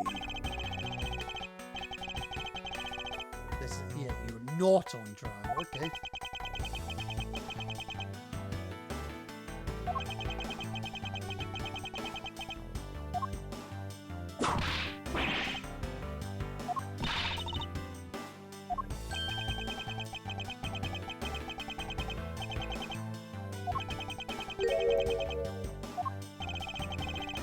Thinking back at the state of the crime scene and the judge's testimony, it's obvious that the Detective Gumshoe's lying. And if they can't break his lie, we might never get a break in the case.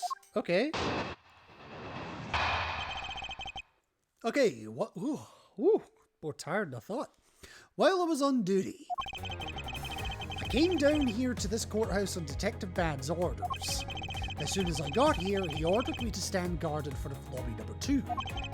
From that time on, until I heard the gunshot, I was in that hallway the whole time. In my honor as a detective, I swear it wasn't me, pal.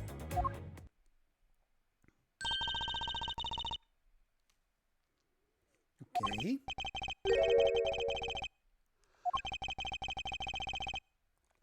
Time to break him.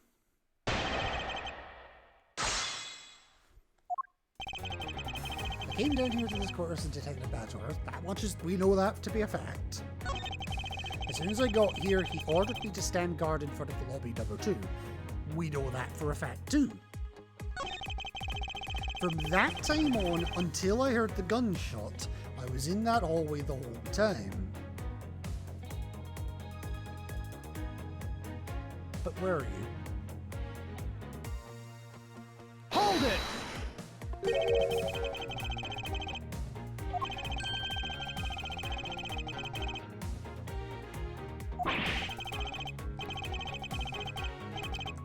Other than that.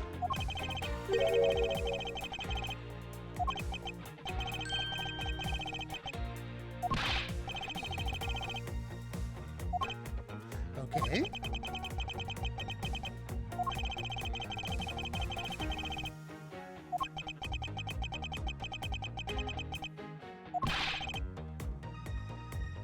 Spidops? What the fuck is that? Well, apparently I have one. the hell I caught it, but...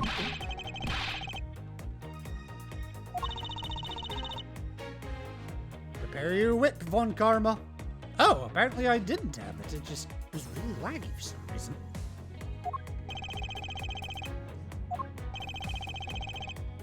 Nobody believes him.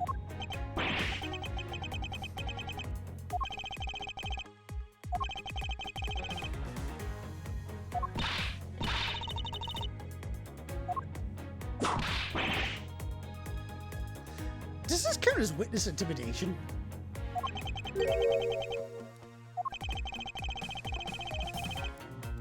Yeah, probably should. Until I heard the gunshot, I didn't take a single step away from the lobby number 2 door. Except you did. You did. Because you bought a Swiss roll. Objection!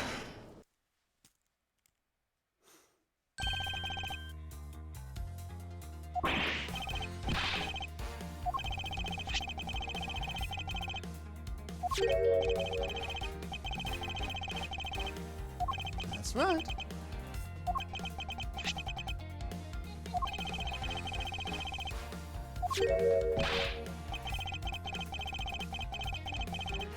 Yes, well, it was.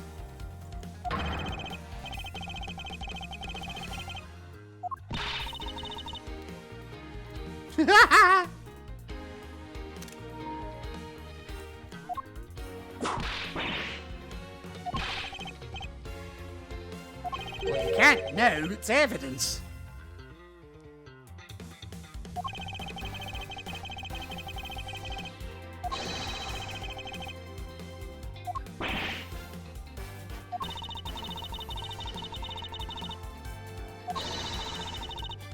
Exactly.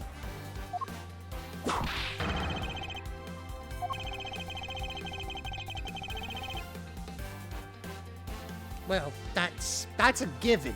A whip is effectively a weapon. Sticks and stones may break my bones, but whips will fucking terrify you.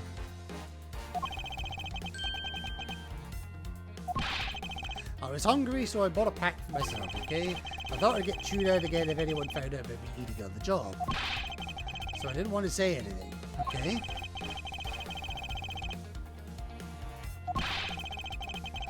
Clearly saw you bring a pack of Swiss rolls from the vending machine.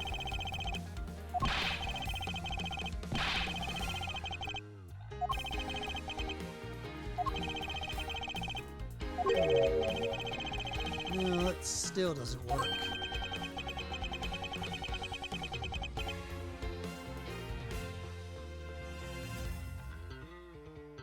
Okay.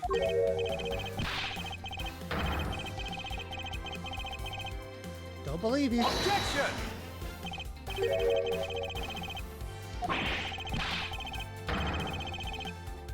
Yes, there is.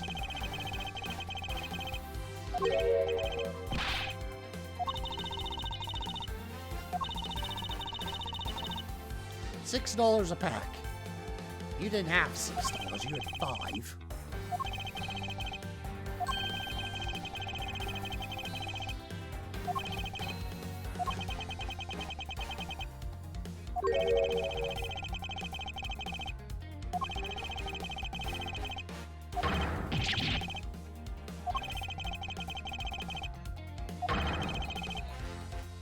No, I disagree. Yep.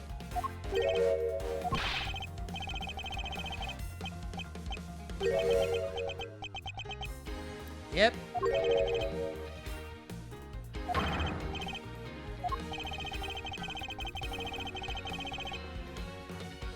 It's literally the Swiss roll again. Take that!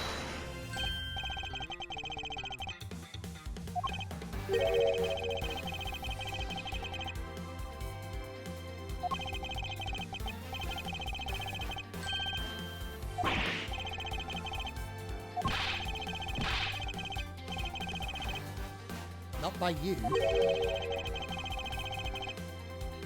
Ha!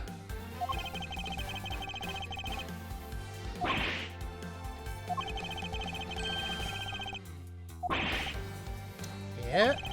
That's where cake even.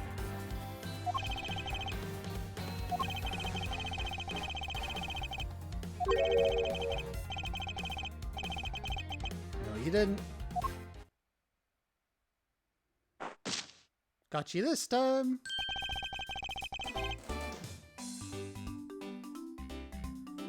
What is that action?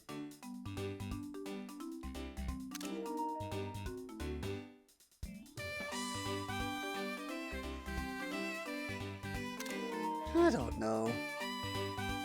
I'm taking a few here just to see if I can get different angles.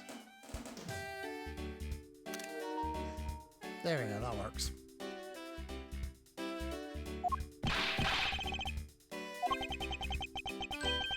Yes, you do know each other, yep.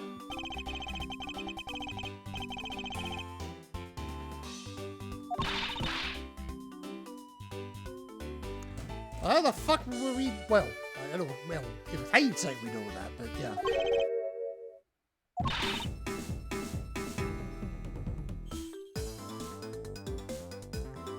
Yeah, we knew that, obviously. And there's my favorite music.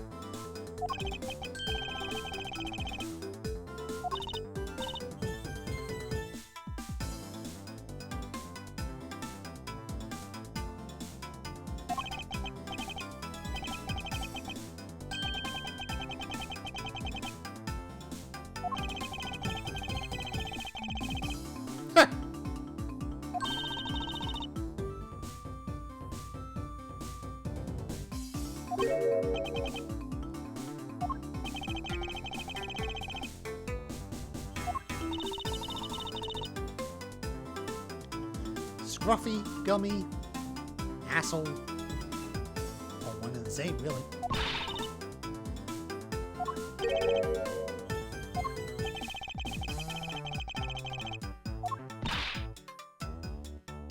God damn, she's fierce.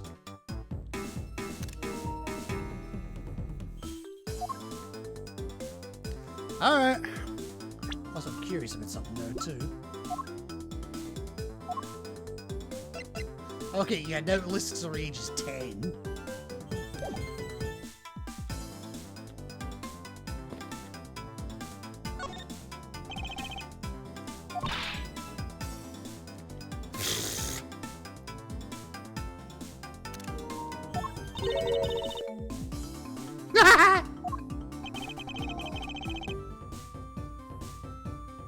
What? Why not? Something went wrong. No shit, something went wrong. Weird. Wonder if I should feed her something. Choke on your balloon, bitch! Nah, have a Swiss roll. Take that!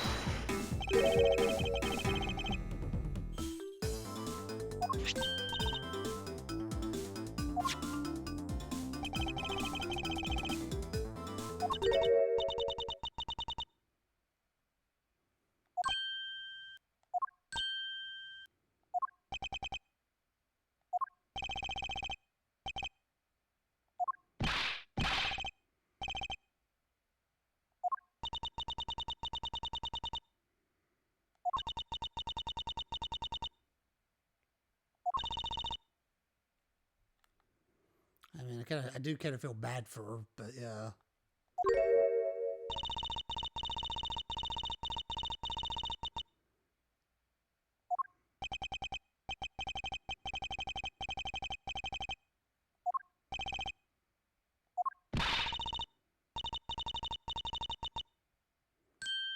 Yeah, you are.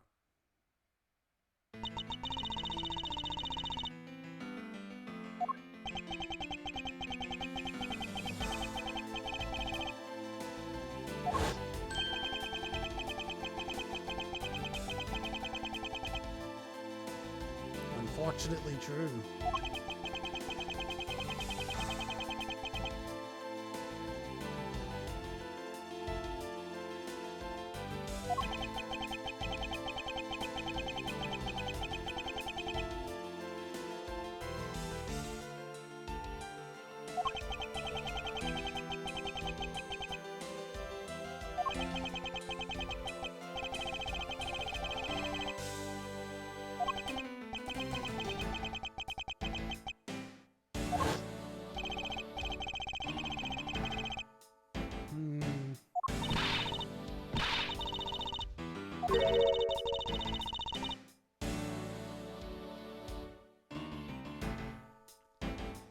I don't see you doing anything about it.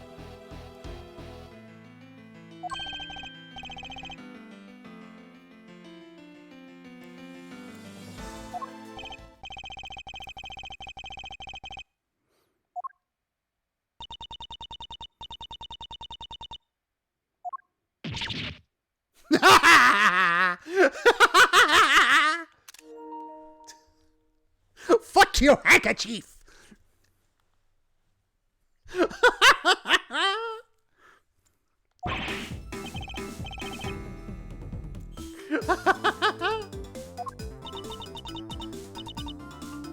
I bet you do.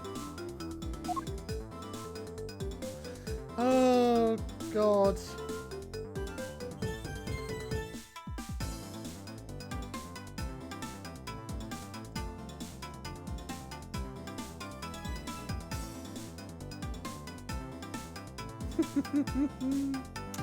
Alright. Oh, no, I don't want to talk to Gumshoe. Never talk to Gumshoe.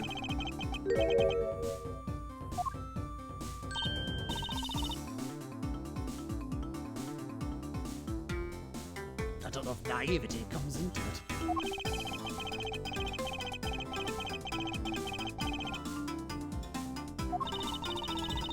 Promise Daddy I'd never cry for the strangers.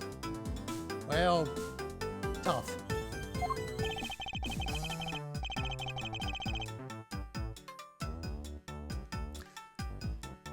Okay.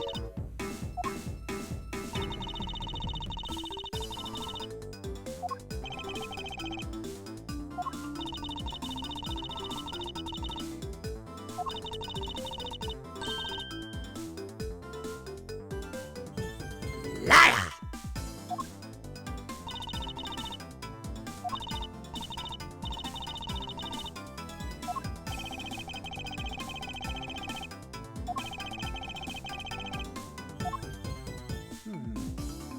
Okay.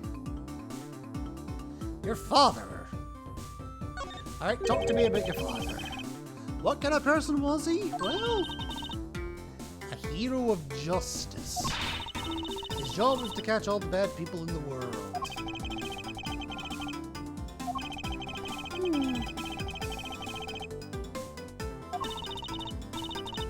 Whenever I came to the courthouse, Daddy would buy me my absolute favorite treat, Swiss rolls.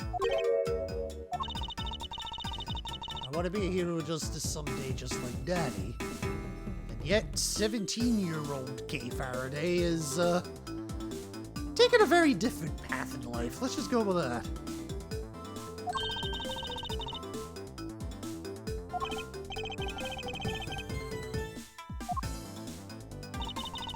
Been working hard to keep all the promises Daddy and I made together.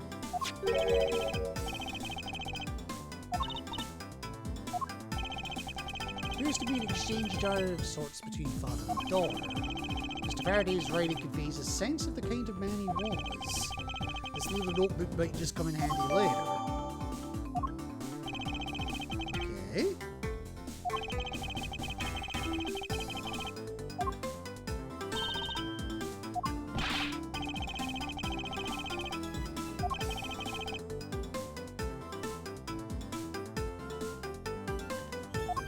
I suppose it does.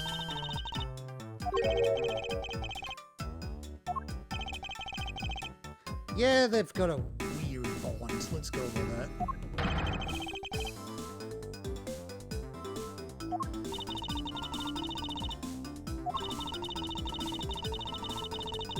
Tuh.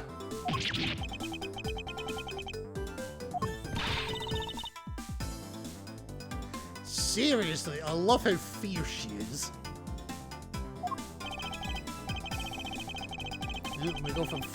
We go from fierce to fluffy. Or, well, flaffy, anyway. I don't have a flaffy, really? Wow. Okay, yeah, no shit.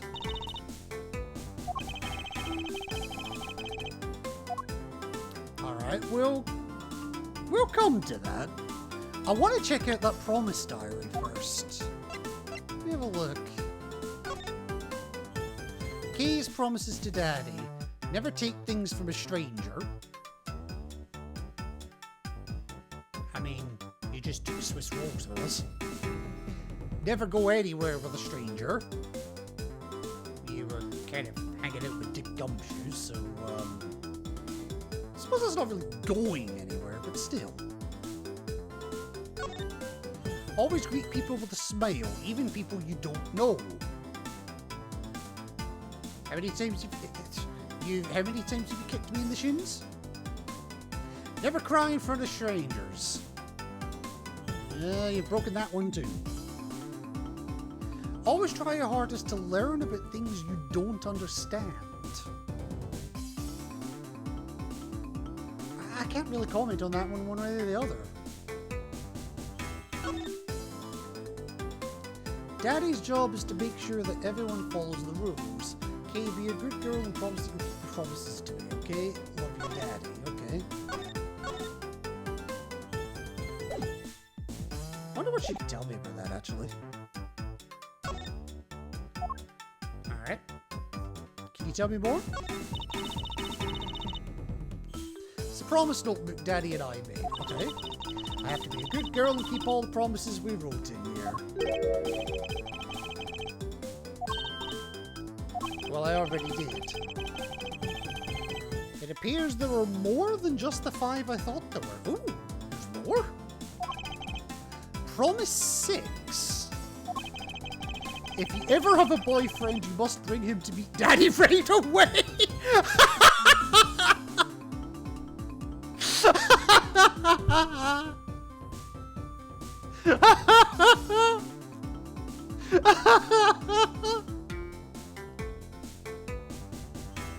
Oh God!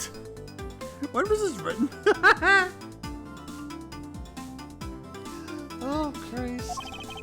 Promise number 7. Even when you have a boyfriend, never forget that I love you the most. Aww. I wasn't ready for those two.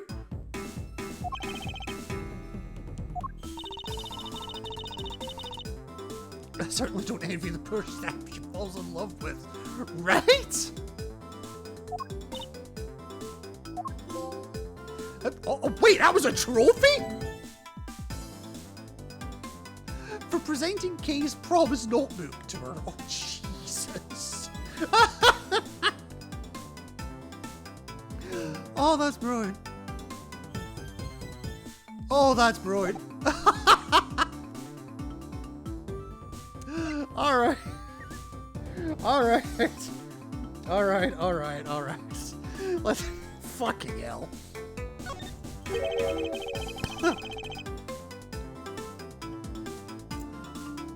You know, that does make me wonder if 17-year-old Kay has a girlfriend. Does he have a girlfriend? Or a boyfriend? Although there's a point as well. If Kay turns out to be a lesbian and she gets a girlfriend, does that mean she doesn't have to take him to Daddy's grave?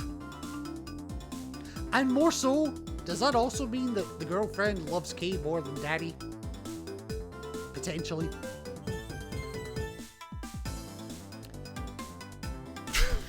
This game makes you think all the weird shit.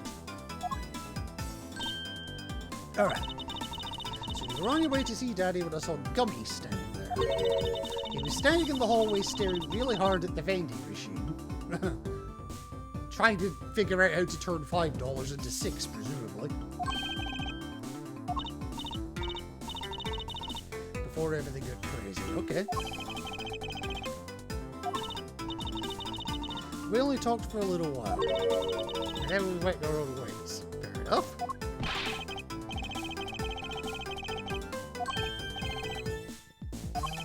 Which means we're now confronting Kay was in the hallway during the recess. Yep.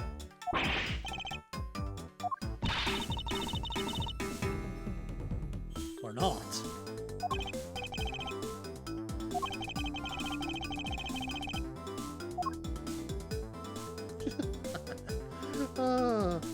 Oh wow, I can get more central version as well. That works. Alright.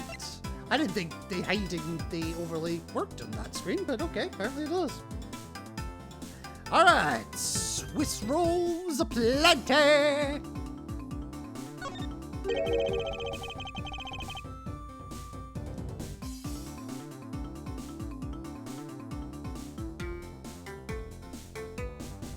What the fuck did I just read?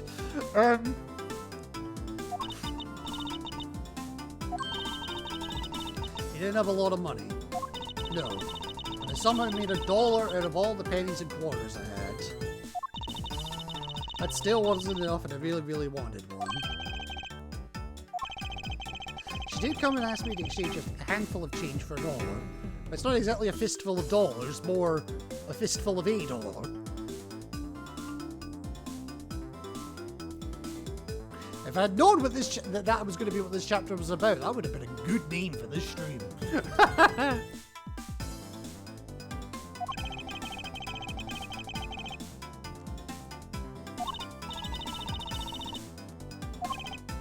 Alright. Even with that $1, you still didn't have enough. Nope.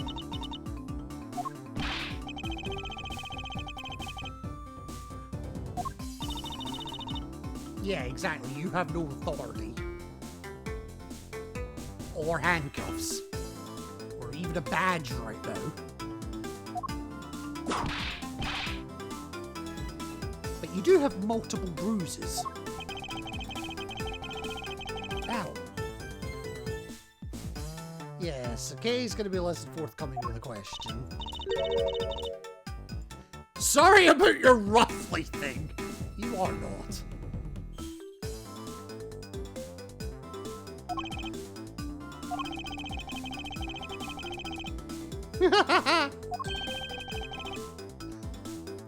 Because what self-respecting man doesn't have a replacement cravat?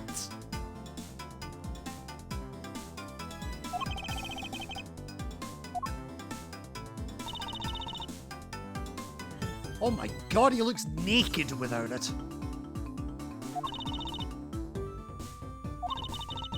Never take things from a stranger. You took a fucking $1 off me earlier. You took a Swiss roll off me earlier.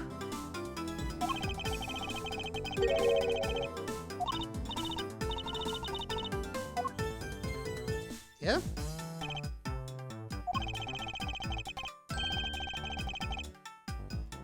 I'm not giving this to you, I'm merely allowing you to borrow it. You take it home, wash it nice and clean, and then give it back to me next time we meet. And that took 7 years, wow.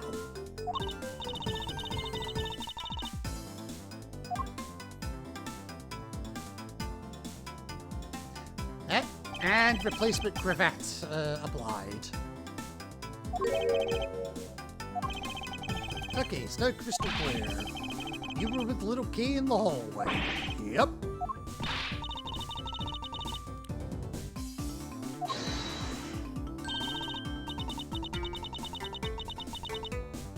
There it is. Still haven't offered an explanation for why that man would lie to us.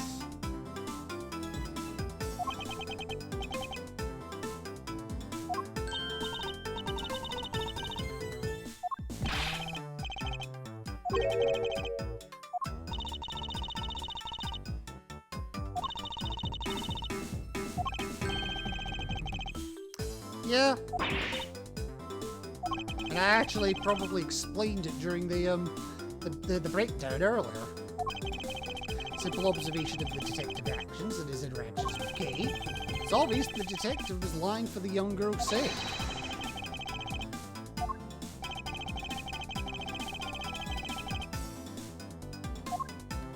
It's a raw notebook.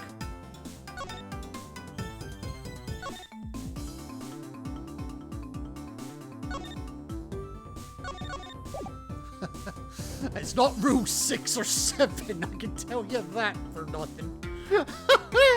Take that!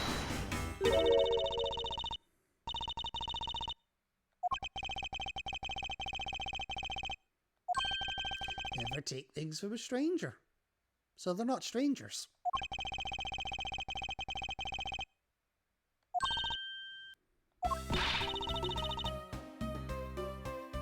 But a foolishly foolish fool's fool of a foolish reason for a fool.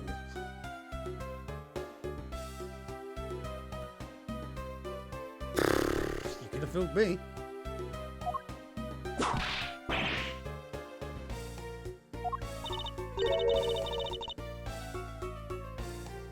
Yeah. Yeah, we did.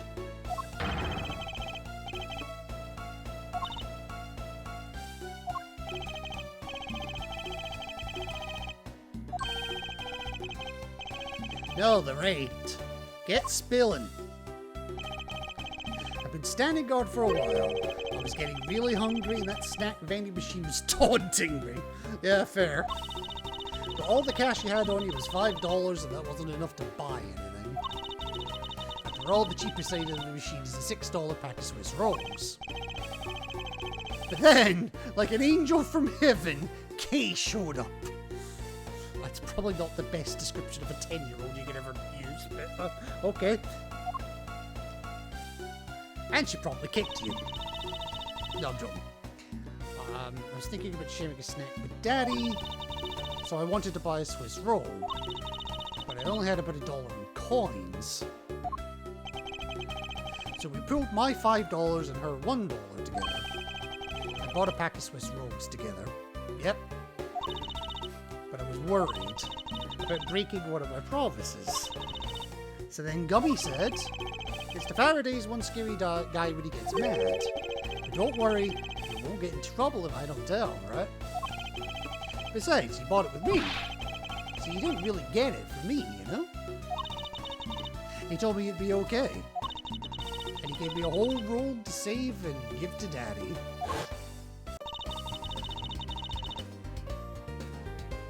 Yeah, but Scruffy's all heart.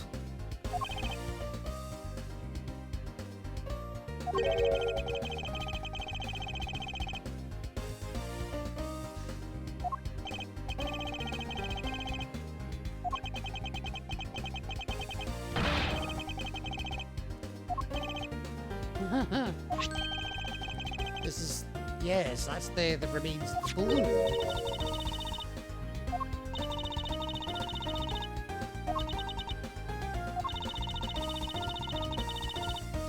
To be fair, she wouldn't have been able to reach it.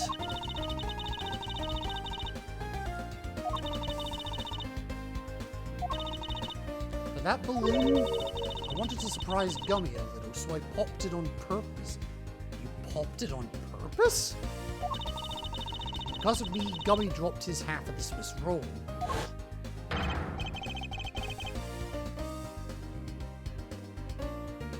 You're an asshole, Kay!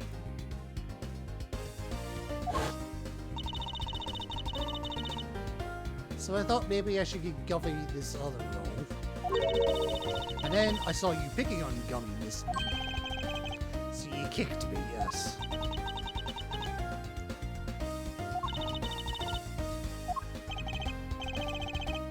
Perfectly unharmed. You can't really kick me that hard, not compared to her whip. But about the Swiss roll, would it be alright with you if I held on to it until Detective Gumshoe is cleared of all charges and free to go? I promise I won't eat it myself.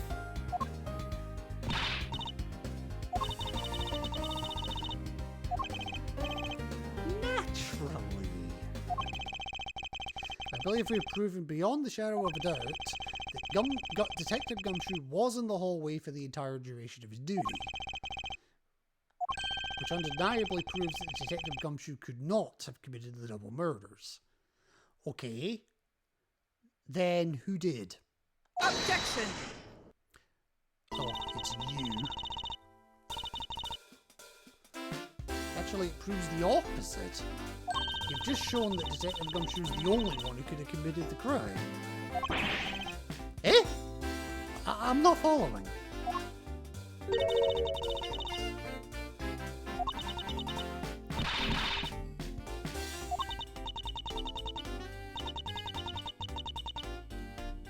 Yeah, you are.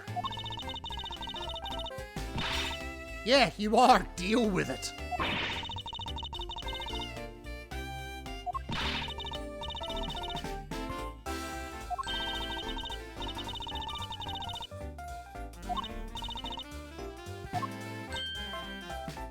Ha! Good luck.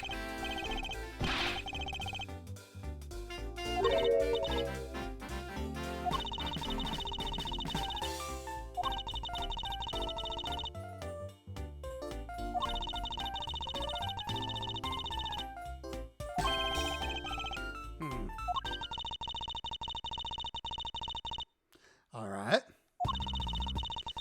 You were in front of the door to lobby number 2 the entire time, correct?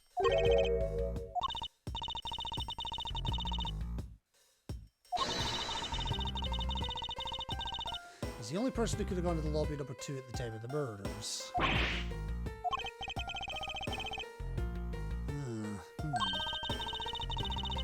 I've already put in the necessary paperwork for his portable arrest.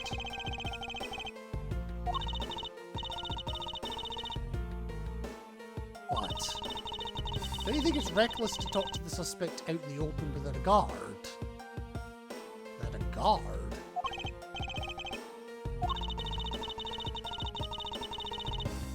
Okay.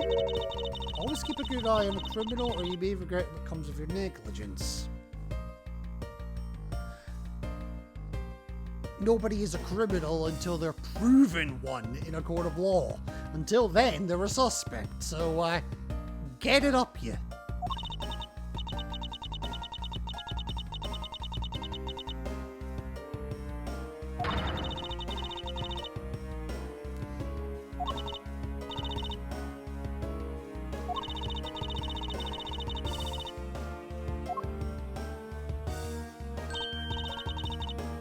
Not quite.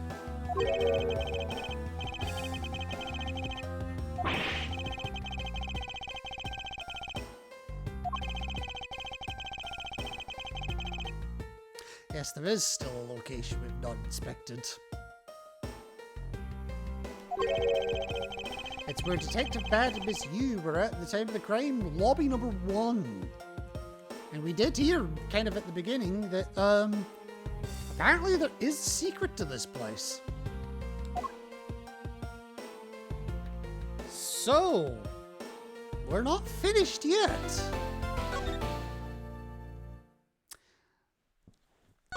Alright, let's go. Okay, the latter, the truth behind the KG8 incident. How long...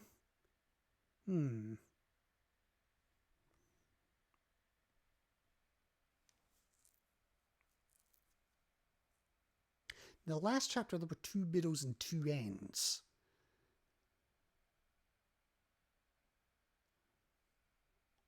So, I think in this case, I'm actually going to, I think I'm going to call it here, because we have been going for nearly 5 hours at this point, and I get the feeling that we're nowhere near done. Like, nowhere near done. So, let me not hit the stop stream button.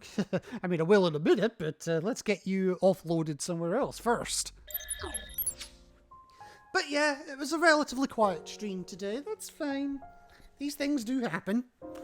Although I am slightly upset that there was one person I explicitly told I was live and they didn't bother showing up. That, I won't lie, that one did hurt a little bit.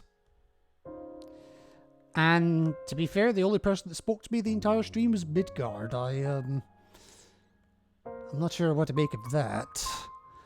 But in any case, let me see who we are raiding today.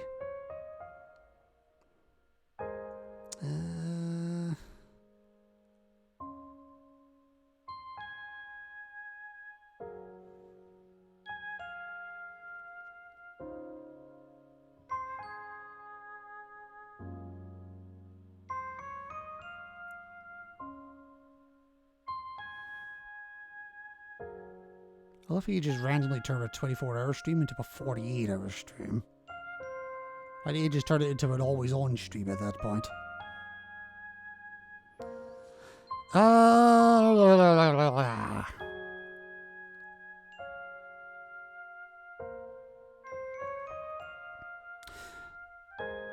Let me see. I might just send you Queen's Way if she's awake.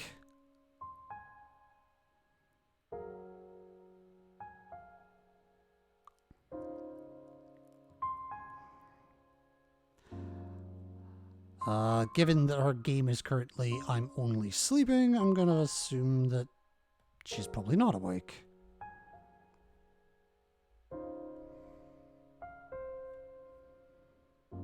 Alright. Alright, I'll find someone else then.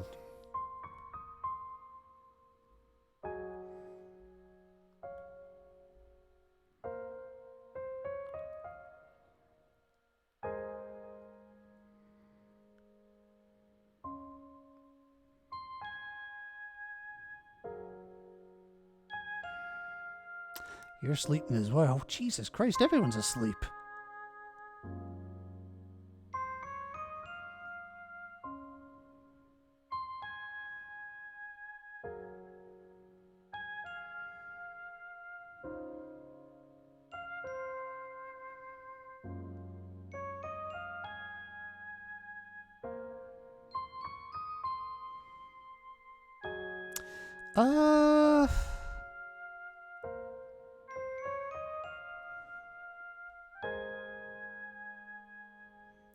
You know what? Let's send you out over to Wabitobashi.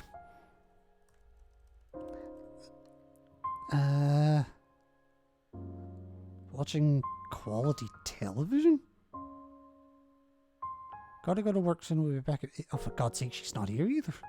I get called into... Oh, wait, what? What did that say? I get called into work, so I'll be gone for a few... Oh, for fuck's sake! Why is everybody live, but nobody here? Screw it, you're going Kisa's way. At least I know she's here.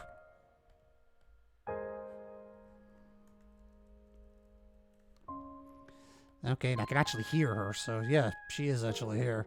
Right. Anyway, get your butt on over to Kisarin Moon. Doing a little bit of anything and everything. Remember, folks, stay safe, stay hydrated, and yeah. Remember, folks. I got nothing. I got nothing. I'm too wrapped up on Promise 6 and 7.